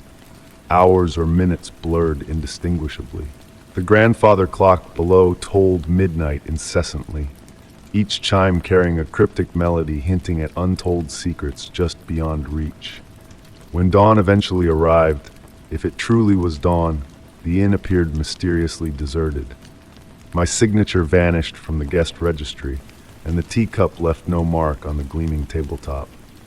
Departing, the fuel gauge displayed full, though I distinctly recalled its near depletion the preceding night. In the rearview mirror, the midnight inn dissolved into the morning mist. Yet, on rainy nights while traversing unknown roads, I find myself subconsciously seeking that warm golden radiance amongst the trees. A part of me yearns to rediscover it, while another questions the wisdom of such a pursuit. For as the innkeeper imparted, time ebbs uniquely at midnight, and I remain uncertain of how long I dwelled in that realm where clocks halt at the stroke of 12, or if I ever truly departed at all. Story 40. In a realm where time seems to stand still, I found myself at the threshold of a sanctuary steeped in the fragrance of antiquity. A heavy oak door swung open at my touch, ushering me into a world where the aroma of aged leather and ancient paper wove a tapestry of memories long forgotten. Dust motes pirouetted in the soft beams of light that filtered through tall, arched windows, casting ethereal patterns upon the stillness of the air. The library, a repository of wisdom and wonder, stood in silent anticipation, its shelves reaching towards unseen heights where shadows lingered, untouched by the gentle caress of the afternoon sun. This haven of knowledge had been bequeathed to me by a great-aunt, a recluse whose life had been devoted to the pursuit of rare and enigmatic books. The key to this realm arrived in a box lined with velvet, accompanied by a letter penned in her elegant, delicate script. In her missive, she spoke of the library's peculiar essence, of how certain volumes whispered secrets in the dead of night, and how others shifted and rearranged themselves in the absence of watchful eyes. Beneath my feet, the wooden floorboards murmured softly, as if sharing ancient tales of bygone eras. Each step I took released a subtle fragrance of sandalwood mingled with a mysterious essence, like the lingering ghost of incense from a forgotten ritual. The towering shelves, reminiscent of ancient redwoods, gleamed with a patina polished by the tender touch of generations past. Amidst this labyrinth of knowledge, my gaze was drawn to a tome bound in deep burgundy leather, exuding a faint melodic hum that resonated through the stillness. Its spine bore no title, only a mesmerizing pattern of intertwining vines etched in faded gold leaf. As I reached out to grasp it, a subtle shimmer seemed to dance around the volume, as though the very fabric of reality responded to its presence. The cover, warm to the touch despite the cool embrace of the library, revealed pages of a material thinner than paper, almost translucent, yet remarkably resilient.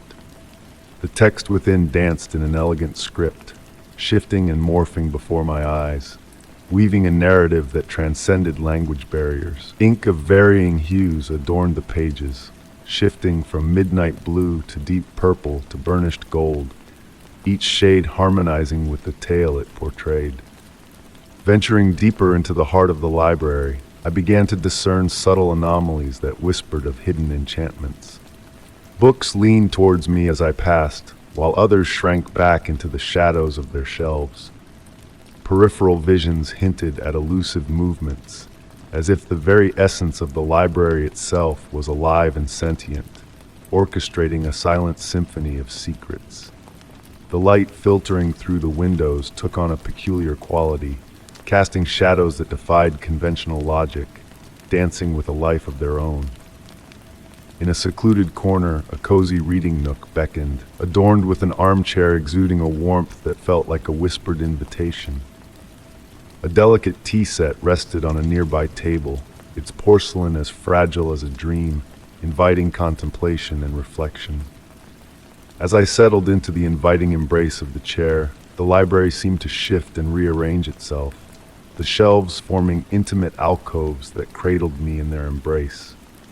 The air grew warmer, carrying with it the intoxicating scent of ancient tomes, evoking memories of rainy afternoons spent lost in the narratives of old. From the depths of the library, a soft rustling emerged, akin to the gentle turning of pages that echoed like a rhythmic lullaby. The sound ebbed and flowed, a comforting presence that enveloped me in a cocoon of tranquility. Books began to glow softly in their resting places, each emanating a unique hue that pulsed with a silent melody, harmonizing in a symphony of illuminated knowledge. Wandering through sections where time seemed to hold no sway, I encountered volumes with bindings more elaborate than the finest lace, adorned with clasps that shimmered like moonlight. Some covers undulated like water, while others hummed in perfect unison, their collective melody resonating within the chambers of my soul. In the library's timeless embrace, the boundaries of reality blurred, and the constraints of time dissolved into obscurity. I stumbled upon a collection of books inscribed in starlight, their pages alive with celestial constellations that danced and shifted with ethereal grace. In a forgotten corner, volumes slumbered, their covers fluttering like the eyelids of dreaming children, releasing soft sighs of forgotten tales. As evening draped its cloak over the realm of knowledge, the library stirred with a newfound vitality. The whispers of pages turned into a symphony, a gentle chorus that serenaded the night with tales untold. Books floated from their shelves, drifting through the air like autumn leaves on a gentle breeze, only to settle into new arrangements with a grace that mirrored nature's own hand. The burgundy tome, my initial fascination, found its way back to me, nudging against my hand with a familiarity that transcended mere coincidence. Upon reopening its pages, I discovered a narrative that mirrored my own story, yet with subtle deviations that challenged my perceptions of reality. Words flowed like a river of consciousness, leading me down paths unexplored, weaving a tapestry of existence that defied conventional understanding. As night descended in its full splendor, the library metamorphosed once more, embracing the darkness as a canvas for its nocturnal symphony. Stars of light twinkled among the shelves, casting constellations of connection that bridged the expanse of knowledge with threads of luminescence. Some volumes cast shadows of gold and silver, while others absorbed the very essence of the night, becoming beacons of enigmatic allure. In my exploration, I unearthed the secret that certain combinations of books, when aligned in harmony, birthed doorways of light that transcended the physical constraints of the library. Through these portals, I glimpsed other realms of literary wonder, where collections of enigmatic tomes beckoned from beyond the boundaries of comprehension. Each visitation to the library unfurled new mysteries, with books appearing and disappearing, their contents ever evolving yet hauntingly familiar. The whispers that once seemed foreign now embraced me as kin, a constant companion in the hushed corridors of knowledge. On moonlit nights, the books would sing to each other in languages born of dreams, weaving a symphony of existence that resonated with the pulse of the universe. The letter from my great aunt, once a mere artifact of inheritance, now bore significance beyond measure. The library, far from a cursed domain, revealed itself as a realm suffused with a magic that transcended mortal understanding. Within its hallowed halls, the boundaries of reality blurred, and the essence of storytelling transcended mere words on a page. To those who had glimpsed the deeper mysteries of this sanctum, the curse of isolation became a blessing, a garden of secrets where reality and imagination intertwined in an eternal dance. The library, a living entity in its own right, tailored its revelations to each seeker, unveiling only that which the heart was prepared to receive. As the golden vines on the burgundy tome's spine intertwined with the essence of my being, I marveled at the infinite stories that lay dormant within its pages, a treasure trove of wisdom waiting to be unearthed in the dance of literary starlight. Story 41. The gentle flicker of candlelight waltzed across the time-worn wooden floors of the vintage shop, casting soft shadows that swayed in a mesmerizing dance. Rain tapped against the ornate Victorian windows, composing a tranquil melody that filled the hush of the evening air. Seeking refuge from the autumn storm, I found myself drawn into this peculiar establishment, captivated by its inviting warmth and the nostalgic aroma of aged books and polished wood. Amidst the carefully curated array of oddities, my gaze was arrested by a portrait hanging in a secluded alcove. The painting portrayed a young woman in a deep azure gown, her features skillfully captured with exquisite detail. Her complexion bore a porcelain-like luminescence that caught and reflected the flickering candle glow, while her ebony locks seamlessly melded into the shadowed backdrop. Yet it was her eyes that ensnared my focus, deep pools of amber that exuded a peculiar depth, as if imbued with a forgotten artistry that lent them a fluid, almost lifelike quality. The shopkeeper, a venerable gentleman with silvered hair and wire-rimmed spectacles, noticed my intrigue. His voice, like a lullaby whispered in the night, resonated with a measured cadence born of storytelling tradition. "That portrait harbors a storied past," he murmured, adjusting his sleeve with care. "Crafted by an artist who vanished shortly after its completion. Legend has it he toiled for years to concoct the special blend of pigments, aiming to capture a lifelike essence in those eyes." Day after day, I found myself drawn back to the shop, inexplicably enchanted by the enigmatic portrait. Each visit unveiled new nuances: the graceful folds of her gown, the intricate portrayal of her clasped fingers, the elusive smile that seemed to shift with the viewer's angle. The shopkeeper would regale me with morsels of the painting's history, each anecdote more beguiling than the last. On a particularly tranquil evening, as rain cascaded down the shop's windows, a peculiar observation seized my attention. The woman's eyes seemed to track my movements through the room, not with the typical fixed gaze of portraits, but with a subtle undulation in their amber depths, akin to ripples on a placid pond.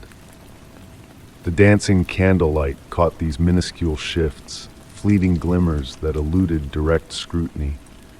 The shopkeeper materialized beside me, his voice a mere breath on the wind. They whisper of the artist's obsession with infusing true vitality into his works, delving into ancient methods, experimenting with exotic materials. Some speculate he unearthed something extraordinary, or perhaps something forbidden. As weeks unfolded, subtle metamorphoses within the portrait began to reveal themselves. At times, her countenance bore a softer, contemplative air. Other instances hinted at a trace of sorrow in the curve of her lips. These changes, so delicate, prompted me to question their reality, pondering if they were genuine or figments of my imagination, amplified by the shopkeeper's tales and the dreamlike ambience of the candlelit emporium. One dusk, I arrived to find the shop cloaked in an unusual darkness. The candles remained unlit, and only the dim light of twilight filtered through the rain-streaked panes. The shopkeeper was conspicuously absent. Standing before the portrait, a sudden flash of lightning illuminated the room, and in that ephemeral instant, I witnessed the woman's eyes blink. A rush of wonder, rather than fear, quickened my pulse. The rain maintained its soothing serenade against the windows as I drew nearer to the painting. Her eyes now bore an unmistakable divergence, exuding a warmth and cognizance seemingly impossible for mere pigments on canvas. In the subdued glow, I could almost swear her bosom rose and fell with a gentle breath. The shopkeeper's voice, soft as snowfall, drifted from behind me. "She reveals herself solely to those who truly grasp her allure," he intoned. The artist did not merely capture her likeness. He unearthed a means to encapsulate something more profound, something that straddles the realms of art and reality. Though I never acquired the portrait, I frequented its presence. At times, I would linger for hours in the cozy old armchair adjacent to the alcove, engrossed in reading by candlelight, while the woman in the painting observed with her living gaze. The shopkeeper would offer tea, and we would partake in companionable silence, punctuated solely by the rustle of pages and the patter of raindrops. Years have slipped by since those days, leaving me to ponder if it was all a figment of imagination. The subtle shifts in her demeanor, the fluidity in her eyes, the sensation of encountering something simultaneously exquisite and implausible. Yet, on tranquil nights, when rain taps against my window, I am transported back to the candlelit shop and the portrait that seemed to pulsate with life. In that fleeting space between waking and slumber, I can still perceive her tender gaze trailing me through the shadows. Whispers persist that the painting lingers in that shop, awaiting visitors who might discern the extraordinary in those amber eyes. Some profess to witness her smile metamorphose, or catch a glimpse of motion within the canvas. Perhaps the true enchantment lies not in whether the portrait truly breathes, but in those tranquil instants when we permit ourselves to believe in the miraculous, suspended in that nebulous realm where art and actuality meld like watercolors in the rain. Story 42. The ancient house carried a different aura as night descended. Nestled in my grandfather's worn leather armchair, I observed the lingering amber hues of twilight vanish from the sky, leaving behind a canvas of darkness. Shadows extended their reach, playfully dancing across the aged wooden floors. The gentle patter of rain on the windows wove a soothing melody, harmonizing with the soft crackling of logs within the fireplace. Inheriting this house 3 moons ago, I found solace in its weathered charm by day, yet the nights bore a peculiar essence that eluded explanation. The air thickened, as if the darkness itself possessed substance. A fragrance of ancient tomes and cedar wood pervaded every nook, mingling with the earthy scent of rain-kissed soil that drifted through slightly warped window panes. My gaze wandered to the grandfather clock nestled in the corner, its rhythmic ticking a constant companion. The brass pendulum swayed hypnotically, casting shimmering reflections on the dim wallpaper. As weariness crept over me, a peculiar sight drew my attention to the window opposite, a detail overlooked on previous nights. Raindrops cascading against the glass created an unusual pattern, flowing sideways instead of down. I blinked, questioning the tricks my fatigued mind might play. The fire's warm glow lent the window a liquid appearance, rippling subtly in a manner glass shouldn't. Rising from the chair, I approached the window with cautious steps, my footsteps silent on the floorboards. Closer inspection unveiled subtle anomalies. The frame, once assumed to be dark wood like the others, possessed an iridescent sheen akin to moonlit mother-of-pearl. The glass felt peculiar beneath my touch, neither warm nor cold, but both simultaneously. Peering beyond, the expected garden with its overgrown roses and stone path was replaced by a gentle, pulsating fog. Shapes ebbed and flowed within the mist, fluid yet defined, evoking half-remembered dreams. The grandfather clock chimed 9, its deep resonance permeating the room. Each toll rippled through the fog beyond the window, momentarily halting the ethereal dance within.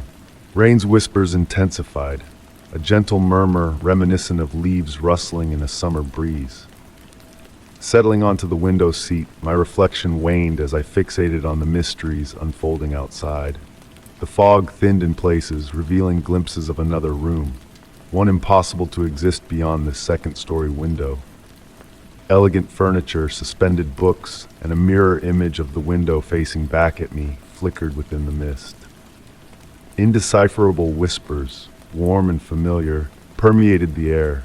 Rain's scent transformed, intertwining hints of vanilla, aged parchment, and a nameless floral sweetness. The air hummed with a gentle energy, reminiscent of a bell's fading echo. Time seemed to stretch and bend as I sat there, the clocks ticking, slowing to a languid pace.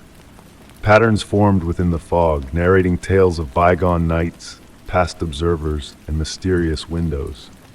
As shadows cast by the dwindling fire danced across the window, elegant script appeared and vanished, hinting at doorways between realms, spaces within reality's folds. Struggling to keep my heavy eyelids open, I feared missing the next revelation. The fog continued its hypnotic dance, occasionally parting to reveal tantalizing glimpses of the enigmatic room beyond. Fluttering curtains, shifting shadows, and the suggestion of a seated figure akin to my grandfather's chair teased my sight. The whispers evolved into a lulling harmony, weaving through the rain's gentle cadence. Secrets, hidden places, and worlds beyond the glass's barrier were hinted at in their gentle murmur. Drifting between wakefulness and slumber, between rooms and realities, I succumbed to the allure of the mysterious scene.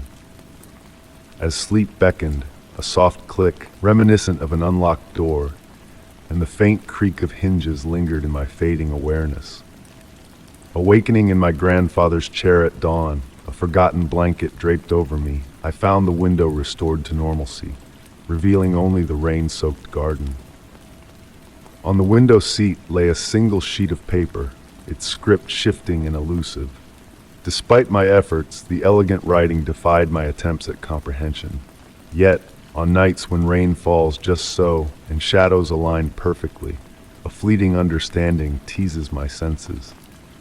Since that night, I've frequented the window, an eager spectator of the unfolding mysteries. The fog's appearances vary, revealing the elusive room or mere shadows. Always present are the whispers, the gentle rain, and the promise of revelations yet to unfold. And sometimes, as the clock strikes 9 and the fire wanes, I ponder if an observer in that otherworldly room mirrors my fascination, pen poised to inscribe tales of a window peering into our world. Story 43. The gentle hum of my car's engine blended harmoniously with the soft patter of raindrops on the windshield, creating a tranquil symphony that synchronized perfectly with the steady rhythm of my heartbeat. The night draped itself around my vehicle like a velvety cloak, with only the warm glow of my headlights cutting through the darkness. It felt like I had been driving for an eternity, yet my watch stubbornly insisted that only 45 minutes had passed since I departed from the quaint diner where I had paused for a cup of coffee. The road ahead unfurled endlessly, a ribbon of dark asphalt disappearing into the misty obscurity. Towering pine trees flanked both sides, their branches swaying gently in the autumn breeze, casting fleeting shadows that danced along my path. The breeze carried the earthy fragrance of damp soil and pine needles, a scent that typically brought solace, but tonight held a peculiar intensity, an almost unearthly quality. A curious observation caught my attention. The mile markers seemed to be repeating themselves. Initially brushing it off as a trick of my fatigued mind, the pattern grew more distinct as I continued my journey. Mile marker 47 would slide by, followed by 48, 49, 50, and inexplicably, 47 would reappear. My logical mind attempted to rationalize it, suggesting multiple sections of road with identical markers, or perhaps my wariness clouding my perception. The radio, softly playing jazz, dissolved into static. Despite my efforts to tune it, clarity eluded me, replaced by faint whispers beneath the static, too indistinct to decipher, but potent enough to raise the hairs on my neck. Opting for the sound of rain and the rhythmic swish of the wipers, I silenced the radio. As night deepened, I noticed other vehicles on the road, or rather the same vintage car, resurfacing in my rearview mirror at precise intervals. A classic model, reminiscent of the 1950s, its chrome accents gleamed dimly in my taillights. Each appearance was consistent, trailing at a fixed distance for exactly 3 minutes before vanishing around a bend, only to reappear when I glanced back, maintaining the same distance with eerie precision. The clock on the dashboard demanded my attention, stuck at 11:47 p.m. I vividly recalled it displaying the same time when I first observed the recurring mile markers, over an hour ago. Pulling over to consult my phone, I discovered no signal, the screen blank where the time should be. Even my wristwatch had halted at 11:47, the second hand frozen in place. Seeking clarity, I pulled into a deserted rest area, hoping to encounter another traveler for guidance. The vacant parking lot was bathed in the warm glow of a lone streetlight, casting a golden cone onto the rain-slick pavement. Stepping out, the atmosphere felt dense, as if time itself had thickened. The rain had eased to a delicate mist, suspended in the light, imbuing a surreal stillness. Adjacent to the lot stood a weathered wooden information board, bearing a map unlike any I had seen before. The roads twisted in impossible configurations, defying conventional geometry. A handwritten note in the corner read, "Time is a circle here. The journey never ends, it just changes you." Returning to my car, the vintage vehicle from my mirror stood parked a few spaces away. Despite the rain, its exterior gleamed immaculately, and a scent of aged leather and pipe tobacco lingered, as though its driver had just disembarked moments prior. Resuming my drive, subtle alterations in the landscape caught my attention. The trees appeared taller, their boughs extending over the road like natural arches, veiling my headlights. The fog, once distant, now billowed across the road in lazy undulations, forming fleeting visages and shapes, here one moment and gone the next. Each subsequent rest area mirrored the previous one, down to the patterns of puddles on the asphalt. And there, perennially parked 3 spaces away, sat the vintage car, empty yet exuding a palpable presence. Days seemed to have passed, yet my watch obstinately read 11:47 p.m. The fuel gauge remained steadfast at half full, and my coffee cup retained its warmth. Encountering other travelers on this ceaseless road, their serene expressions prompted me to ponder if they too were ensnared in this gentle cycle of time and space. Strangely, I found myself wavering in the desire to return to conventional roads.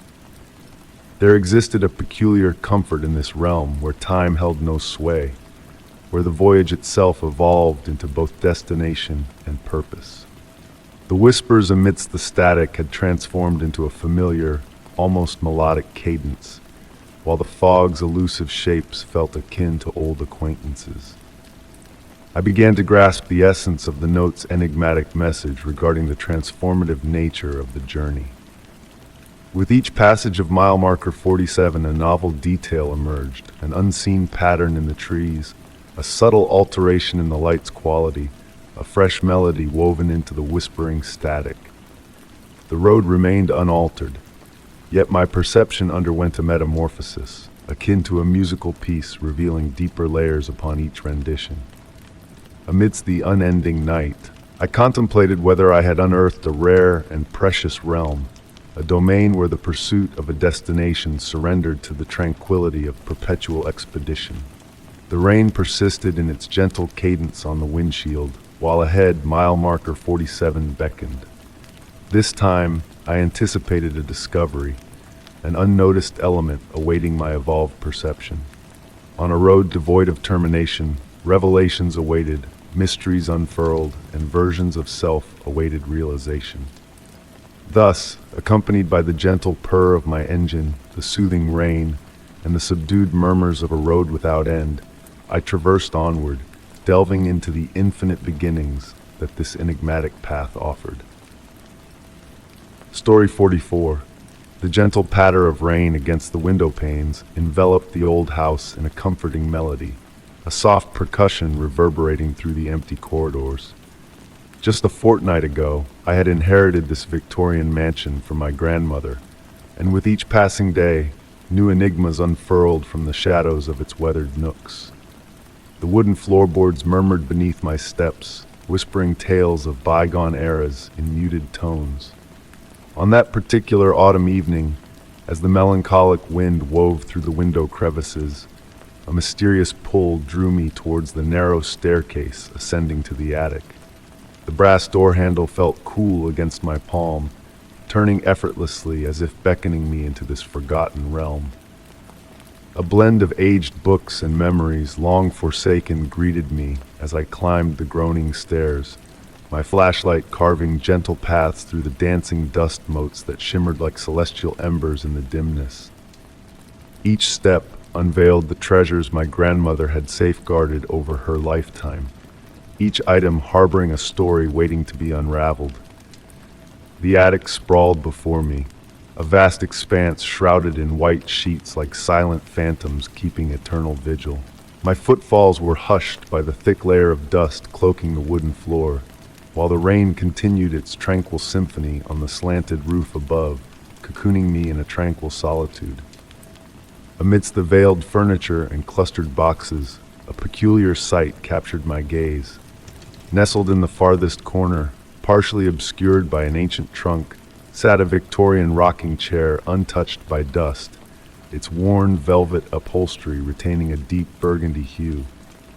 Perched upon it was a porcelain doll unknown to me, clad in a dress of faded blue silk adorned with yellowed lace, its exquisitely crafted face exuding a timeless serenity. Yet it was the doll's eyes that held me spellbound, glass orbs with an unfathomable depth, seemingly shifting in the flickering light of my flashlight.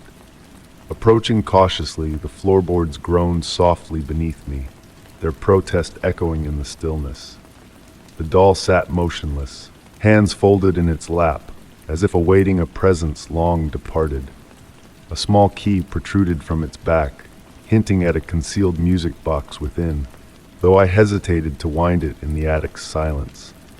An unusual chill pervaded the air around the rocking chair, a denseness contrasting with the warmth lingering from the day.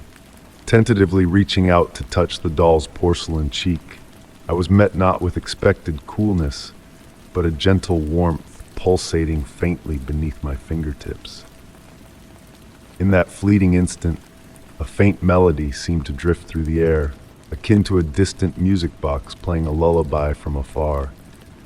So soft was the sound that it could have been a figment of my imagination, yet it carried notes of a tune my grandmother used to hum to me in my youth. Lost in the memory, I witnessed the rocking chair move ever so slightly, a barely perceptible shift that quickened my heartbeat. The chair settled back into stillness, yet the air held a breathless quality around it. Subsequently, I found myself drawn back to the attic time and again, at times sitting for hours in a nearby chair, observing the doll in its tranquil repose. On quiet nights, when the house embraced its deepest silence, the faint strains of that familiar melody lingered on the periphery of my awareness. One dusk, as the sun dipped below the horizon, casting amber hues over the attic, I stumbled upon a small diary tucked behind the rocking chair. Its pages bore my grandmother's elegant script, but it was a photograph used as a bookmark that seized my attention. The image depicted my grandmother as a young girl seated in the same rocking chair, cradling what appeared to be the same doll. Yet, a peculiarity gripped the photograph. The doll's posture differed slightly from how I had discovered it, its head tilted at an alternate angle, hands arranged in a different pose. Within the diary, my grandmother chronicled a gift received on her 8th birthday, a musical doll that serenaded her with the sweetest lullabies. She recounted how the doll comforted her during storms and how, on lonely nights, she swore she heard it sing without being wound. The final entry before her passing spoke of the doll's presence comforting her in her last days, of the old lullaby permeating her dreams.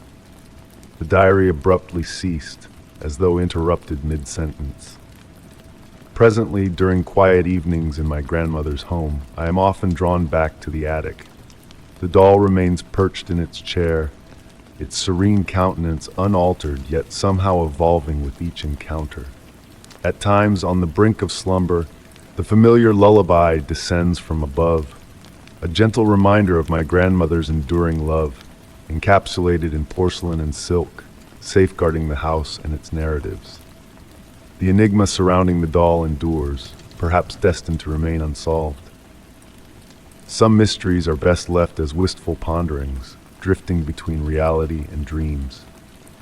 In those hushed moments when the house surrenders to its tranquility, rain tapping softly against the panes and the wind whispering through the halls, I find solace in the knowledge that above, in the dusty attic, a porcelain doll maintains its eternal vigil, cradling secrets and memories within its tender, warm embrace. On serene nights, I discern the subtle shift in the atmosphere, heralding the melody, a gentle alteration in pressure, a faint warmth enveloping the air, as if the house inhales deeply before the lullaby commences. In those suspended instants between wakefulness and dreams, I comprehend why my grandmother chose to keep the doll's true nature veiled. Some mysteries are meant to be felt rather than understood, experienced rather than explained. Thus, the doll resides in its attic alcove, neither wholly tethered to this realm nor detached from it, a benevolent guardian of familial memories and unspoken tales. Its presence has evolved into a comfort, a familiar enigma, suffusing the old house with a sense of tranquil marvel. Each night as I drift into slumber, I sense its watchful gaze extending throughout the house, intertwining dreams and memories in an eternal lullaby that echoes softly in the spaces between heartbeats. Story 45, The Whispering Monastery. The fading light of dusk draped over the ancient stone walls like a cloak of purple silk. Standing at the entrance of the deserted monastery, I observed as the evening mist meandered through the crumbling arches, carrying the delicate fragrance of wild roses that entwined the weathered stones. A serene stillness enveloped the air, signaling the impending arrival of night, a moment when even the birds held their breath in anticipation of darkness. My purpose for being there was to capture the beauty of the ruins through the lens of my camera, enticed by the tales of their haunting allure. The weight of my camera hanging around my neck provided a sense of solace in this unfamiliar setting. The last remnants of sunlight filtered through shattered windows, painting long shadows that waltzed across the worn floors. Each step I took reverberated softly through the vacant corridors, accompanied by the gentle rustle of leaves carried by the evening breeze. The monastery, a silent witness to centuries of prayers and whispered secrets, now lay in the embrace of nature. Ivy embraced the stone walls like a lover's touch, while moss carpeted the floors in patches of lush green velvet. Venturing deeper into the labyrinthine complex, I noticed a gradual drop in temperature, despite the warmth of the summer evening. The air held a subtle dampness, causing the stone walls to glisten under the flash of my camera. A peculiar quality of light captured my attention, lingering in certain nooks longer than natural laws allowed, bending around pillars in defiance of logic. I felt drawn to a particular corridor adorned with remnants of ancient frescoes, where the painted figures seemed to subtly shift in my peripheral vision, only to remain still and weathered when I focused directly on them. As darkness descended, a peculiar aspect of the wind that whispered through the ruins caught my notice. Rather than moving in random patterns, it flowed with purpose, akin to invisible fingers trailing along the walls. At times, it resembled whispered words in an unfamiliar tongue, just beyond the grasp of comprehension.